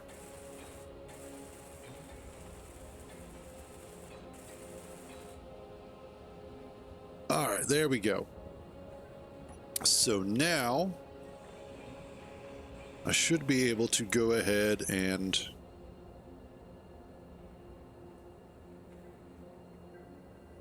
yes, it is amazing how quickly that sort of thing can go incredibly sideways. Looking for you. No, looking for you.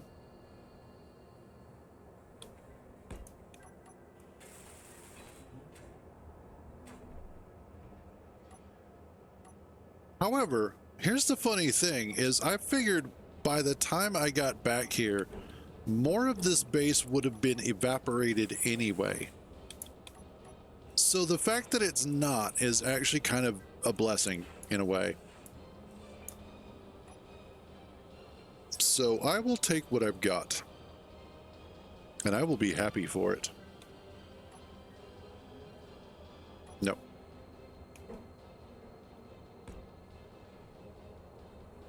Yes, that'll be fine. Okay, now I should be able to get survival kit. Where are you? There you go. Well, that's small cargo. That's fine. I want this one right here.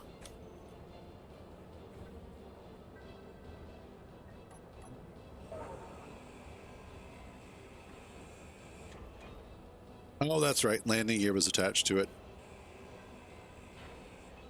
That's all right. I don't need all four. So, all right. I do, however, need an interior plate.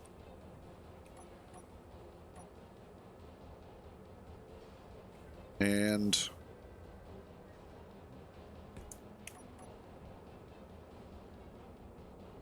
how do I have...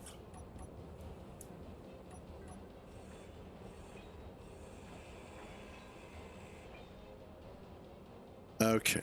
Ah, that's... Yeah.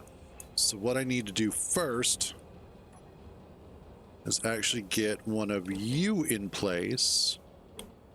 Yep. We'll get that popped in there. Oh, yeah. And that can go away. That will just allow us to adapter everything together.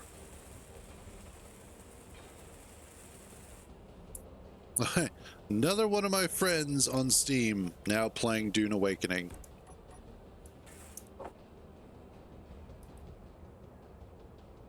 Oh, nope, we got everything. Cool. Nice.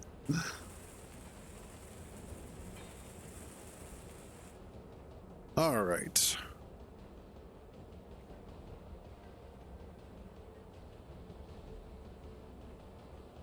So, I should go ahead and let's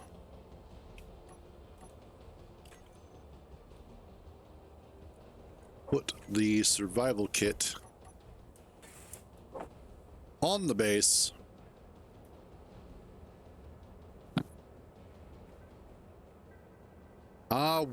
Why?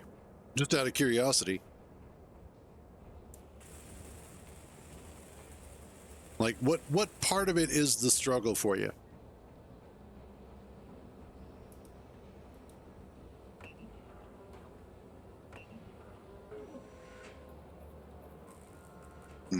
Good stuff.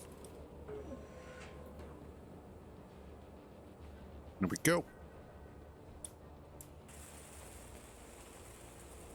And there, we at least have some measure of safety. Not much, but a little bit. Let's go ahead and take this out. You.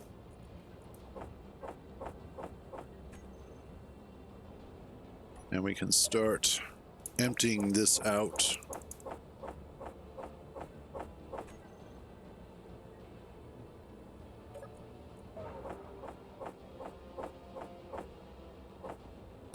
I can understand that. There have actually been a couple of games where I started it out. And initially I was like, okay, I'm kind of excited to play this. I'm really looking forward to it.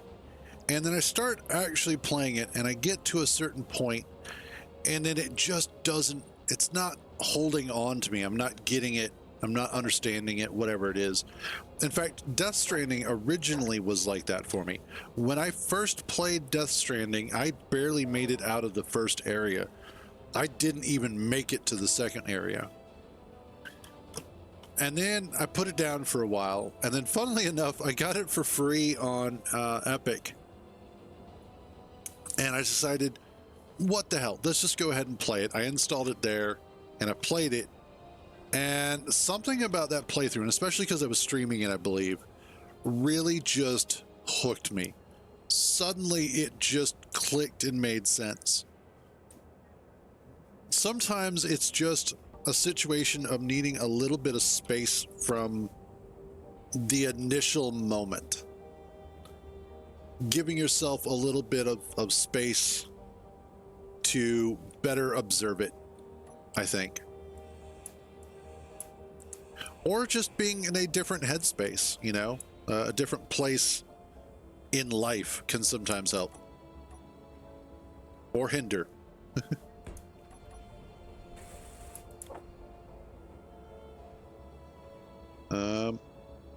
There we go.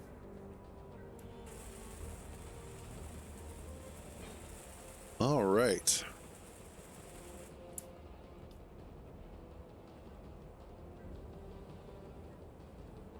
Yeah. And now look at you. Let's go ahead and swap these guys out for proper thrusters.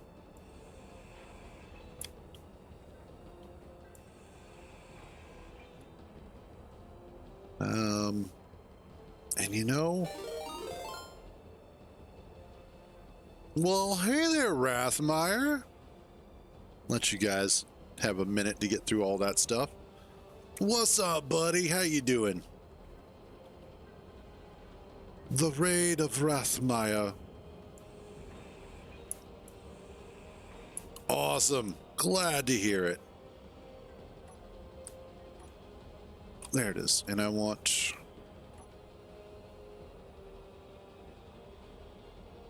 yeah, like that. Give me the computers. Excellent.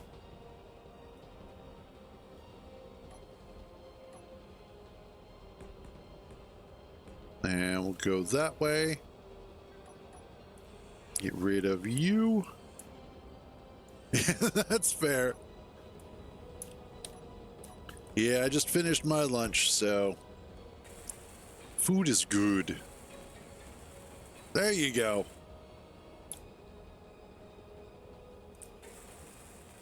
The moles are more than welcome. Awesome. Might have to check that out later then. Okay, so that takes care of some of what I want. We'll do these guys on the back here.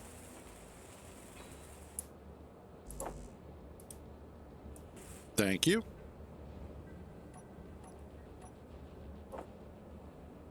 There we go. Oh, awesome.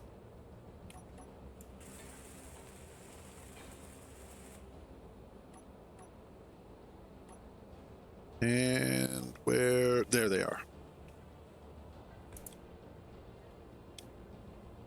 I will probably want a total of 3 of these.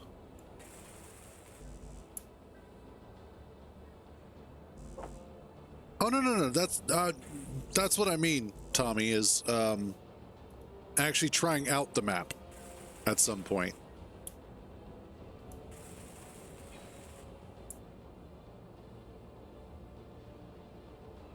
Let's see. I should be able to do... no, not that. We'll do... it's probably not going to be like today or anything, but maybe sometime a little bit later in the week. Give you a chance to play test it a few times, bug test it, that sort of thing. And then we'll probably take a look at it and see how well it plays. Because you know me, I don't stay on any one thing for like super long time, generally, sometimes, occasionally. I need...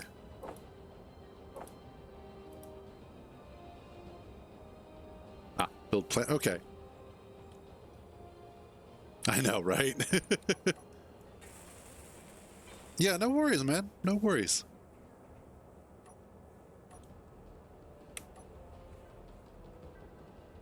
Hey, that was a dark time for me, okay?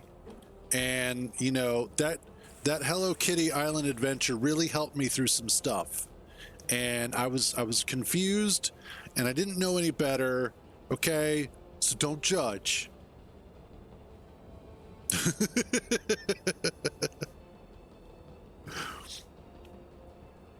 All right, I think we're good.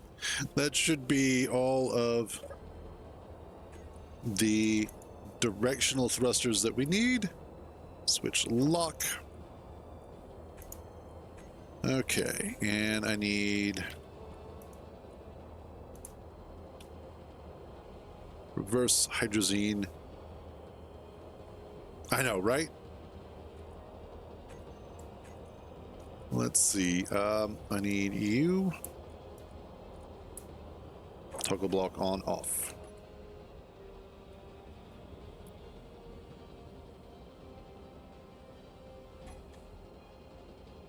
Oh yeah, there we go.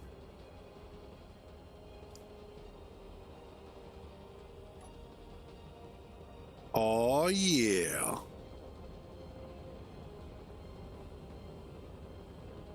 Now, this also means that I should be able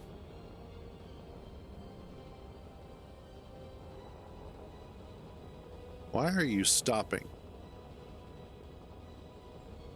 Oh, it's just you're not going full forward. Do a flip? God, no. God, no. Not an... Actually, fuck you, Barack Star. Front, back, or side flip?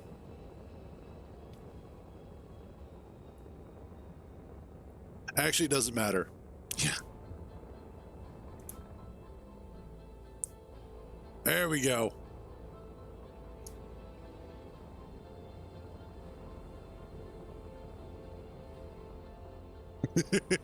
All right, there goes front flip, back flip. We'll do the barrel roll. Oof.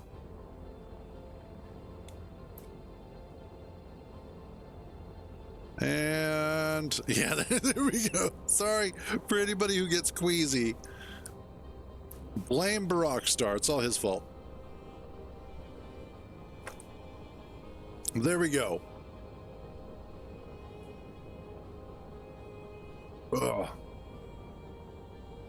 What do you say we go raid this base and bring it, or as much of it possible, home? Oh, sweet. And there goes an ice lake over there as well. So that's good to know. We've got an ice lake that direction. So kind of directly out front of the base.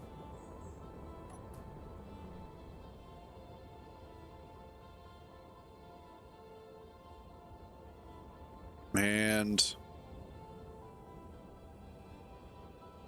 we'll bring this down like so.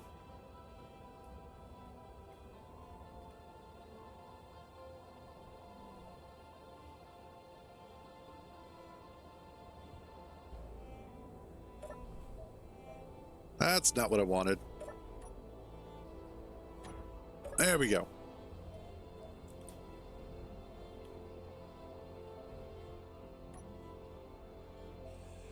All right. Inventory full.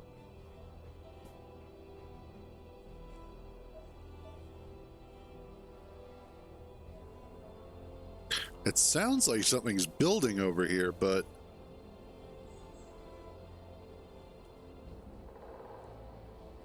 I don't know that anything is. Inventory full. Yeah, it gets that way. Something about filling it up with stuff. Inventory full.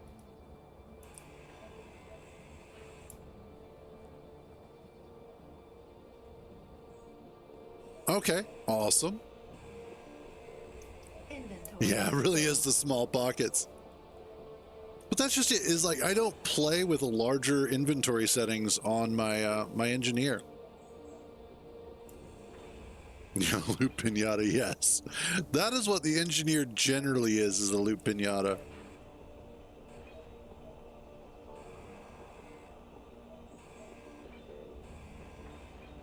What is... Okay, that's the... Okay. Simple habitat. Yes, it is. The battery, the battery, the battery. Let's store. Sorry. And honestly, a little bit of a long-term game is not a bad thing. I think sometimes some games are a little too quick to get to the additional sort of content. that you run out of stuff to do way too quick. Like all of a sudden you're at the end and you're like, okay, well now what do I do? Speaking of, we're apparently full already, so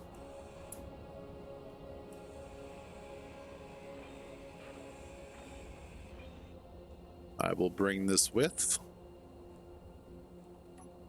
I wonder if I have enough stuff for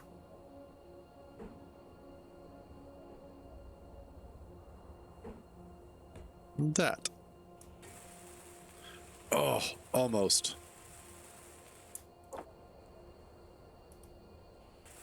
Yes, there we go. So I just have to be careful not to smack my ass into anything.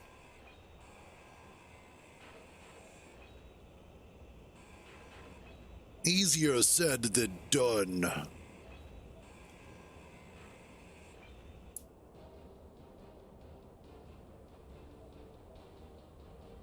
Everyone.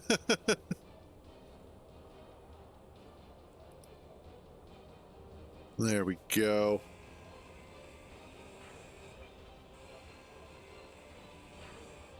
And awesome.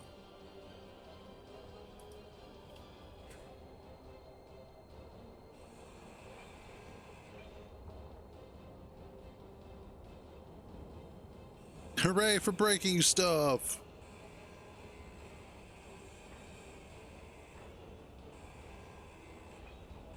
Oh, this is actually going to work out really well because I was, and somebody had mentioned adding solar panels. I think it was Matt that actually mentioned it. Oh, gotcha. Not allowed to. Fair enough. But Matt had mentioned the solar panels, and I was kind of thinking about putting some along the top of the entryway to coincide with currently the wind turbines that are up there. So there's just additional power generation happening. Let's finish grabbing that. Inventory full. And then some of this. Now here's going to be the fun part, is making sure that I can actually lift off. Inventory full. I may have to add a couple more thrusters. Inventory full. What is... Inventory full. Inventory full. I'm barely grabbing anything. It's probably the medical components. Full. There we go.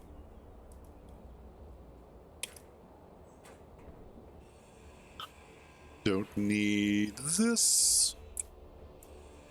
Grab the windows. They really are. They do take up a lot of volume. No, I wanted right there. Thank you. That and bulletproof glass. Both of those take up a lot of room.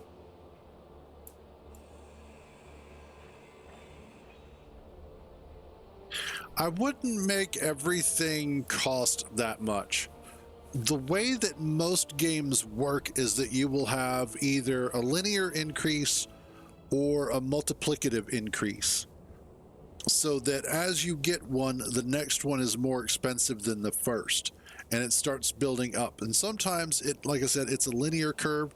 Sometimes it's a ramp, so that it starts trending upwards a little bit faster until it gets more and more costly. And I think that would probably be better than just a flat rate all the way across. So having it get more expensive over time would probably serve to make things a little bit better, because then it makes it easier to get started, but it also requires more long-term investment.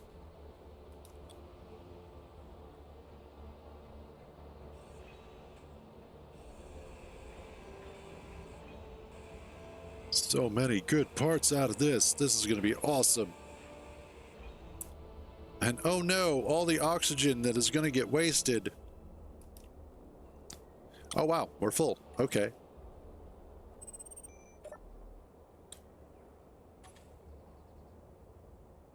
And cool, we can take off. That's the important part.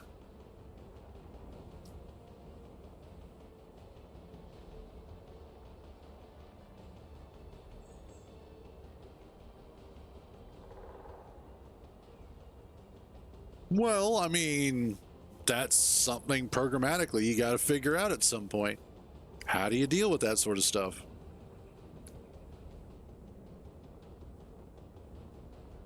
Oh, that looks like one of those damaged ones that's got all the sparks and stuff coming off of it.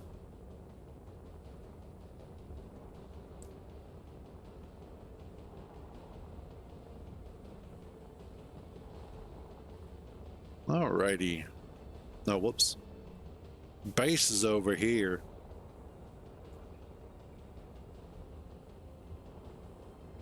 I might need to add a few extra thrusters to this.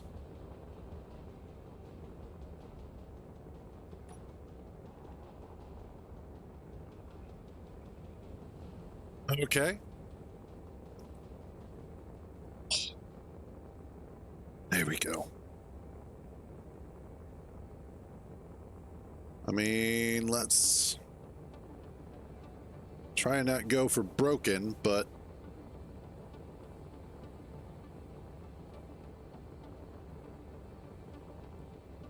I should hopefully be able to get slowed down enough here. If we just kind of flare this out a little bit.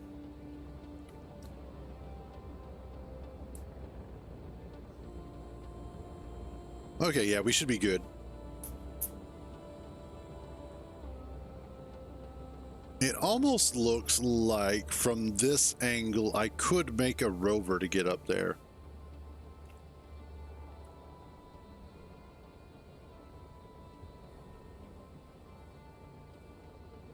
Yep, you could.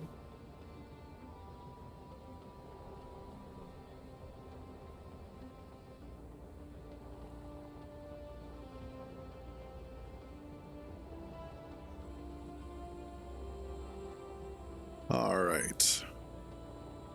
Let's bring her down here. Where are we at? Okay. Oh no. Don't descend that much. Okay. That makes a little more sense.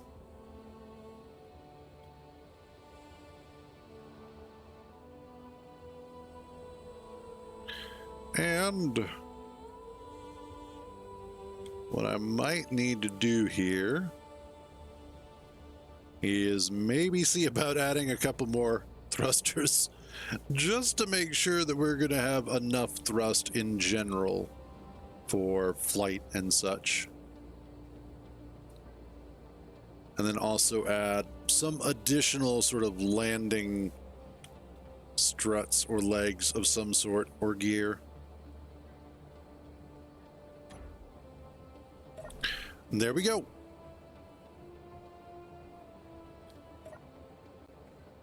And I've got a whole bunch of stuff I got to move. God, I don't want to do that yet. But I think what I'm going to do is we're going to wrap up our Space Engineers play for now. And I'm going to hop into some Dune if you guys want to follow along with that. So far, it's been an interesting day. Jesus, has it been interesting. So, aside from my, let's just call it a fuck up, with not having a faction made that caused me to get murdered, we managed to get a second escape pod and get it back over here. Fortunately, we didn't drop too far away from our original base. Okay. I think I've actually seen one or two now. Because I think I saw one of the corp ships flying around. on our way over here. So I think you're right. I think they are going atmospheric now. So honestly, it feels like what BB is doing is just about getting. Actually, more specifically, it feels like what NPC Provider is at currently is modular encounter systems with assertive control system tacked onto it. So you've got all of the bases, you've got the loot, you've got the different factions, you've got all of that that's in one cohesive package that is also much lighter weight overall. And it's already feeling better and seems to clean itself up faster than modular encounters does. Modular encounters tends to linger a little too long sometimes.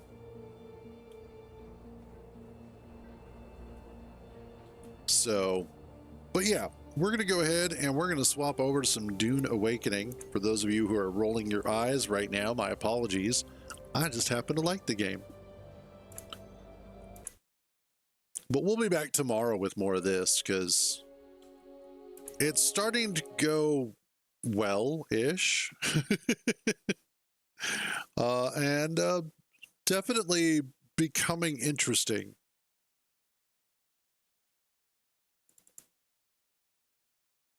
So we'll have more to look forward tomorrow. Let's get this launched while I update details. Let's see. What am I?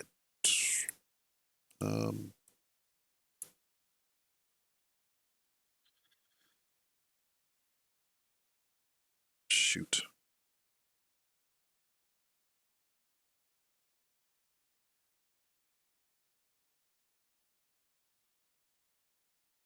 Dune Awakening. Dune Awakening. There we go. Not modded. Done. Cool. All right.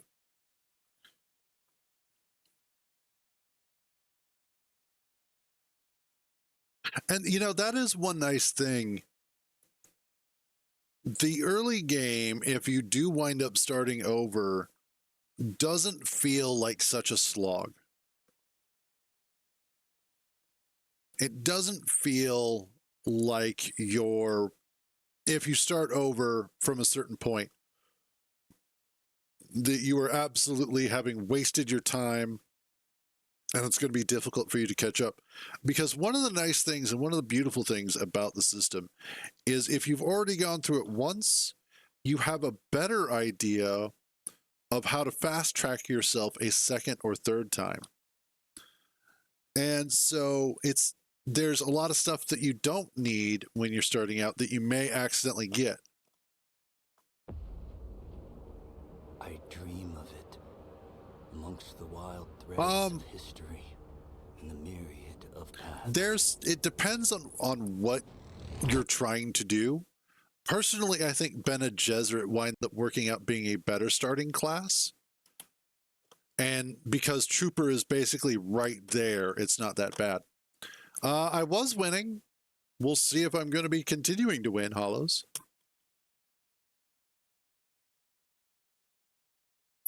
True. I mean, technically you could. It's just painful to get there.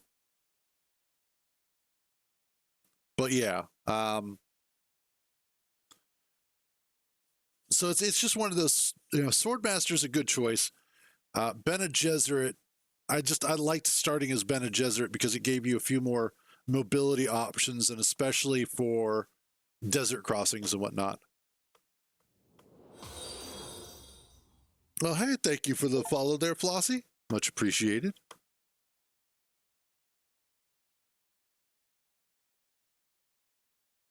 I'm sure Saturdays do. But I don't stream on Saturdays, so. All right. Also, I think I have the music turned down right now. Settings, audio. I have it turned down. I don't have it turned off. Okay. Yeah, but I don't want to stream on Saturdays. I'm actually totally fine with not streaming on Saturday. It's really nice not streaming on Saturday. Have you noticed that I'm not streaming on Saturday yet?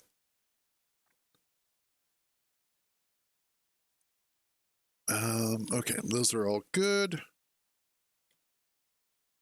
Spice melange. Ooh, somebody picked up some more. Oh, also, you guys aren't going to be hearing anything from the game because I just realized. And then, okay, so I don't know why it's like this, but there is no default option in this list.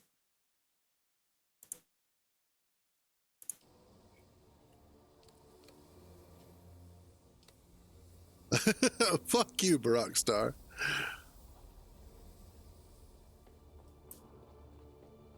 Okay. But no, not streaming on Saturdays. I used to do 6 days a week. But then I'm like, no, I'm good. Okay. How many? 265,000. Okay.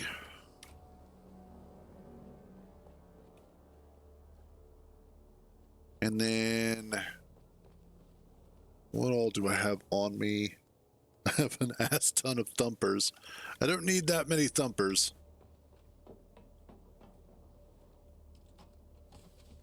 Let's drop some of these off. Oh yeah, especially because they're like, what, 2 volume each? Yeah, 2 volume each.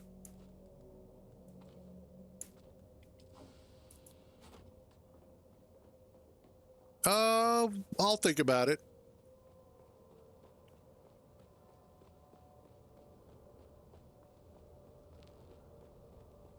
Okay.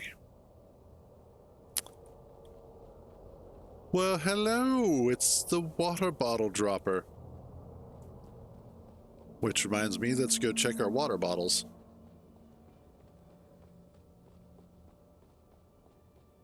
There you go. Biggest litter box in the entire Imperium. Deposit that corpse. Yeah, because I totally won't hear any of that happening.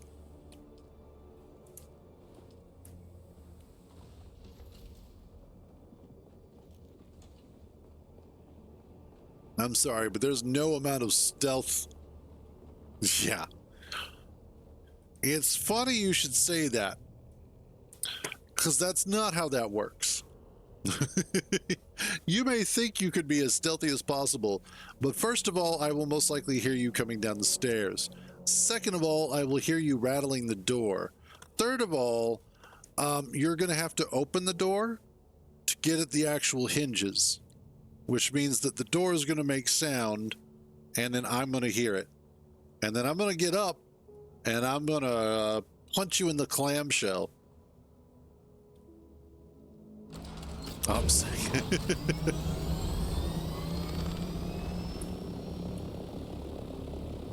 Just, no, not even Landry does that.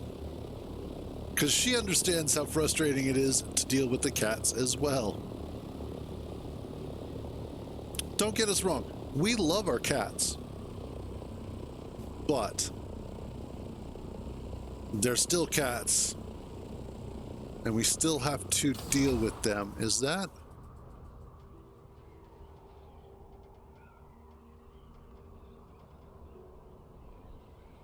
Ooh, hello, Spice.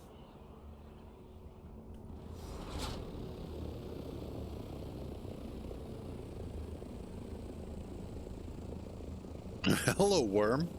It's like you knew. And compactor.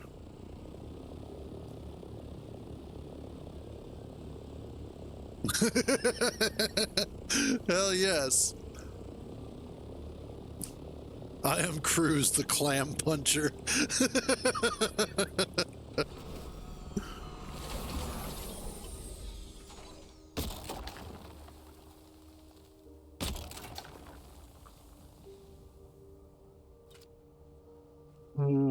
fine then. I didn't want that spice anyway. What the hell? Oh, shit. Fine. The clamorer.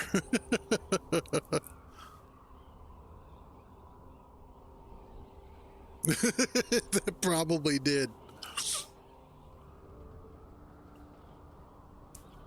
Excuse me. I kind of want to go in there and see what's inside of that radiation. I haven't done that yet. I have a radiation suit.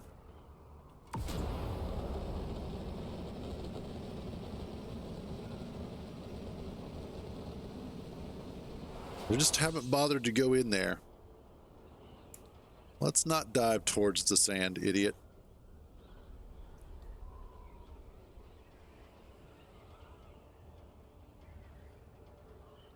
Now, I imagine currently, if we went out to the deep desert, that the chat in the deep desert would be basically what chat in Grand Theft Auto typically looked like.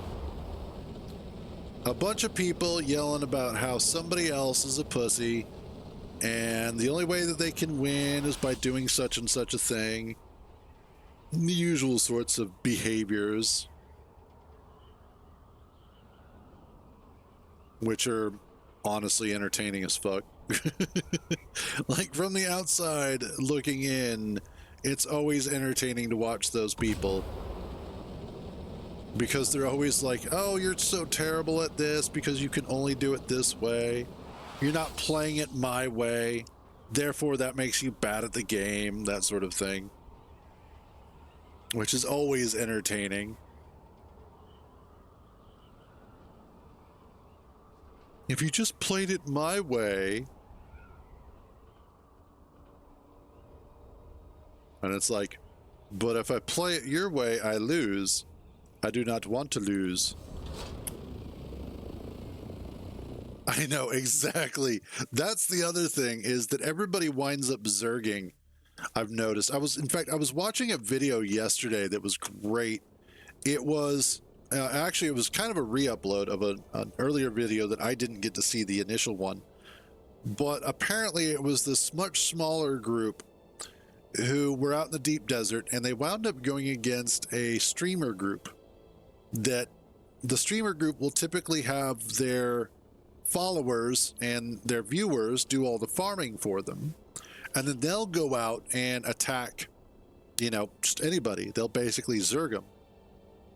So this smaller group goes against them, not realizing that they're streamers until a little bit later. And while the bigger group is getting attacked, they tell all of their viewers to go over to the smaller streamer, the smaller group, and go downvote that guy's videos on YouTube.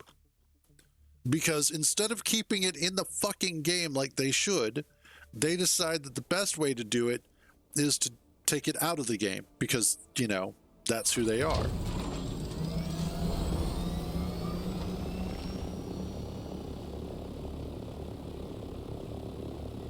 Wow, somebody's worried about profanity?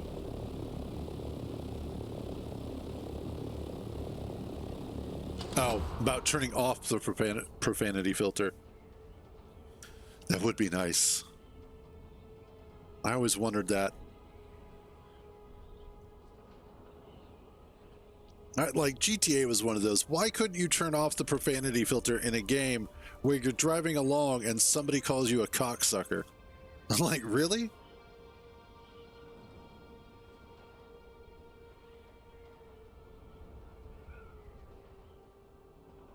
Seems very American. I know, right? But apparently online games these days, you're not allowed to use the naughty words.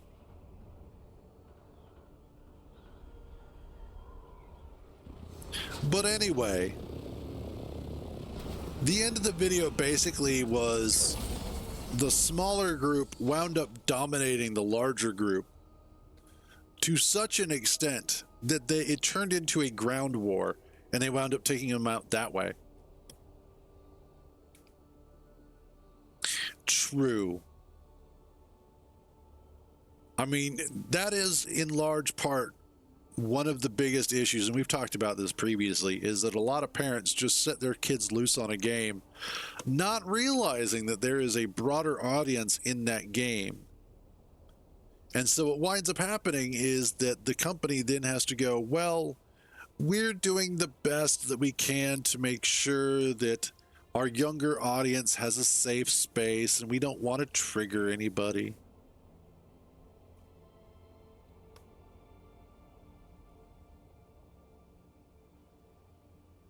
The fuck, Hollows?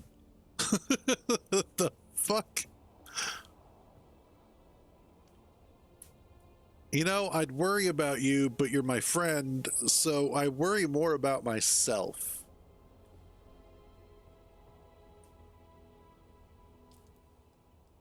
Also, Leader John. There we go.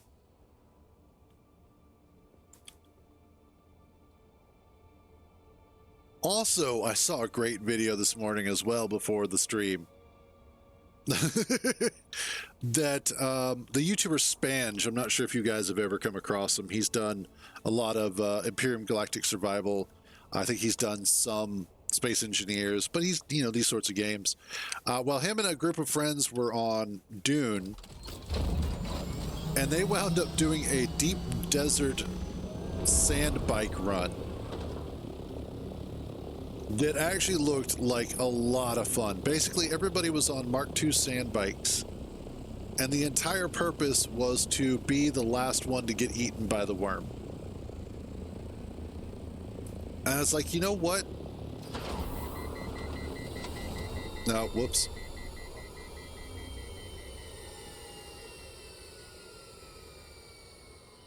Well, of course there's somebody who... See? Already. Lost the 1v2. Y'all blow.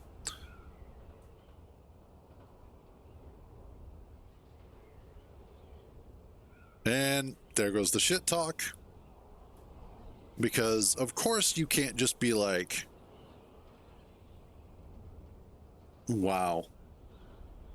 Of course they can't just be like, you know, well, that was a good fight, you know? Sorry we outnumbered you.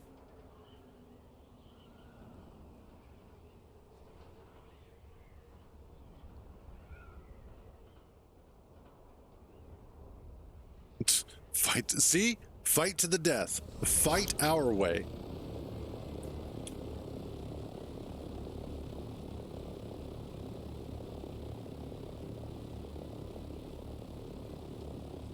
All right, let's get out of here because this is... I already know how that chat's going to go too. Because the chat... This is the funny thing about competitive gameplay. That invariably you wind up having the group that is chill and the group that are a bunch of basically lugheads who have to sit there and talk smack the entire time to make themselves feel better about whatever situation they're in.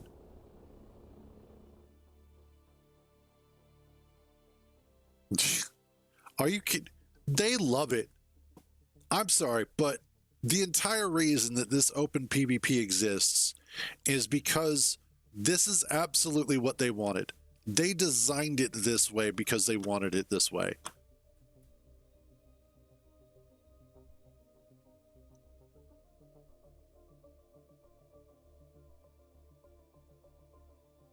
Interesting. Well, I'm sure you'll find some sort of workaround for that. Maybe.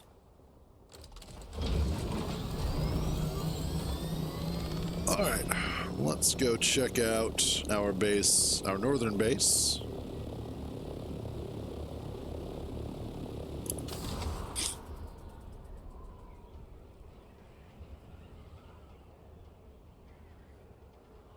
But yeah. Competitive PvP.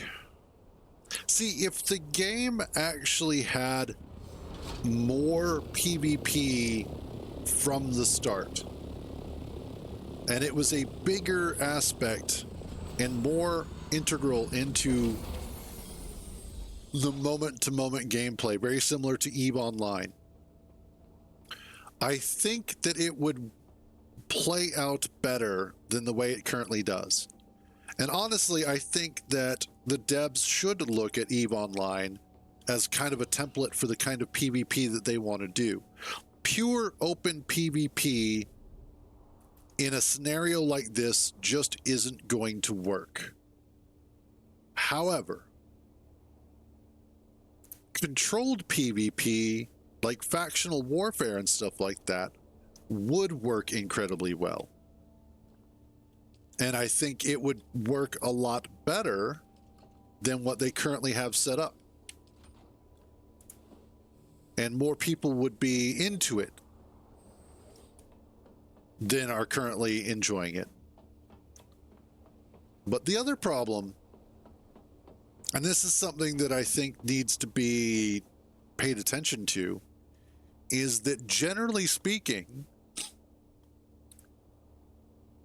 the attitudes of players within the competitive PvP sphere have vastly changed over the past 10 to 15 years.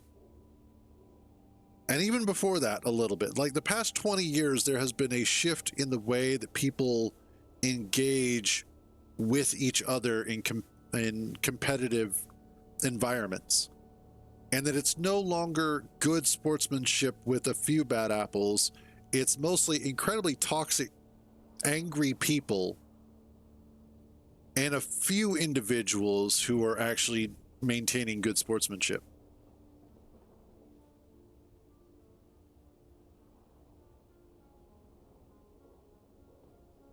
Okay, I guess that kind of makes sense, but and I just realized I have no storage on my ornithopter.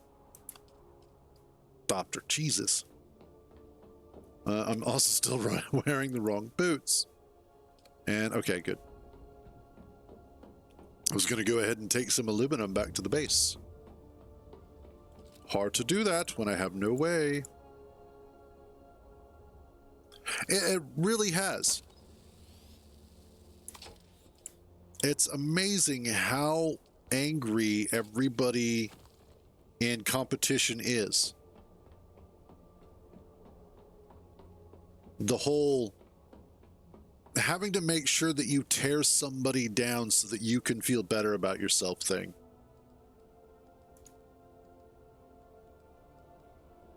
All right. Scout ornithopter. Awesome. And yeah, that's why I stopped playing them as well.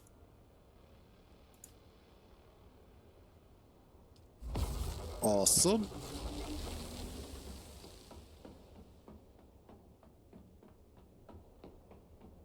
Yeah, that's true.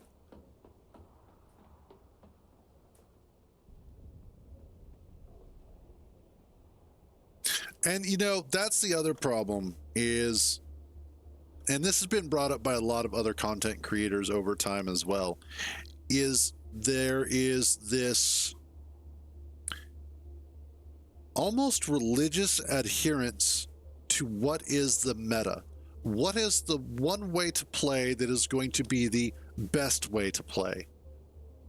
And when you do the meta, you're not necessarily doing the most fun thing. You're not necessarily playing the most fun way that you personally could be. And so when everybody keeps telling you you're doing it wrong because you're not doing it this way, you're not doing it my way, as we circle back to that conversation, what those people are basically telling you is, you're not doing it the way that I think is the most fun. And then you are essentially taking away a person's ability to have fun. Yeah, I know who you're talking about.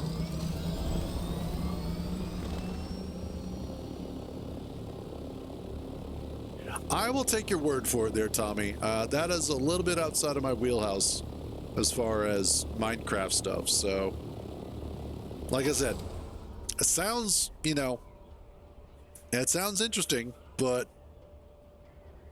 beyond that, that level of detail inside of it is a little bit beyond me.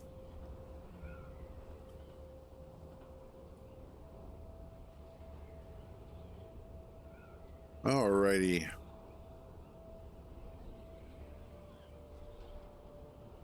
Like, that's why when I talk to, like, when people ask me, especially with space engineers, you know, what's the best way to do this? What's the best way to do that?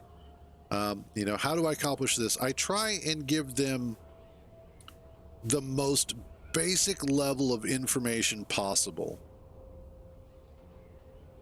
in terms of, this is the foundational level of the information that you need to know to be able to accomplish the task that you're after. And then everything else outside of that is going to come up, or is going to come down to your level of experience and what you learn after the fact. That patch is seriously there again, and I just tried to alt camera like in Space Engineer. Wow, Cruz, just wow.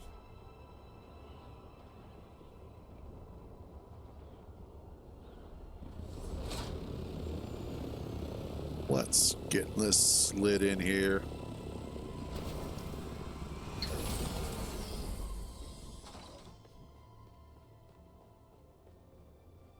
All right. Boop. I want to scout. Oh, there we go. All right. So what I'll probably be doing tomorrow morning, not on stream, but before the stream, is probably trying to grab more titanium so that we can get more plastanium ingots and probably more stravidium. Like, I'm really looking forward to what they wind up updating with the deep desert. However, I was contemplating a strategy for being able to utilize a buggy and carrier to go out and collect stuff. And one of the biggest things that I've noticed is generally what'll happen is that somebody will find where the richest spot is at. And then most of the gankers will go hide or hunt out around that area because they're looking to catch people. However, they will typically come up through the middle, whereas the sides most people ignore because you can't exit the deep desert that way. So I was thinking what you could do is, you and maybe one other person, or just you doing a couple of trips, is to go out to a location and build yourself a little base. Doesn't have to be very big, just a little base. And then bring out the individual parts for the buggy as well as for the carrier. And then that way, you go ahead and you build the buggy, you do your mining for a little while, for a day or two. You kind of live out there, so that way you can keep everything protected. And then when you're ready to take everything back, and especially do this early in the morning as it'll just make everything easier, is you assemble your carrier, pick up the buggy, go out to the edge of the map where the barrier is, and then fly home that way. Was that a storm coming? Yes, that is. Because you are less likely to run into anybody trying to gank you or grief you. And you can use both the carrier and the buggy to carry everything back home without much issue. And then when you need to get back out there to maybe grab another load of stuff, disassemble everything, fly it out there with your regular scout thopter, put it all back together, and then fly it back again. Now, I don't know how viable that's going to be. So, that's one of those. If you wind up doing that in the future and it doesn't work, don't blame it on me. But at least that is the general observation that I have, is that most people aren't going to the edges of the map so much as they're going up through the middle of the map, which is fairly normal behavior. Those are thrusters. That's a thruster. That's storage for... That's the Mark IV. That's a buggy PSU. We've just got a lot of really random vehicle parts laying around. I think that's Kintar's stuff. We also have a full set of heavy mercenary gear.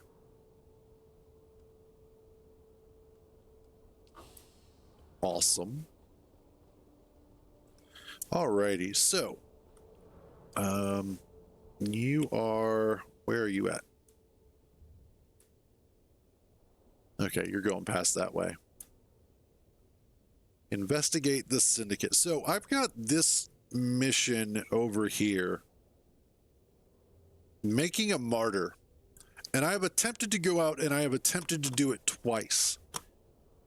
For whatever reason, it is bugged and it breaks.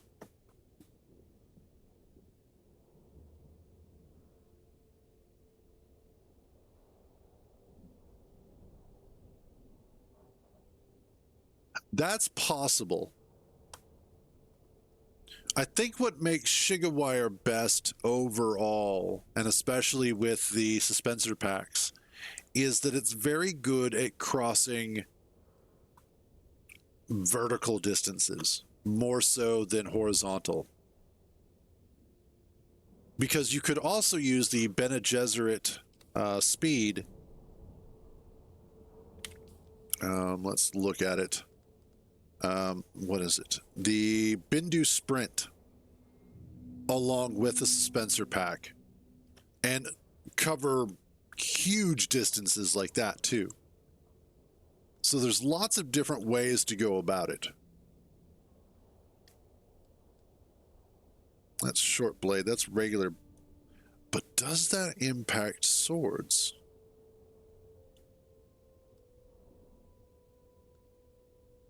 I don't know.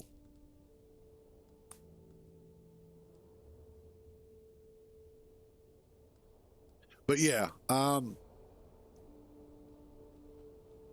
I think that's one of the nice things, though, about the spec system in the game, is that there are... The fuck? Oh, shit. Oh, shit. Really? Oh.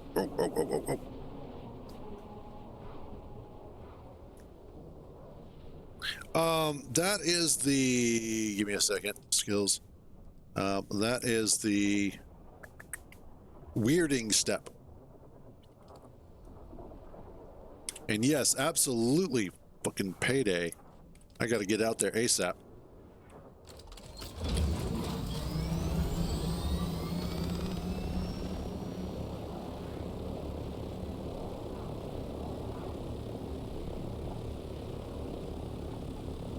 Make sure there's no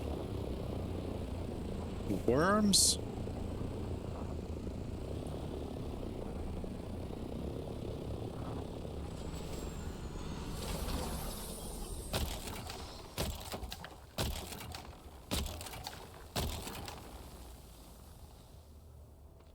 You're mine.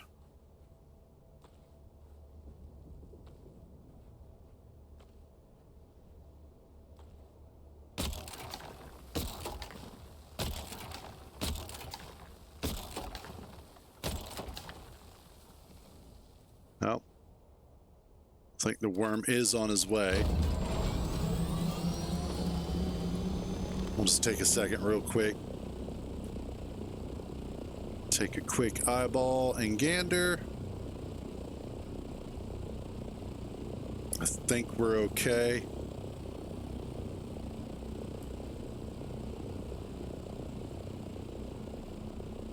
Okay.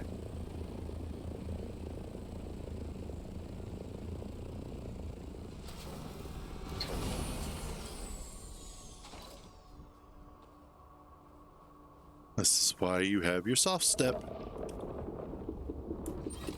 Nope. We'll wait for him to go by. I could absolutely replace everything that I have on me right now. That wouldn't be an issue, with the exception of I could replace most of what I have on me. But I'd rather not.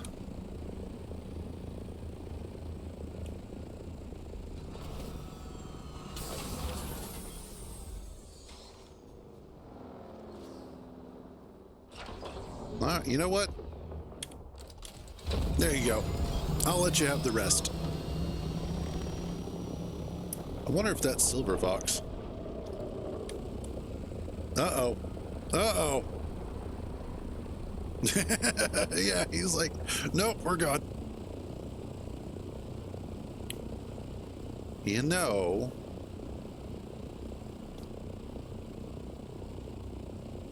Oh yeah, absolutely. There is a spot nearby here. That's part of why we have our base in this location, where you can get flower sand like that. There's nothing inhibiting you from doing that.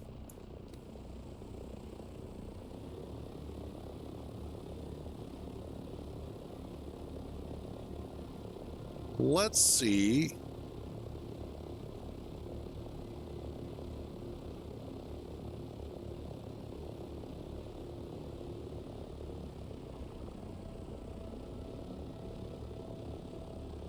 No, actually. It's always there. That's its permanent spawn location. That's the cool thing.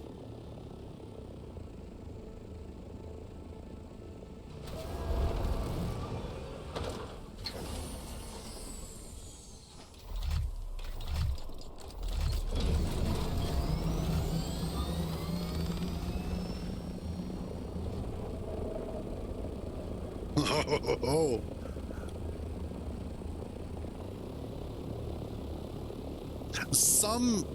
Some of the resources get switched around. That's primarily the resource nodes like stone, iron, copper, those sorts of things. Those get switched around all the time from Coriolis storms.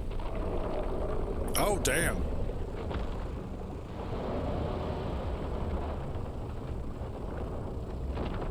Okay, that was badass.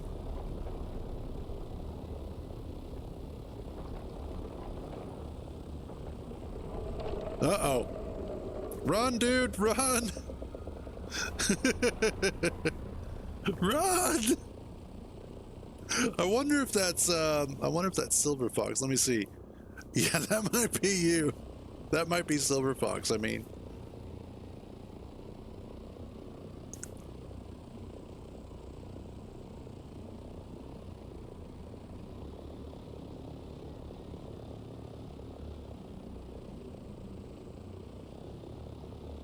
Okay, let's just go ahead and land. Let's stop fucking with things. I was mostly testing the thumper to see if I could use it to keep the worm from tracking him. Let's see. Where am I putting? There it is. There we go.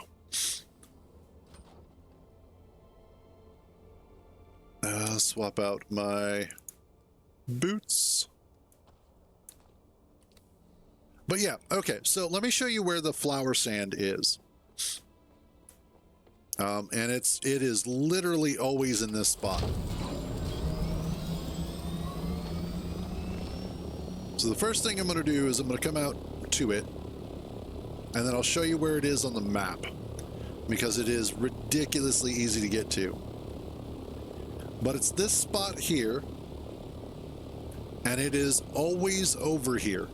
Always. In fact, sometimes there's a spice blow right in there that's kind of easy to get to.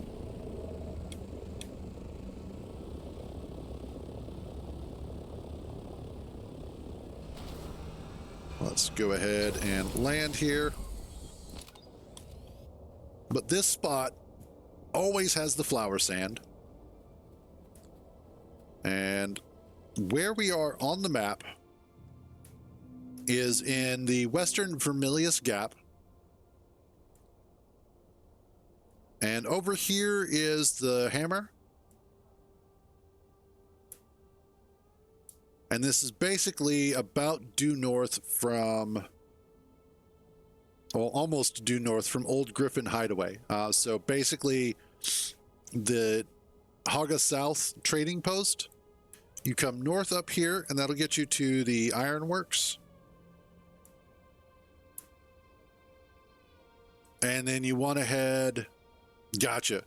Yeah, you want to head on over northwest and that'll get you here. And honestly, to get from east to west is not difficult. Because you basically want to come down this way from where the anvil is. So you come southwest, which is actually pretty easy. This downhill absolutely helps with that. And then you just come around until you get to this side, the southwestern angle, if you will, of the hammer. And then you just come across here. And as long as you're on like a Mark II sand bike, this crossing is actually ridiculously easy. It'll be a little iffy. You'll feel kind of uncomfortable about it, but generally it's not too bad. But that spot is always there. And this interior edge along here. Oh, gotcha. Well, when you eventually get there, but all the flower sand you could want, and it replenishes, and no worm.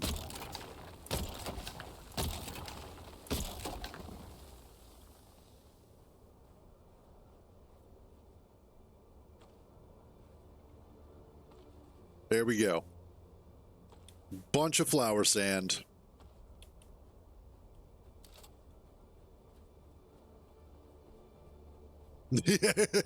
That's where the sand compactor is super, or the compactor, the static compactor is super useful, is that it helps gather everything up into the center. So when you get the opportunity to unlock that, definitely do that. That'll go a long way towards helping out. In fact, I think you have to go through the trials of Ackle in order to unlock it. So make sure you're doing the trials.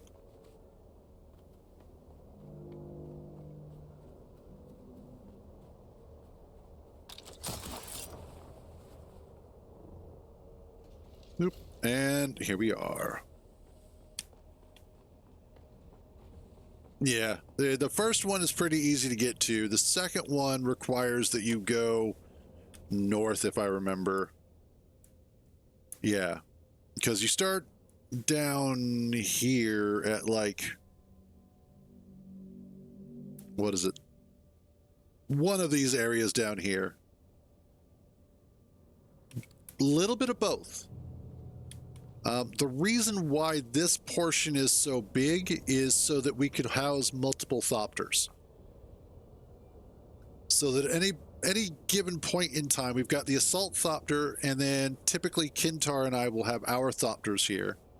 And then I do have a third smaller hangar over there, just in case somebody wants to utilize it. And then as far as everything else goes, I could have put a lot more stuff in here. Like I could have put a lot of the various bays and stuff, or the refineries and machines in other rooms and just combined all of it. But I wanted each place to have a separate room for functionality. So this is the water room, basically, where we make water. The death stills, the blood purifiers, that sort of thing. And then, of course, Kintar did a little bit of decorating up here for giggles. And then we've got our room for Let's get up here. This is our other production room up here. So survival fabricator, which is basically just an upgraded regular fabricator. Garment, recycling, repair. What's even in here? Oh, some stuff for recycling, some decorations, you know, that sort of thing. But this is just, you know, general personal item stuff. Unfortunately, there is no elevator. The best you can do is to use the suspensor ability that I think it's the trooper has.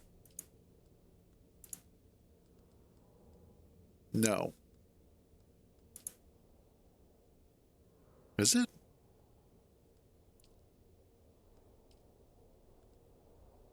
It's one of them. But yeah, there's you can only make steps, unfortunately. So that's why all the verticality in this is conveyed by steps.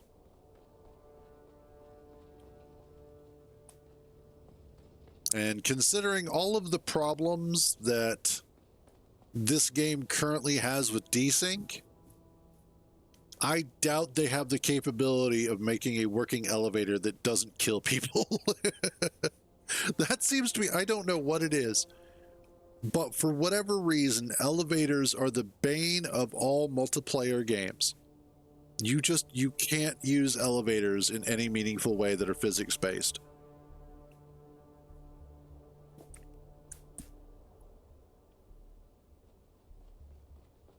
Now, I will say, having a base that is larger than you necessarily need at the outset gives you much more freedom to expand when you're ready to.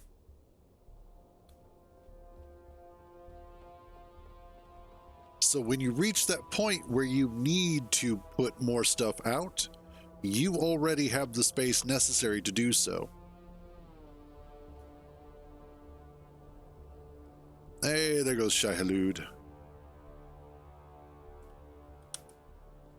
Gotcha. Which, that's not where you go. You go down here. We need so much more spice. I think that's what I'll wind up doing tomorrow morning, is actually going after spice if possible. Because right now, that's our biggest setback, is we just need a lot more spice.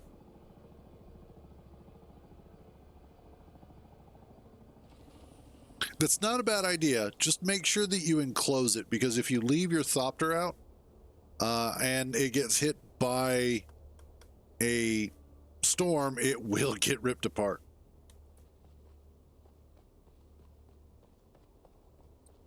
So, like, typically what you're going to see are bases like that.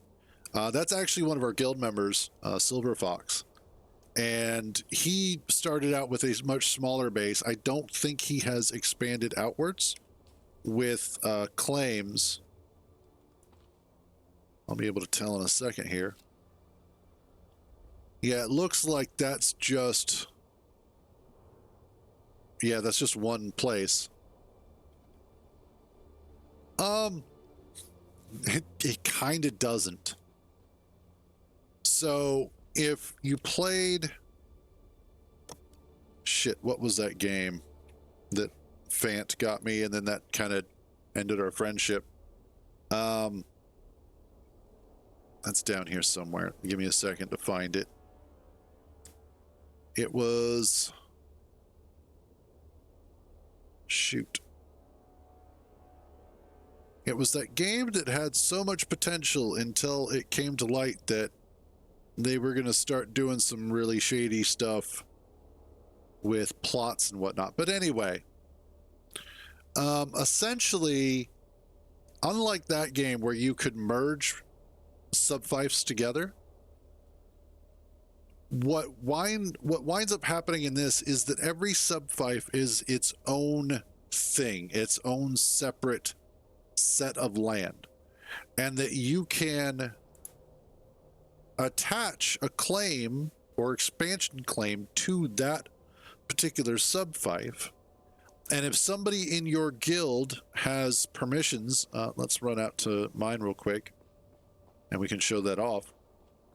So like if I wasn't maxed out and Kintar wanted to come along and add more to it, he would be able to because of his permissions. He's currently set as co-owner. No, it's anytime that you set out a subfief, that's yours.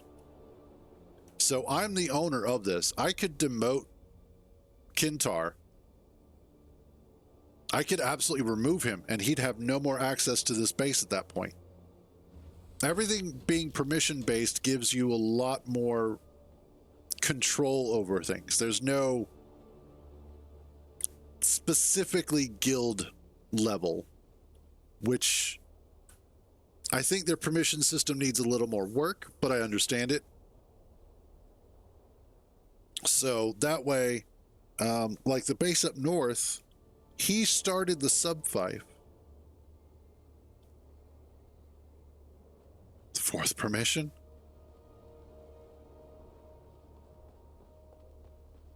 I haven't come across a fourth. I've only ever seen 3.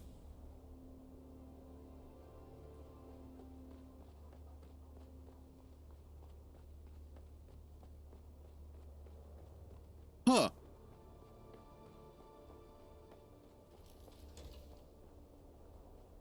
Let's see.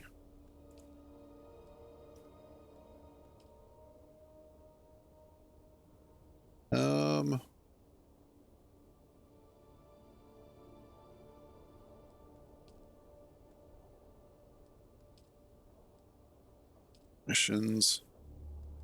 That's interesting because I have not come across. Oh, gotcha. Okay.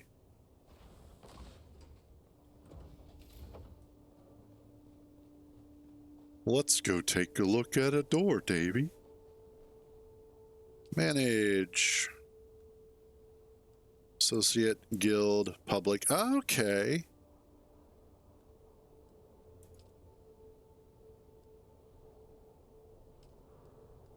All right. That's good to know. I wonder. Probably can't do it on a pentashield because you don't really have the same access point.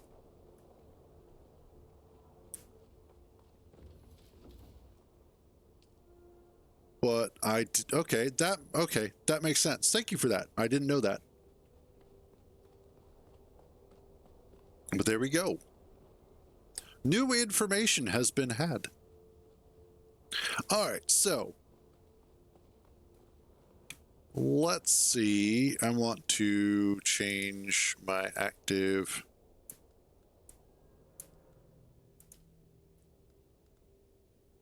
Let's do the Bene Gesserit stuff. Yeah, that's what he said. Because it's owner, co-owner, associate, guild, public.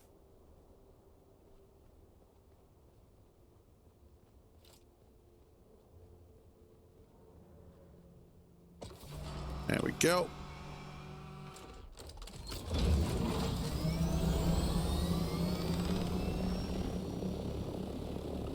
And, ooh, you know what? No. He said 4 as in 4 is guild. Yeah, that's true.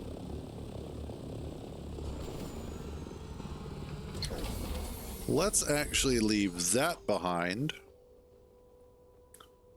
And there's actually a location that Kintar found that has just a massive field of dew flowers. I don't need all of this. I don't really need... Oh yeah, that's right. I've got all that flower sand. I was like, wait a minute. No worries. I understand. You don't find me important anymore. Wait.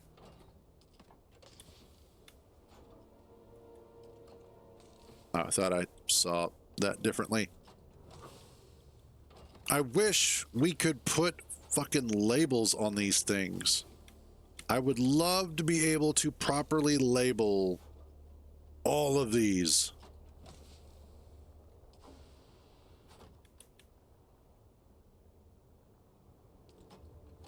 Okay.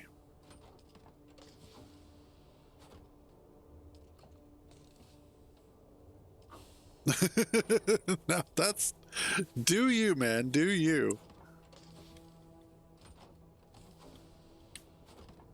I know I set these up, but I still don't know the order yet.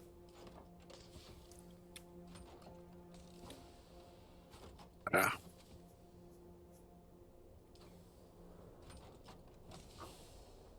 And that's the Solaris. Okay, so I'm just...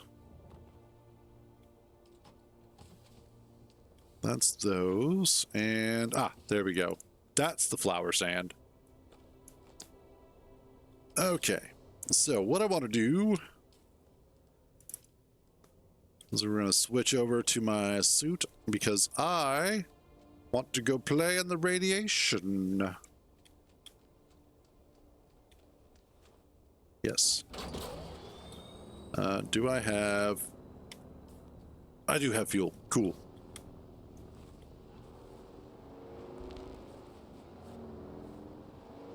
Let's go play with the radiation, shall we?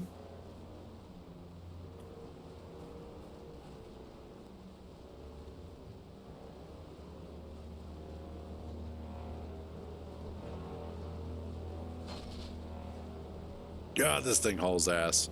Now, this is just the Mark V sand bike, but man, I love it. No, I think that was a worm that just went across there. They do that sometimes. But I want to investigate what's over here. And now that I have a radiation suit to do that with,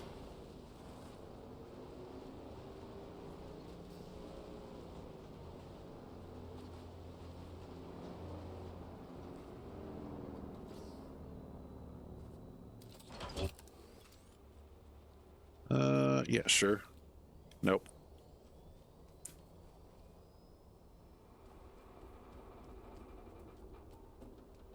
Oh yeah, I can sit out here for quite a while without much issue.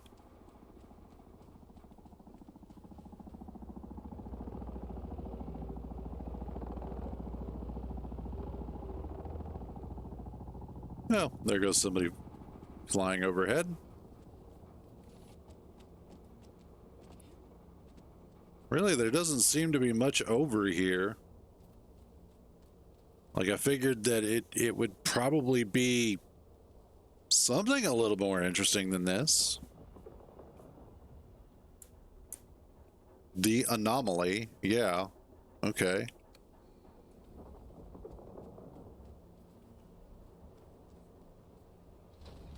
Apparently the anomaly is just an area to get some extra ammo.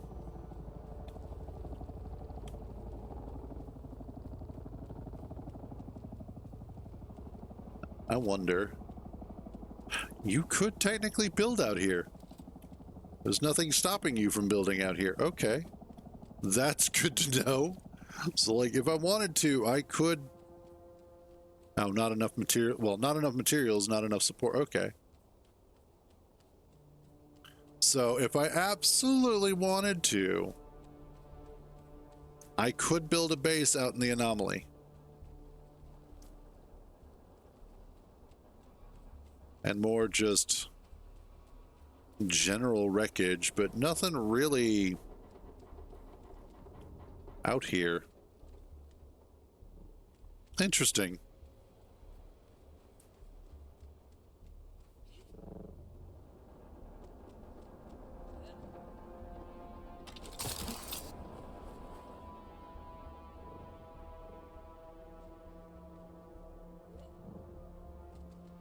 Is there anything in this? No.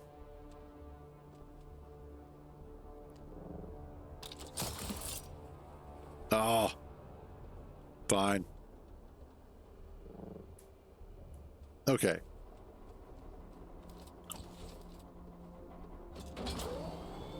Well, let's just skedaddle, shall we? Leave that radiation behind.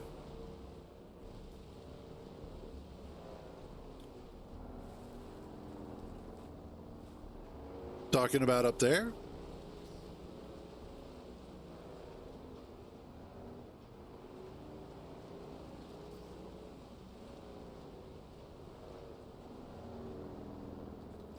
I don't know.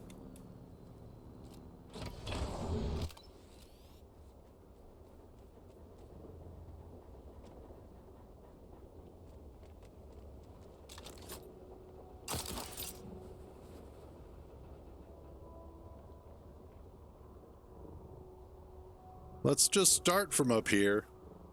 Oh, gotcha, yeah.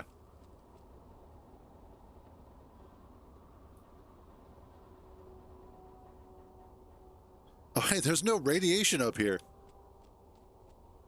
This is a radiation-free zone.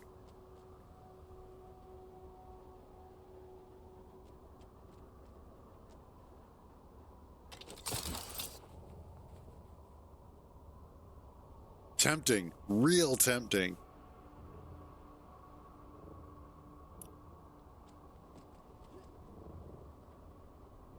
Yeah, there's no radiation up here either.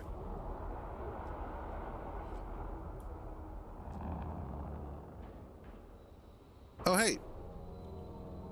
There goes the Sardaukar.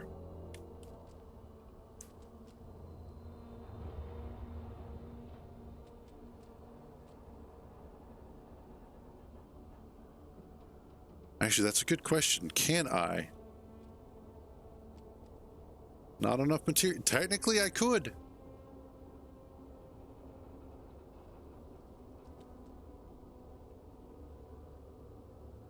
That would actually be kind of funny to build up here.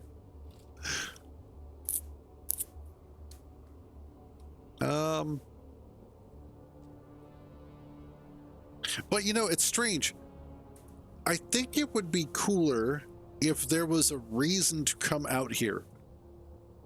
But I don't know of any reason to come out here. But let's stop fucking around. Not that it isn't fun.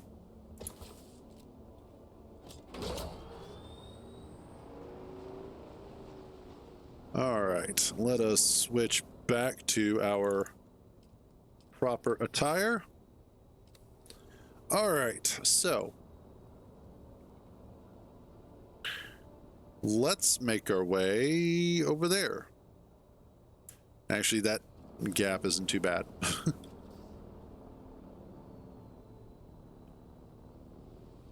Oh, hell.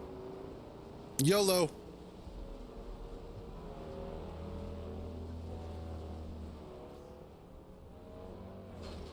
Oh, that was fun.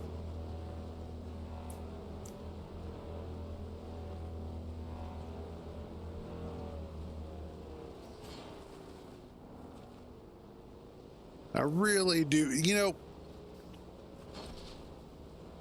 there's not enough occasions or reasons to use the sand bike.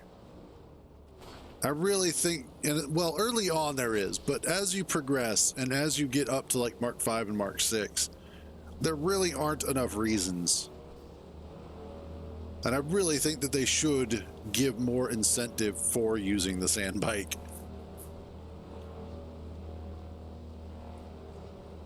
But after a while, just using a thopter is the most efficient way of doing something. Which, you know, I guess that leads us back to the whole efficiency thing. Oh.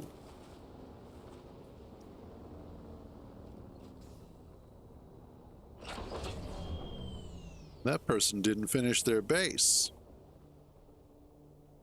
Huh. Nice. I am kind of trying to keep an eye out, though, for abandoned bases that have been opened up, so that way I can kind of pilfer through them.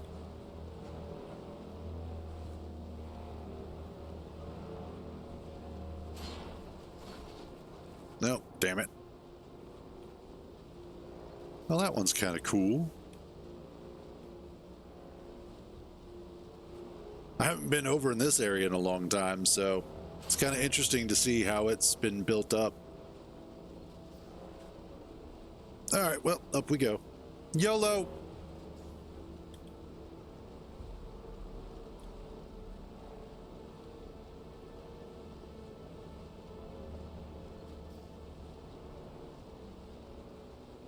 And up we go. Come on, get up there.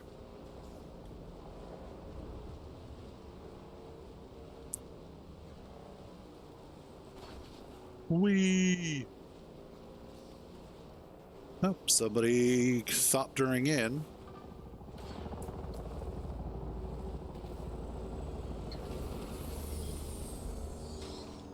And then they just leave their thopter there. They don't bother to pick it up. Typical. I always pick up my vehicles. Always. I can't not do it.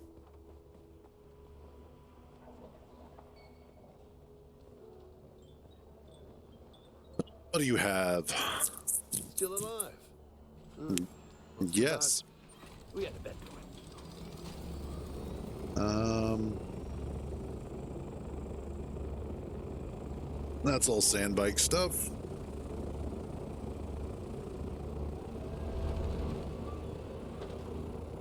Radiation suits apparently sell really well. No contracts. I really wish that they would add more contracts. I know they're going to, but it just seems weird to have a system where you have a finite number of contracts. Like, everything about Dune feels like they might have actually rushed the launch a little bit.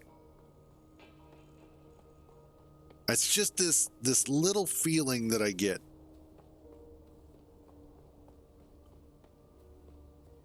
Like, they could have taken a little extra time to add a few extra systems or refine some things. Yeah, there you go. Well, that's something that that's what the Landsrad was supposed to be. Was supposed to be the dailies and weeklies. But the problem is that so many of them get completed by large guilds so quickly that most people don't have an opportunity to actually engage with them. That's what that big ass letter was yesterday that I read through, was a lot of the changes, because they didn't realize when they developed all this stuff that that was going to happen. They were looking at it with the lens of people are going to play the game the way that we expect them to play, not realizing that no, that's not how that works. Ooh, is this, or did they just leave it open? Why would you leave your base open like that? Oh, because it's been abandoned. Oh, no, it's not. Or is it?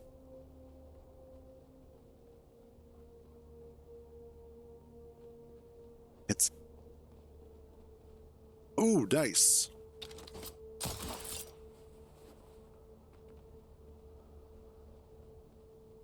Okay, this is...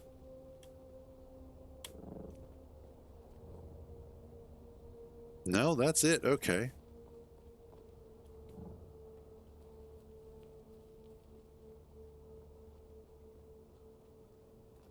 I don't see a sub-5 controller, though. Yeah, that would be funny. Be like, damn it, not again. But yeah, I don't see a sub-5 controller around here anywhere. And the walls are all damaged. Yeah, the walls are all critical. So it has to have been abandoned. You can't bury it. At least I don't think you can.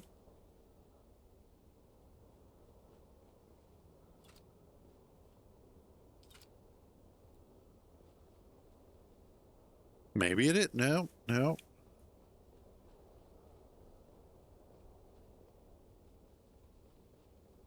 No.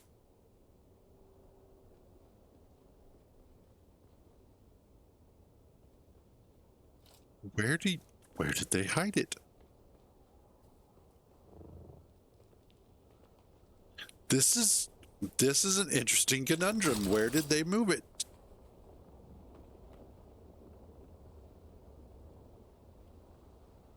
Because I want to raid their shit. I'm not generally like this, but now I want to.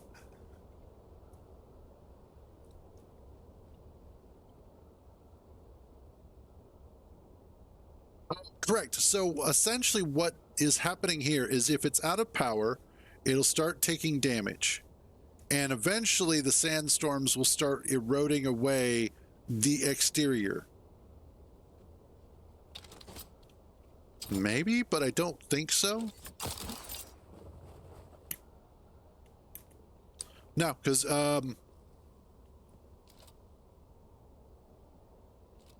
yeah, it would have to be in sort of, I mean, it's still claimed. So it's got to be somewhere in this area.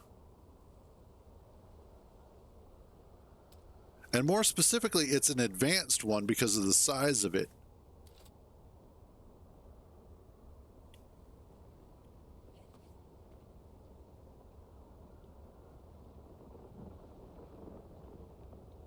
But considering the state of it,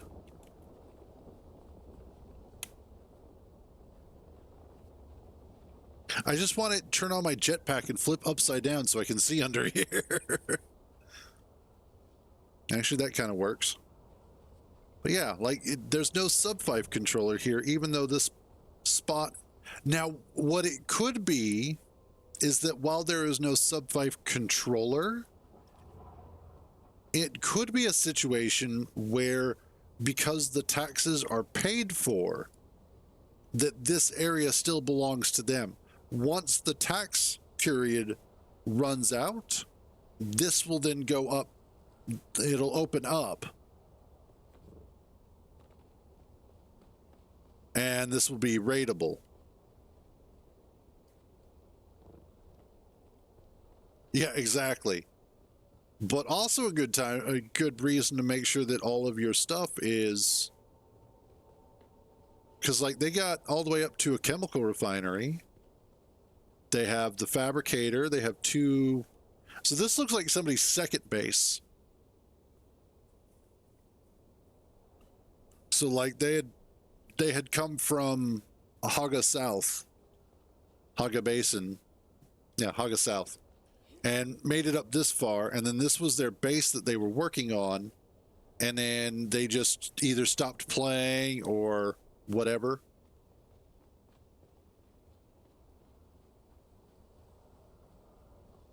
It's kind of fun to go investigate people's bases, though. Like there's a sort of a almost a perverse thrill in it.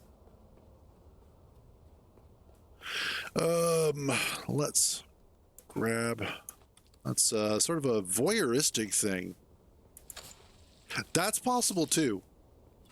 I know a lot of people have been moving to different servers because of the fact that some of the initial ones either were just too full or too much lag or whatever.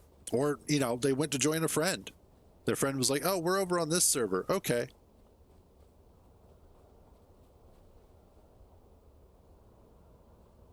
But yeah, like it's kind of fun peeking into people's bases like this to see how they had it set up and whatnot.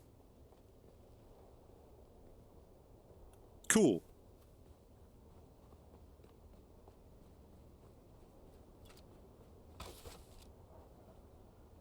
All right. Let's see. Nice.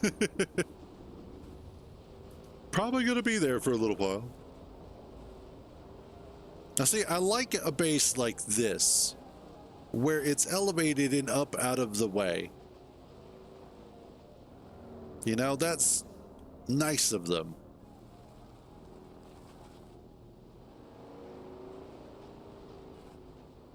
Also, this is something that I've learned through usage and just general play. Wind traps, and specifically the first generation of wind trap, mostly useless. It is more expensive to run one of those wind traps than it is to just go ahead and use advanced or regular blood purifiers. Because with blood purifiers, all you have to do is go out, kill a bunch of dudes, suck up their blood, go back, drop it all off, rinse and repeat. And it'll sit there and purify blood while you're not paying attention to it. And that's fine. But those wind traps require that you have some sort of basically like an air filter. And so because of that, they will only run for so long, and they have very small inventories, which makes it really painful to keep them going.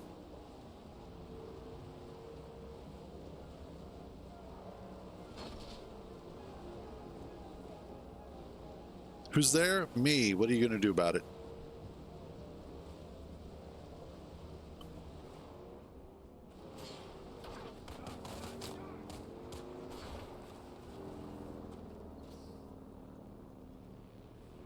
Did you just shoot at me?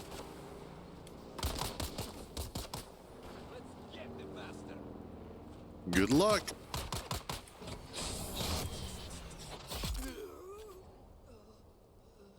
Did you enjoy that? I will now take your corpse.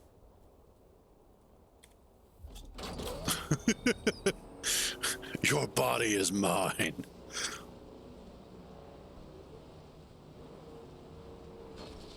All right. Time to head back. YOLO.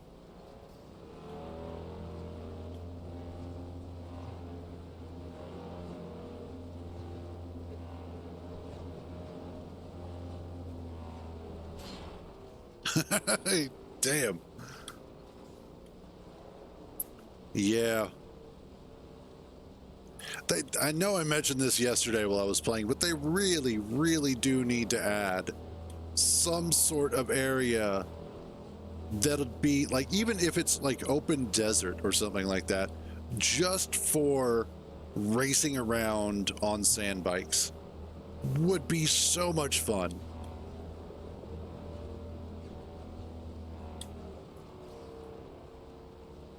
Yeah, I heard you back there.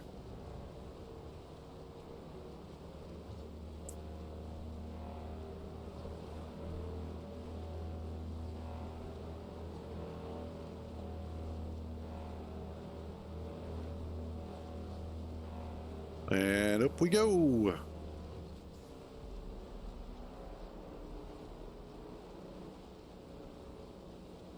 Yay, the Western Gap. Wow. Frame rate, where the fuck did you go?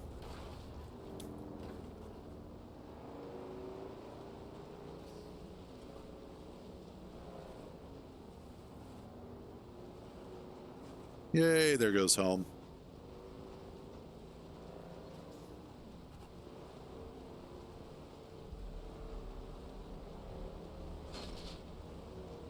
Woot. And we're back. That was a lot of fun. Just racing around on the sand bike, poking around somebody's almost abandoned base. Good times, good times. Oh, now that's new. Oh, sweet Jesus, that stupid rock, that stone that's been there for the longest time is finally not there right now. Thank the Lord. I'm probably not going to be able to get all that. Yep, that's what I thought.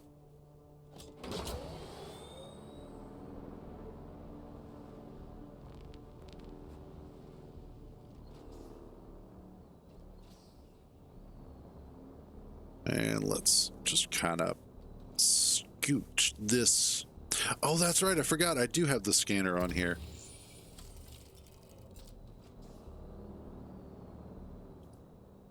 I was like, what's that glowing thing up front? Oh, that's right. It's the scanner that I added. Let's see. Now, which one of these had the fuel cells? Where does it go? I know one of these does have them. There they are. And we can go ahead and drop off a body.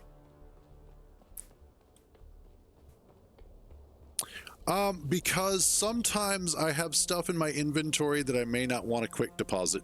So it's just one of those sometimes. Because oftentimes I've gone to do that and accidentally dropped off my vehicle fuel cells that I've wanted to hold on to. So there's that. However, I think we're going to go ahead. We're going to wrap this up for today. It has been a good day. It has been a strange day. It has been an exciting day. Yes. Oh my God. I hope that's something that comes along in the future at some point. But the problem is that we come from a background of playing like Satisfactory and Factorio and Space Engineers, where this game is very definitely Fisher Price, my first storage container. So it's not, they're not set up that way. Yeah, kind of. Anyway, though, we're going to go ahead and wrap this up for today. Definitely been a fun one. Tomorrow, we'll be back with more Space Engineers. We'll be poking around, hopefully with the base, getting more of it drilled out, welded up, hopefully start welding it up, and start looking at actually making it some place that we can really call a base. And hopefully with a little bit less getting murdered all the time. But that aside, that is it for today. As always, thank you all for joining me on these misadventures. So glad to have you guys along for the ride. You all have a wonderful day. Stay out of trouble. And remember, if you get caught, I don't know you. I will catch you guys tomorrow.